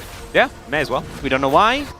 And they will subsequently stop it. So Control goes into the back of the pit, spots them out. I like the opportunistic let's just start Baron and see type strategy, you know, if you have a good way out, the exit strategy. Sometimes they start a Baron for a teleport. They were starting the Baron for a control ward. Yeah. That's, you know, deny 75 gold, get a little cash in yourselves. Every bit of denial counts. Yeah, I mean, if you do that 100 times, that's 7,500 gold that Gen.G would have to use on control. That's a lot of money. See? And we're only like 98 times or 99 times away from that being the case. And you know, any LCK support cannot resist going back to base. We just saw Lehens do it right there. Every time you go base, you gotta buy 2. Absolutely. You gotta have, you know, if they increase the limit. Look, it's back. It's back. We're gonna be on 98. If they increase the amount of control wards you could buy to 10, it'd be a travesty. You know the amount they would have no items ever. They would just have a full stock of control wards. We're gonna get messages from Aiming after this. He doesn't want people to understand the gold strats, you know? He is the gold king. He is the gold king. As Peanut throwing some spears around. Not going to be skewered this time around his Lehens. HLE's control ward focus play gone pretty good there. They got 2 more. So the gold lead is still 2,000. It has been this like the whole game. As Doran might be in a bit of trouble here. That looked invisible. It kind of was because it was inside a wall. Yeah, unfortunately, Doran wasn't also inside that wall, so he didn't hit him. No, that's the problem. I mean, you'd assume because so many of these champions have been inside walls a lot this game, that it would be a good strategy. You can just find a Zeri there, you know? You just throw a skill shot on a wall. Oh, there's a Zeri. You never know if you don't try. Every shot you don't take. It all comes back to that. All right, Delay gonna find another hook though as Kane's flashing away. He's tanky, but not that tanky. Look at this. There's a lot of things getting thrown into Delight as he makes his way back out again. Aftershock wearing off as Chovy now has 3 items complete. Rapid fire cannon now done. Keen's gonna teleport back with more HP, I presume, and probably not the best target to look for a pick onto from Delight. But they are getting some decent poke down, and the damage on Delight's not gonna stick because he doesn't have his Warmogs yet, but Peanut can just pop people up with a sustain. Chovy actually walking over a lot of wards here. He's able to get a control ward into that brush. The rest of the team moving on in. You can see the Dragon is going to be the focus. Soul Point on the line here for Hanwha Life Esports, but Gen.G just wanting to even the Dragon score. This is going down extremely fast as Lehens gets snagged by the spear, and it is the Drake secured by Gen.G. The flash hook once again is Delight, starting every single fight, but it's onto the Skarner one more time. Lehens in so much trouble, and Zeka going to hit it. I think it was an explosive charge delivered by Keen. True Shot Barrage not going to hit. Oh, it's Chovy that's skewered by Peanut. I take back everything I said, Peanut. You're always allowed to play Nidalee too. That was beautiful. That felt personal. Oh, yeah. And Pays looking for some revenge here at the same time. The Mystic Shot's not hitting the same way. Hanwha Life, they can now look for a Baron angle. Chovy does have teleport when he comes back up again in 25 seconds. That is going to be Scuttle Vision also up for Gen.G. Maybe a bit dicey here for Hanwha. Don't think they can risk it. A big thing is no one's that tanky on Hanwha Life Esports. They would lose a lot of health on the Baron, a couple of health bars low, but you know, Gen.G make a great call here. They wall off, they rush down the Dragon, but unfortunately, they just keep getting poked out consistently in this passage of play. The engage comes out here onto Keen. And yeah, it looks like Lehens walked on a trap, and the bomb as well managed to finish him off. Yeah. So a bit unfortunate there. He was getting poked out constantly in this spear. Oh, gorgeous. You know, even Chovy gets hit by skill shots sometimes. It's true. And Peanut also making the Nidalee work, right? We saw Ona have a great game. Canyon has obviously been really good on this pick as well, but I think there are 3 that are getting a pass on the Nidalee so far here in the LCK. And that is way more than the 1 that we had in week 1, right? So yeah, we're feeling good about this. But I will say, we can give them out. We can definitely revoke them. Oh, true. Yeah, so keep it up, Peanut. Yep. Yeah, passing grades so far. And Chovy actually died 3 times so far this game. Not exactly having the greatest one on the Corki. Of course, is 50 CS up. Like, kind of ludicrously fed regardless of the scoreline. Yeah, I think he's died 3 times more than he did last game already. Yeah. And now they're starting Baron, so maybe they want to die some more. Oh, that spear hurting a lot onto Pays. Now Chovy gets in there, wants to push Peanut away. Pays gets out the back of the pit though. And Hanwha Life Esports might just take the leash. Oh no, it's so risky. Yeah, this is a lot of danger. Extendo Beam not going to connect onto Chovy. Spears need to be landing. But you know what they got? Look in the back of the pit, there's another control ward. Oh, there we go, high value. Keen threading the volley. Or, you know, the Q that he does, and not Talia's one. And Doran, there it is. There's that 75 gold. Although it's going to cost Doran half of his health bar, I think he can take it. Health regenerate. Oh, Delight's doing it again. He's doing it again. He's not going to be able to find the hook onto Pays, who's now just still trying to dish out the damage. The Mystic Shot is really good, and Doran's going to fall down. True Shot Barrage just narrowly avoided, but it's a double kill as the revenge of Chovy is now coming down on top of Hanwha Life Esports. Peanut over the wall. That spear really splitting Gen.G here. Okay, the carries are still alive. They still have ults from Viper, flashes from the 80 carries. They can make this work. A fair few cooldowns also have been blown here by Gen.G as Viper throws down the ulti. Unbreakable will there for Lehens. He needs to play bouncer. He needs to get Peanut out of this pit. They're behind the Baron. It is secured, but look at these health bars. They're so low. The spear is going to miss. Flashes over the wall from everyone, and Viper takes down the cow. Keen is still really good at peeling for this team, but Peanut He needs to hit a few of these spears, get rid of some of these Barons. The Valkyrie, the Arcane Shift! And now the backs are going to be empowered and taken by Gen.G. Oh, man! I don't know how only one person died there from Gen.G. I mean, this is the initial play. Delight thinks he's found this flank, but you can see on the minimap, Chovy and Lehen's both moving in. The ult goes on a canyon, but he repositions with the wall. And the front line of HLE Esports gets mangled. The carry survived, though. Sorry, go on. Did Peanut Primal Surge Delight as he was then about to transform Pounds out of 4 people? Is that what happened to keep him alive? I think that might have. But holy! Chovy actually carries the bomb to the backline, and it triggers on both Canyon and Pays, but he just doesn't want to push forwards and take the damage. Lehens does a great job of buying time. Keen slides out, which is critical because otherwise Zeka would have got resets. 게임 정신 나가겠네, 창에. I'm losing my mind because of these spears. I mean, he's probably thinking, why didn't you land them as much when you were with us, man? Come on. That is some facts. But like, regardless of everything, like the Nidalee having a lot of impact here. Don't get me wrong, but Gen.G are managing to circumvent these situations. They now have the Baron on 4 members. They are trying to set up for this dragon, and Chovy has 4 items and a 2-level lead on Zeka. Oh, Lehen's gonna get hooked. There's an immediate ulti, but they just wanted the cooldown. HLE Esports going to immediately back away. Keen, banana brush control, so important. Now no one with some wards in there. HLE Esports getting this down so incredibly low. It goes down so fast, but Canyon puts up a wall to prevent them. And HLE Esports not going to have any access to this one. Hook, he's going to find the backline onto Pays. How is he landing these? I don't even think they're recommended, but they're impressive. As Keen just, go-karts his way out on his ride-on lawnmower. And Peanut going to survive. Chovy also absolutely massive. You mentioned the 4 items. One of them's a Bloodthirster. I thought you meant 4 items and Infinity Edge was done, but no, hasn't completed that. Just has that extra survivability. I mean, so much AD, like his rockets are doing so much damage.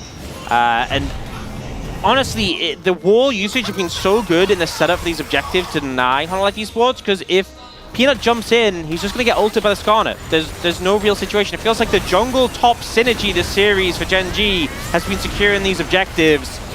Like, well, what are you supposed to do as Peanut? Look at Keen just playing bouncer over the wall. You jump over, you're dead. And here, Delight finds a good, it's... I mean, sort of a good, impressive hook. Let's just go impressive hook. But the problem is, into this composition, with the Talia, with all this threat onto you immediately, like, he just gets chunked so fast, and the follow-up isn't really there. I feel like the problem is Peanut's so squishy. Doran feels so squishy as well. They kind of just get blown up if they follow up. Gen.G are so good at playing around that death ball. I feel like this is them to a T. These front-to-back team compositions, with strong front line, strong back line, your carries, hit whoever gets CC'd. I feel like that is a style they do very well, and they are proving it here again. They really are.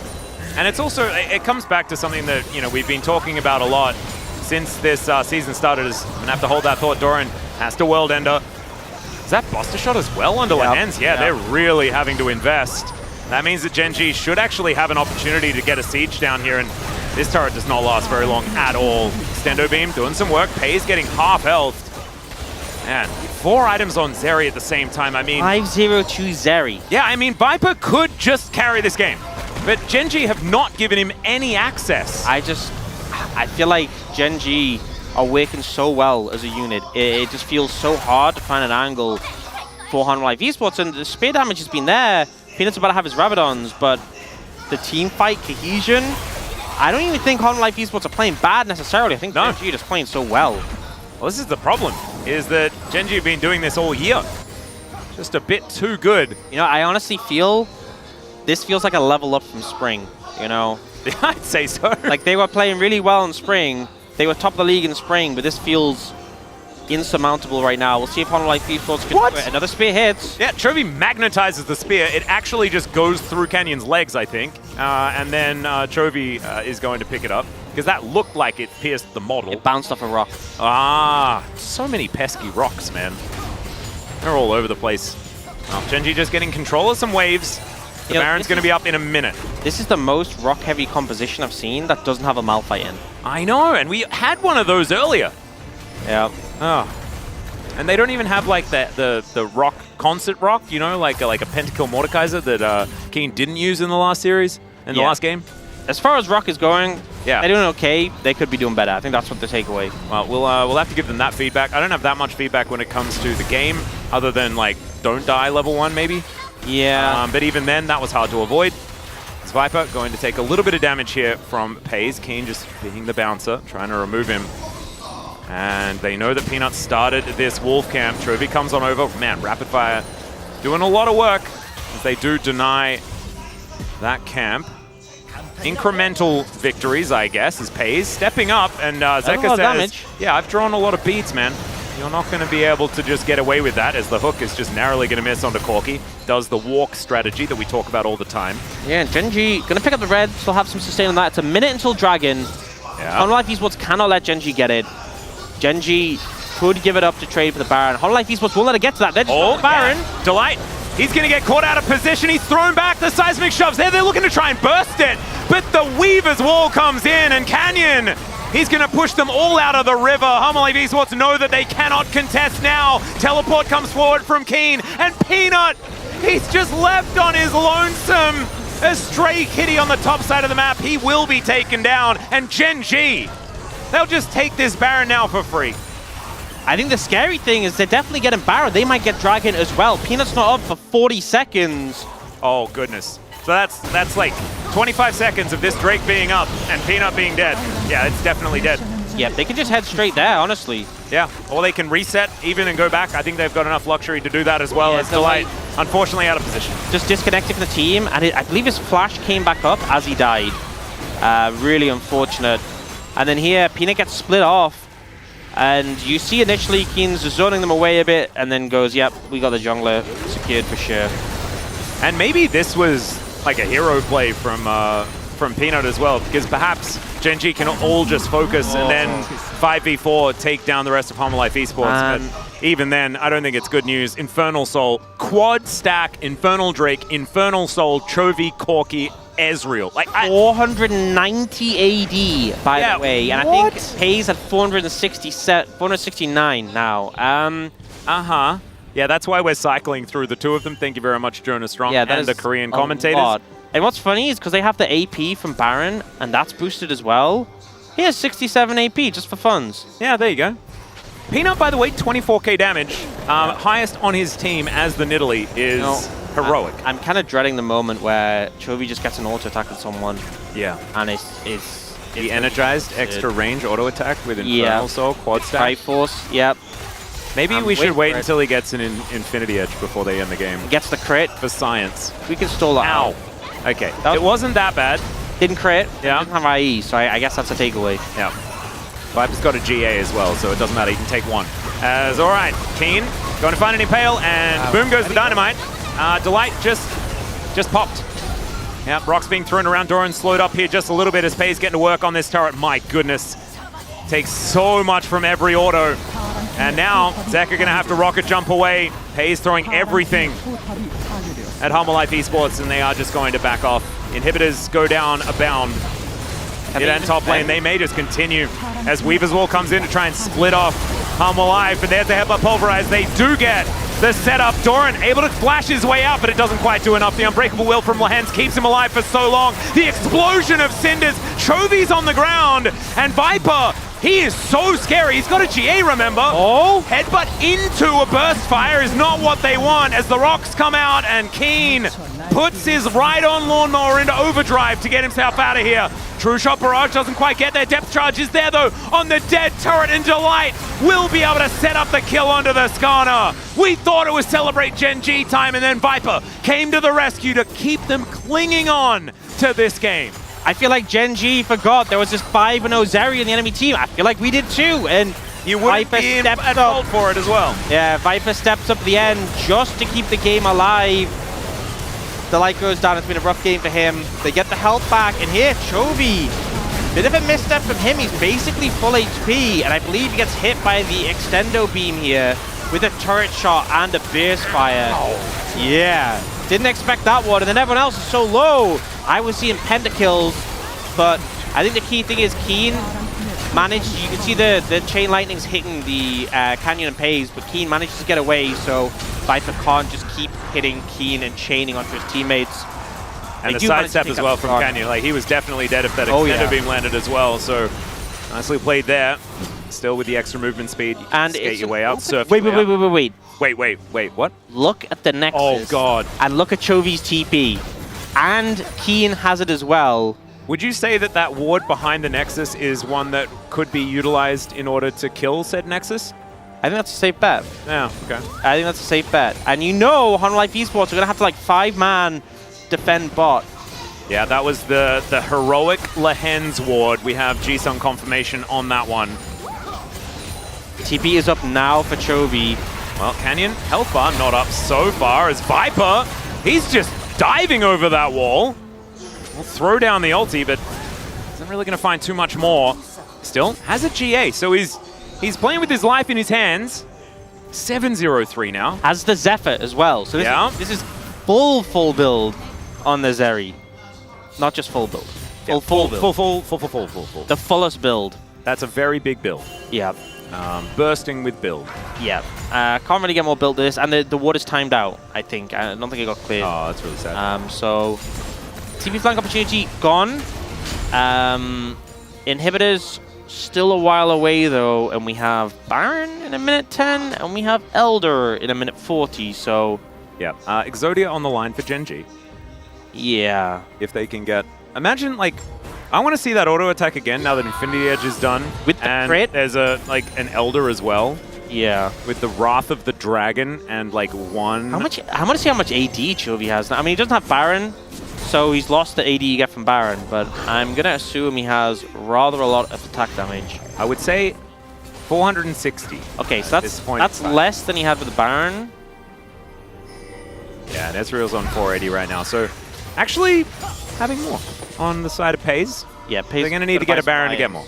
But yeah, it is a lot of attack damage. And Yes. Pays, I think, is going to be full build here, presumably a GA.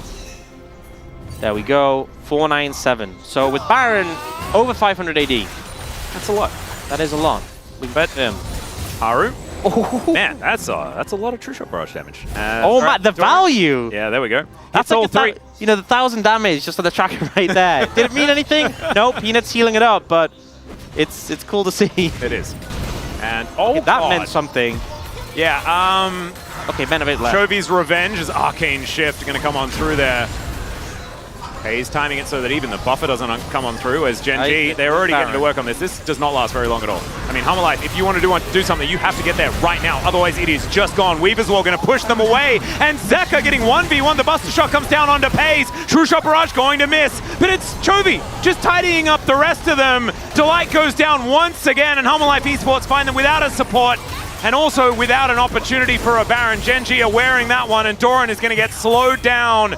Pays chasing after him, Mystic Shot after Mystic Shot, and the flash forward. Peanut is the one that's now taking all the damage, and Doran, I don't think he can avoid this. Keen jumping on in, there's an ulti once again from Viper. But Chovy is just doing too much damage. He looks at him, and he's at threat of death as Pays is going to take matters into his own hands down to the GA Pays. Very, very low. True Shot Barrage going to come through. Peanut on the fountain, and boom goes the Zeri. His first death is on the Nexus as his inhibitors respawn, and Gen.G need to take a little bit more time before they finish this game.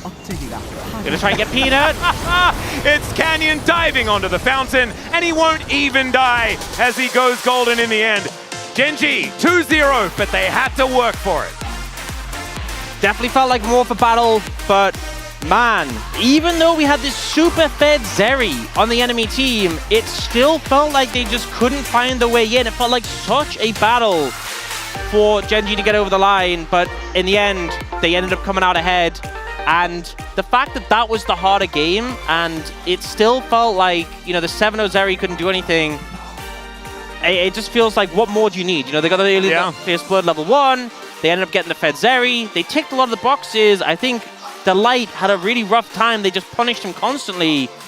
And Gen.G, you know, can anyone beat them at this point is the question I'm asking. Well, so far the answer is no, absolutely not. No one can beat them apart from KT. That's just the actual answer. because they did it in spring, but that's the only evidence we have of them being fellable. Apparently, they're undefeated in scrims as well, so even in practice, they can't lose. You know what? I can believe it. Yeah. I think it's David Freak Turley. He's the only one that can beat Gen.G right now. He needs to do something to stop this from being the way you're supposed to play League of Legends, because I think Gen.G were already built for exactly the meta we're in right now, and it is only getting better with time as they perfect it. You know what? I think the big thing for me is, obviously we saw in spring like Canyon and Chovy did well together, but Canyon was playing this sort of tank jungle role. I think a lot of people had question marks about this pairing. You know, will Chovy just steal all the farm from Canyon? Is Canyon just going to be on tank duty? A lot of people were like, I'm not sure it'll work together. It's working very well. In this meta in particular, feels like these two do so much work. The pace they set in the game isn't necessarily always the fastest, but it just feels like insurmountable at times. And here, we had so many good fights from Honor Life Esports. I really felt like this was going to go to 3. This was going to be the game. You know, they had the good early skirmish, and it just felt like the air slowly leaked out over the course of the game, which is insane when you have a fed Zeri. Like, it's so rare to have a Zeri this fed in Viper's hands, and I don't think Viper misplayed, and they lost. And I think that there will be probably some criticism levied towards him, because you just see it. You see the fact that it was 7-0 Zeri, why didn't you just solo carry? But I think that you're exactly right. I didn't see the angle, because if Delight goes in and instantly pops, like Zeri needs peel, right? She needs chaos to be created. And if Gen.G are in a phalanx, if they're in position to be able to play front to back, the Zeri doesn't work in the same way. Yeah, and I think for me, I mean, this play was obviously fantastic from Viper, finding this angle on Chovy. But I think for me, this is where I really find issue with the Nidalee. And Peanut did a lot of damage, right? You know, it has value in the early skirmishes. But when it came to these team fights, it was useless. You know, you were a heal bot and occasionally a poke bot. But when you have particularly this Tristana Zeri, there is so many junglers who would have more value here. Yeah. And I think that is kind of the problem for me. It's not Nidalee in and of itself, but when you put Nidalee and Trist together, Nidalee, Trist, Zeri, and it just ends up being a bad time. Delight was the only tank in this game. They didn't have a Skarner, they didn't have Kasante. It felt like a rough time for him, and it felt like insurmountable. And you can see here, you know, Viper did all the mechanical plays he could. He flashed the combo from Alistair. He was trying to get the damage down and defend the Nexus. It's just not enough. And the problem is that you can see Delight's timer here is extraordinarily low. He had died already prior to this push happening, as they're having a bit of a giggle trying to work out whether they need to get onto the fountain, and they do so to take down Peanut one last time. Bit of a giggle there from Chovy as well, but yeah, this is when 29k damage is that bar on the screen, you know that something's up. Yep. A lot of damage done by a lot of people, and I feel like the problem is it just didn't stick for Honor Life Esports. You know, that tanky front line felt really hard to deal with. And, you know, I feel like you can easily look at draft and criticize bits here and there. I don't think it's specifically a draft issue, but I feel like to beat Gen.G, everything has to be perfect. You need like the perfect draft, you need edge there, you need perfect play, you need a win skim. I just feel like it's a lot to ask. And Honor Life Esports, decent effort in the second game. Yeah. Back to the drawing board. Yeah, I don't know whether Dandy's going to be too hard on the team. Let's just say that. But it is time for us to throw it over to the space to break down what was a pretty short day, to be perfectly honest. Take it away, boys. Thank you very much, guys. Great cast on the day. The third cast in a row, 3 days in a row there for Atlas and Ox. So great job as Gen.G take the victory 2-0 after falling behind in this one. So we've seen Gen.G be pretty dominant, but this time it took a little bit more, and it was exciting to watch. Degon here alongside Huni and Wolf. Wolf, go ahead. I was just going to say, I mean, it's a 10-game winning streak now for Gen.G. It looked like maybe it was going to come to an end. The perfect season dream was going to end here in the beginning of week 3. Still alive, as they do end up taking the 2-0, but in terms of the draft here, I thought it's a pretty good draft for the side of Hanwha Life. I was a little bit concerned about how Doran would perform on the Aatrox, but it was a great game from him, especially in the laning phase. They had the Nautilus, they could lock down the Ezreal, lock down the Corki, they had all the pieces, they had the late game scaling. But some parts of this just didn't hit in terms of how it played out. Like, the Lily Spears aren't landing, and Delight is making some decisions, Huni. Yeah, I mean, he decided to fight off like a lot of time, multiple times. I mean, start off with a draft too. I think the not taking Zeri and Tristana, it's the consequence was kind of big. Like, they play more than 30-minute game. It takes like longer than it kind of should be, but like I really think that Gen.G still like managed to the win. Like it wasn't like really easy because like still like I think it's a really same thing as a game one. The draft difficulties are for sure it's actually harder than enemy team. Like once especially Tristana or Zyra get some kind of free kill, which is like this game was kind of had some trouble with. Like for sure HLE was the one the kind of throwing off for like especially around the Baron. Yeah, again, very give the props to Hanwha for taking the lead here and leading the way, as we could see in our first highlight at the Drake. This was the lead they had already amassed, and they assert their dominance around here and win this team fight, but lose the Drake. Yeah, and there's moments in this game where you start to wonder, like, will the Nidalee poke be impactful? Will we actually be able to see some of that land? And you see a little bit of it here. And this wall ends up coming through at a kind of an inopportune moment because, yeah, you end up getting the dragon, but you're kind of exposed now because you don't have any protection and your team is very split. And this is really unfortunate with the turn coming through here. Keen losing half his health bar, Doran going back in, but Lehens gets a little grief by the bomb.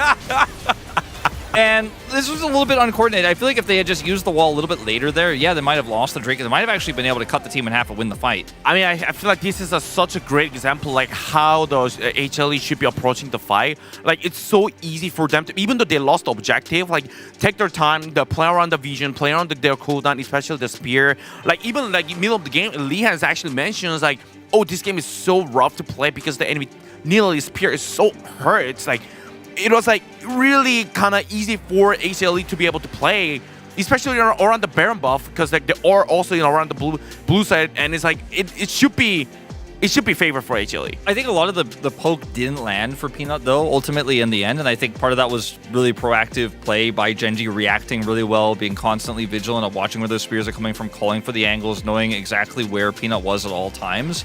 But part of it was, Peanut just not hitting it. And I think while the damage was real, had he been a little bit more consistent, I think there were many fights where Peanut could have ended up with a triple. They could have pushed Gen.G away. But Gen.G just held their ground so incredibly well. Very impressive. Later on into the game, it felt like Delight was getting caught multiple times and missing a couple of engages we see here in highlight number 2. The call was to go to Baron, and Delight missed the call, and Gen.G took advantage of it. Well, they left him out to dry because he's trying to push up and look for a pick and deny them from entering the Baron pit or entering the river, and then they leave him, and he knows the entire team is between the Baron and where he's standing, so he either walks into them and dies or walks away and they isolate him, and they don't have the damage to rush this down. Delight gets caught here, but I think in a way, Hanwha Life just splitting on the call really hurts. Yeah, I mean, this is such a like really disappointing way to actually losing the fight there. It feels not good, right? Like they still had a chance to fight off. Like they can actually just control the area first before they actually get the fight. Like this is I wouldn't blame like actually just solo on the Delight. I would say because like this is the between the coordinated teammates isn't there. Like compared to Gen.G, definitely it was like weaker, but still like it's complicated with the team. Like where actually they want to fight off, select the location of the fighting. I think it was a really lucky enough. Yeah, and I feel like it's also a good opportunity to highlight Gen.G. This is what it looks like to play from behind, to find a way into the pit when you don't. So nice call there by Lehens and Chovy to make it happen. Let's see who this game's player of the game is in game number 2. And they give it over to Canyon on the Taliyah. He's a really high KP, and his early game was fantastic. I think if you look at some of the things that went well for Gen.G in the early game, definitely you're always looking at Canyon here. Punishing this play from Delight, which, again, the guy was really trying to make it happen. Sometimes it came up heads, but it felt often, more than not, in this game, it came up tails. I mean, I would definitely say in LCK, like, he is the strongest jungler player. Like, if enemy team make a mistake and the punishment, it's a huge. Like, he knows how to punish, and he knows how to snowball the game. The consequences, like, you have to know, like, against this guy, it's gonna be, like, it's game end, Like, you just have to give away the Nexus if you make a mistake. I think I voted for Lehens in this one. Yeah, apparently wasn't alone. I thought he had some really nice interrupts, was really good at punishing Delight. I think a vote for the bottom lane is deserved as well. Once again, Pays, phenomenal game on the Ezreal. Based left media, that's all I could say from that one. I think on the Taliyah, though, it's showing how useful it is to have a jungler that can be impactful on that, so that your Taliyah can be that mid lane / jungle flex. We've seen teams get both Tristana and Taliyah, and how dominant that could be. And again, props to Canyon for just being such a great player. I really feel like there were some moments, especially we talk about that Delight catch before the Baron, where Hanwha Life didn't know how to play around their control of the Baron. You just chuck spears and you make them come to you, right? Like, sit there and play around the fact that you have control and just constantly poke, poke, poke. Like, Peanut was playing it to like, I get the poke, I get the kill after we already like pushed them back, but oftentimes you can just sit there and throw spears and force the Ezreal to come to you and try to answer back some poke. You don't have to be the one to go and engage, and it felt like in those moments, either Delight's making the call or Hanwha are split calls on those types of moments, and that needs to be tightened up. Kind of reminiscent of when Viper was trapped on the old Hanwha Life roster, where he's the only guy making the plays, he's the only one who's fed, he's the only one who's trying to carry, but the team's falling apart around him. I want to see better stuff from Hanwha. They had such a huge win to be the first team, or such a huge window to be the first team to take a game off Gen.G. All right. Well, we'll see how Hanwha bounce back from that one. But let's listen to the winners right now, standing by with Deer. Thank you very much, guys. This is Deer for the POG interview translation, joined by Pace and Canyon on the side of Gen.G. Congratulations! 네, 캐년 선수 한화생명을 상대로 승리를 거두면서 계속해서 무패 행진을 이어가고 있는데요. Hanwha Life Esports down and stood undefeated. How does it feel to secure your 5th consecutive win? It was a pretty tough match, but being able to win with a 2-0 and keeping our winning streak feels quite nice. And Pace, this is your 3rd POG. How do you feel? I know that Hanwha Life Esports is a strong team, but being able to win against a strong team, despite that, it makes me very happy. And Pace, you locked in Ezreal extremely fast, and even before seeing the enemy bot comp, you completed an Ezreal Leona bot. So, how confident are you to win against any comp? Yeah, I think I was pretty certain, and I decisively picked Ezreal because of how good he is currently. But I feel like I still don't really know if Ezreal has the upper hand against Seri. I think we'll have to play it out. Yeah, so your Ezreal plays had your fans give you a nickname. They gave you a nickname of Pazereal. They're sending some high compliments such as Paze is the real deal. So what do you think is so special about your Ezreal? I personally don't think I'm that great at Ezreal, so I don't really know yet. Yeah, so actually, Bang is on site. Not sure if he's still here, but he was at Low Park, and he is fabled for his Ezreal plays. So, what would you like to say to Bang? Yeah, I grew up watching those montages from Bang's Ezreal plays, and I wish I could have done better with Ezreal. I'm a little regretful that I wasn't able to pull off even better plays today. And Canyon, another question for you. After the B1 Zyra pick, there was a Mordekaiser top pick for the first time after 668 days. So what was the meaning behind the Zyra B1 pick? I guess for the B1 pick, we didn't really have anything in mind to pick. And we just decided it doesn't really matter if we just go with Zyra blind pick. So we just went for it. And in game 1, just so that you can secure Baron, we saw Kian's selfless hero play by taking the enemy jungle to the realm of death. So do you want to say anything to Kian? I know that we are all playing to win the game, so I want to say thank you, Kian. And in game 2, there were moments where you were on the verge of dropping your first game. But the team played so assertively that it didn't look like you guys were behind. So were you certain that you would win through team fights?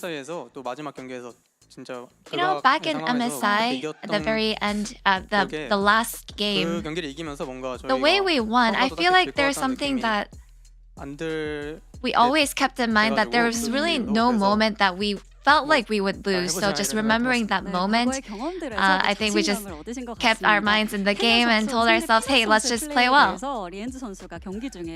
Lihan, in response to Peanut's Nidalee plays, he said, I'm about to lose my mind. So how much of a threat was the Nidalee spears? I personally dodged most of them, but I feel like Lihans might need some practice in positioning. I think that's why. Also because of how big his champions are. 그래서 그런 게 다 겹쳐서 Maybe it's just a whole combination of like his skin choices. Maybe that's why he kept getting hit by the spears. And Canyon, with your Talia in game 2, your ult was so on point. So let's take a look at this one replay. Everyone was so impressed by your ult here. So with your landing being such a work of art, was this all calculated? Yeah, I was told that Nautilus was flanking and I knew that I'd have to ult right there. And I think I actually pulled this play off in solo queue before, and being able to do this on stage was pretty cool. And Canyon, Gen.G and Hanwha has been taking turns setting a record for the shortest game of summer. But when these two went against each other, it looks like the game went over 40 minutes. So how did you pull this comeback in game 2? There were some parts where we had the advantage and some parts where we had a disadvantage. And I feel like we just sort of tried all these little things that ended up sort of putting us in the upper hand, and it actually paid off. And Paze, what are your thoughts on Gen.G's undefeated run? I don't think I just have been paying too much attention to it. But I've been putting in my absolute best in every game, so I think that's why we're so good.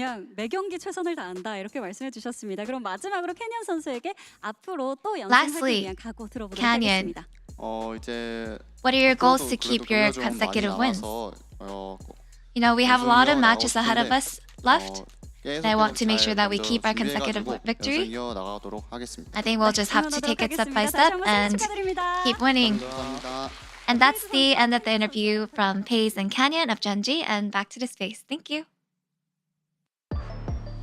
Thank you very much, dear, for that wonderful translation, Ayaya. As we got a great nickname here, Paze Real. Wolf loves it.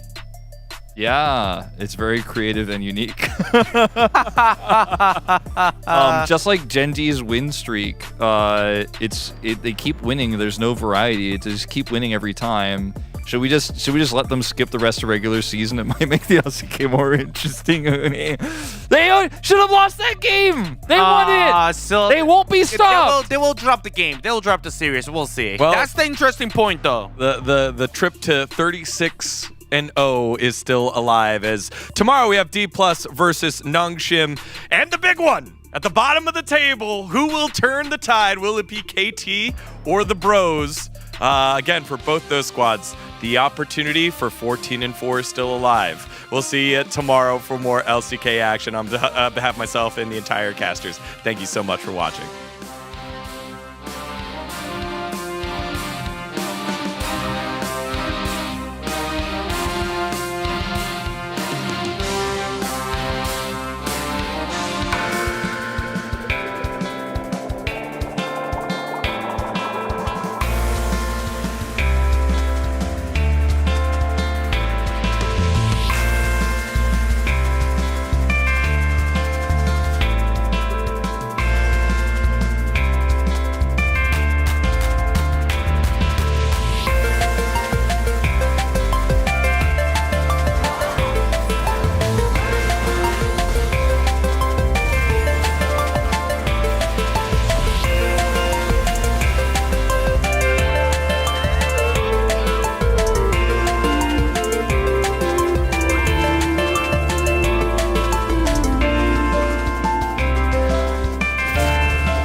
많은 팬분들이 응원을 해주시는 것 자체가 또 힘이 되기 때문에 너무나 감사할 것 같고 저희도 또 즐길 수 있는 무대가 될 것 같다고 생각하고 있습니다. 초반에 좀 좋지 못한 성적을 보여드렸는데 장르도 스킬 해줄게 내가. 팀적으로 단단해졌고 좋은 모습 기대하셔도 좋을 것 같습니다.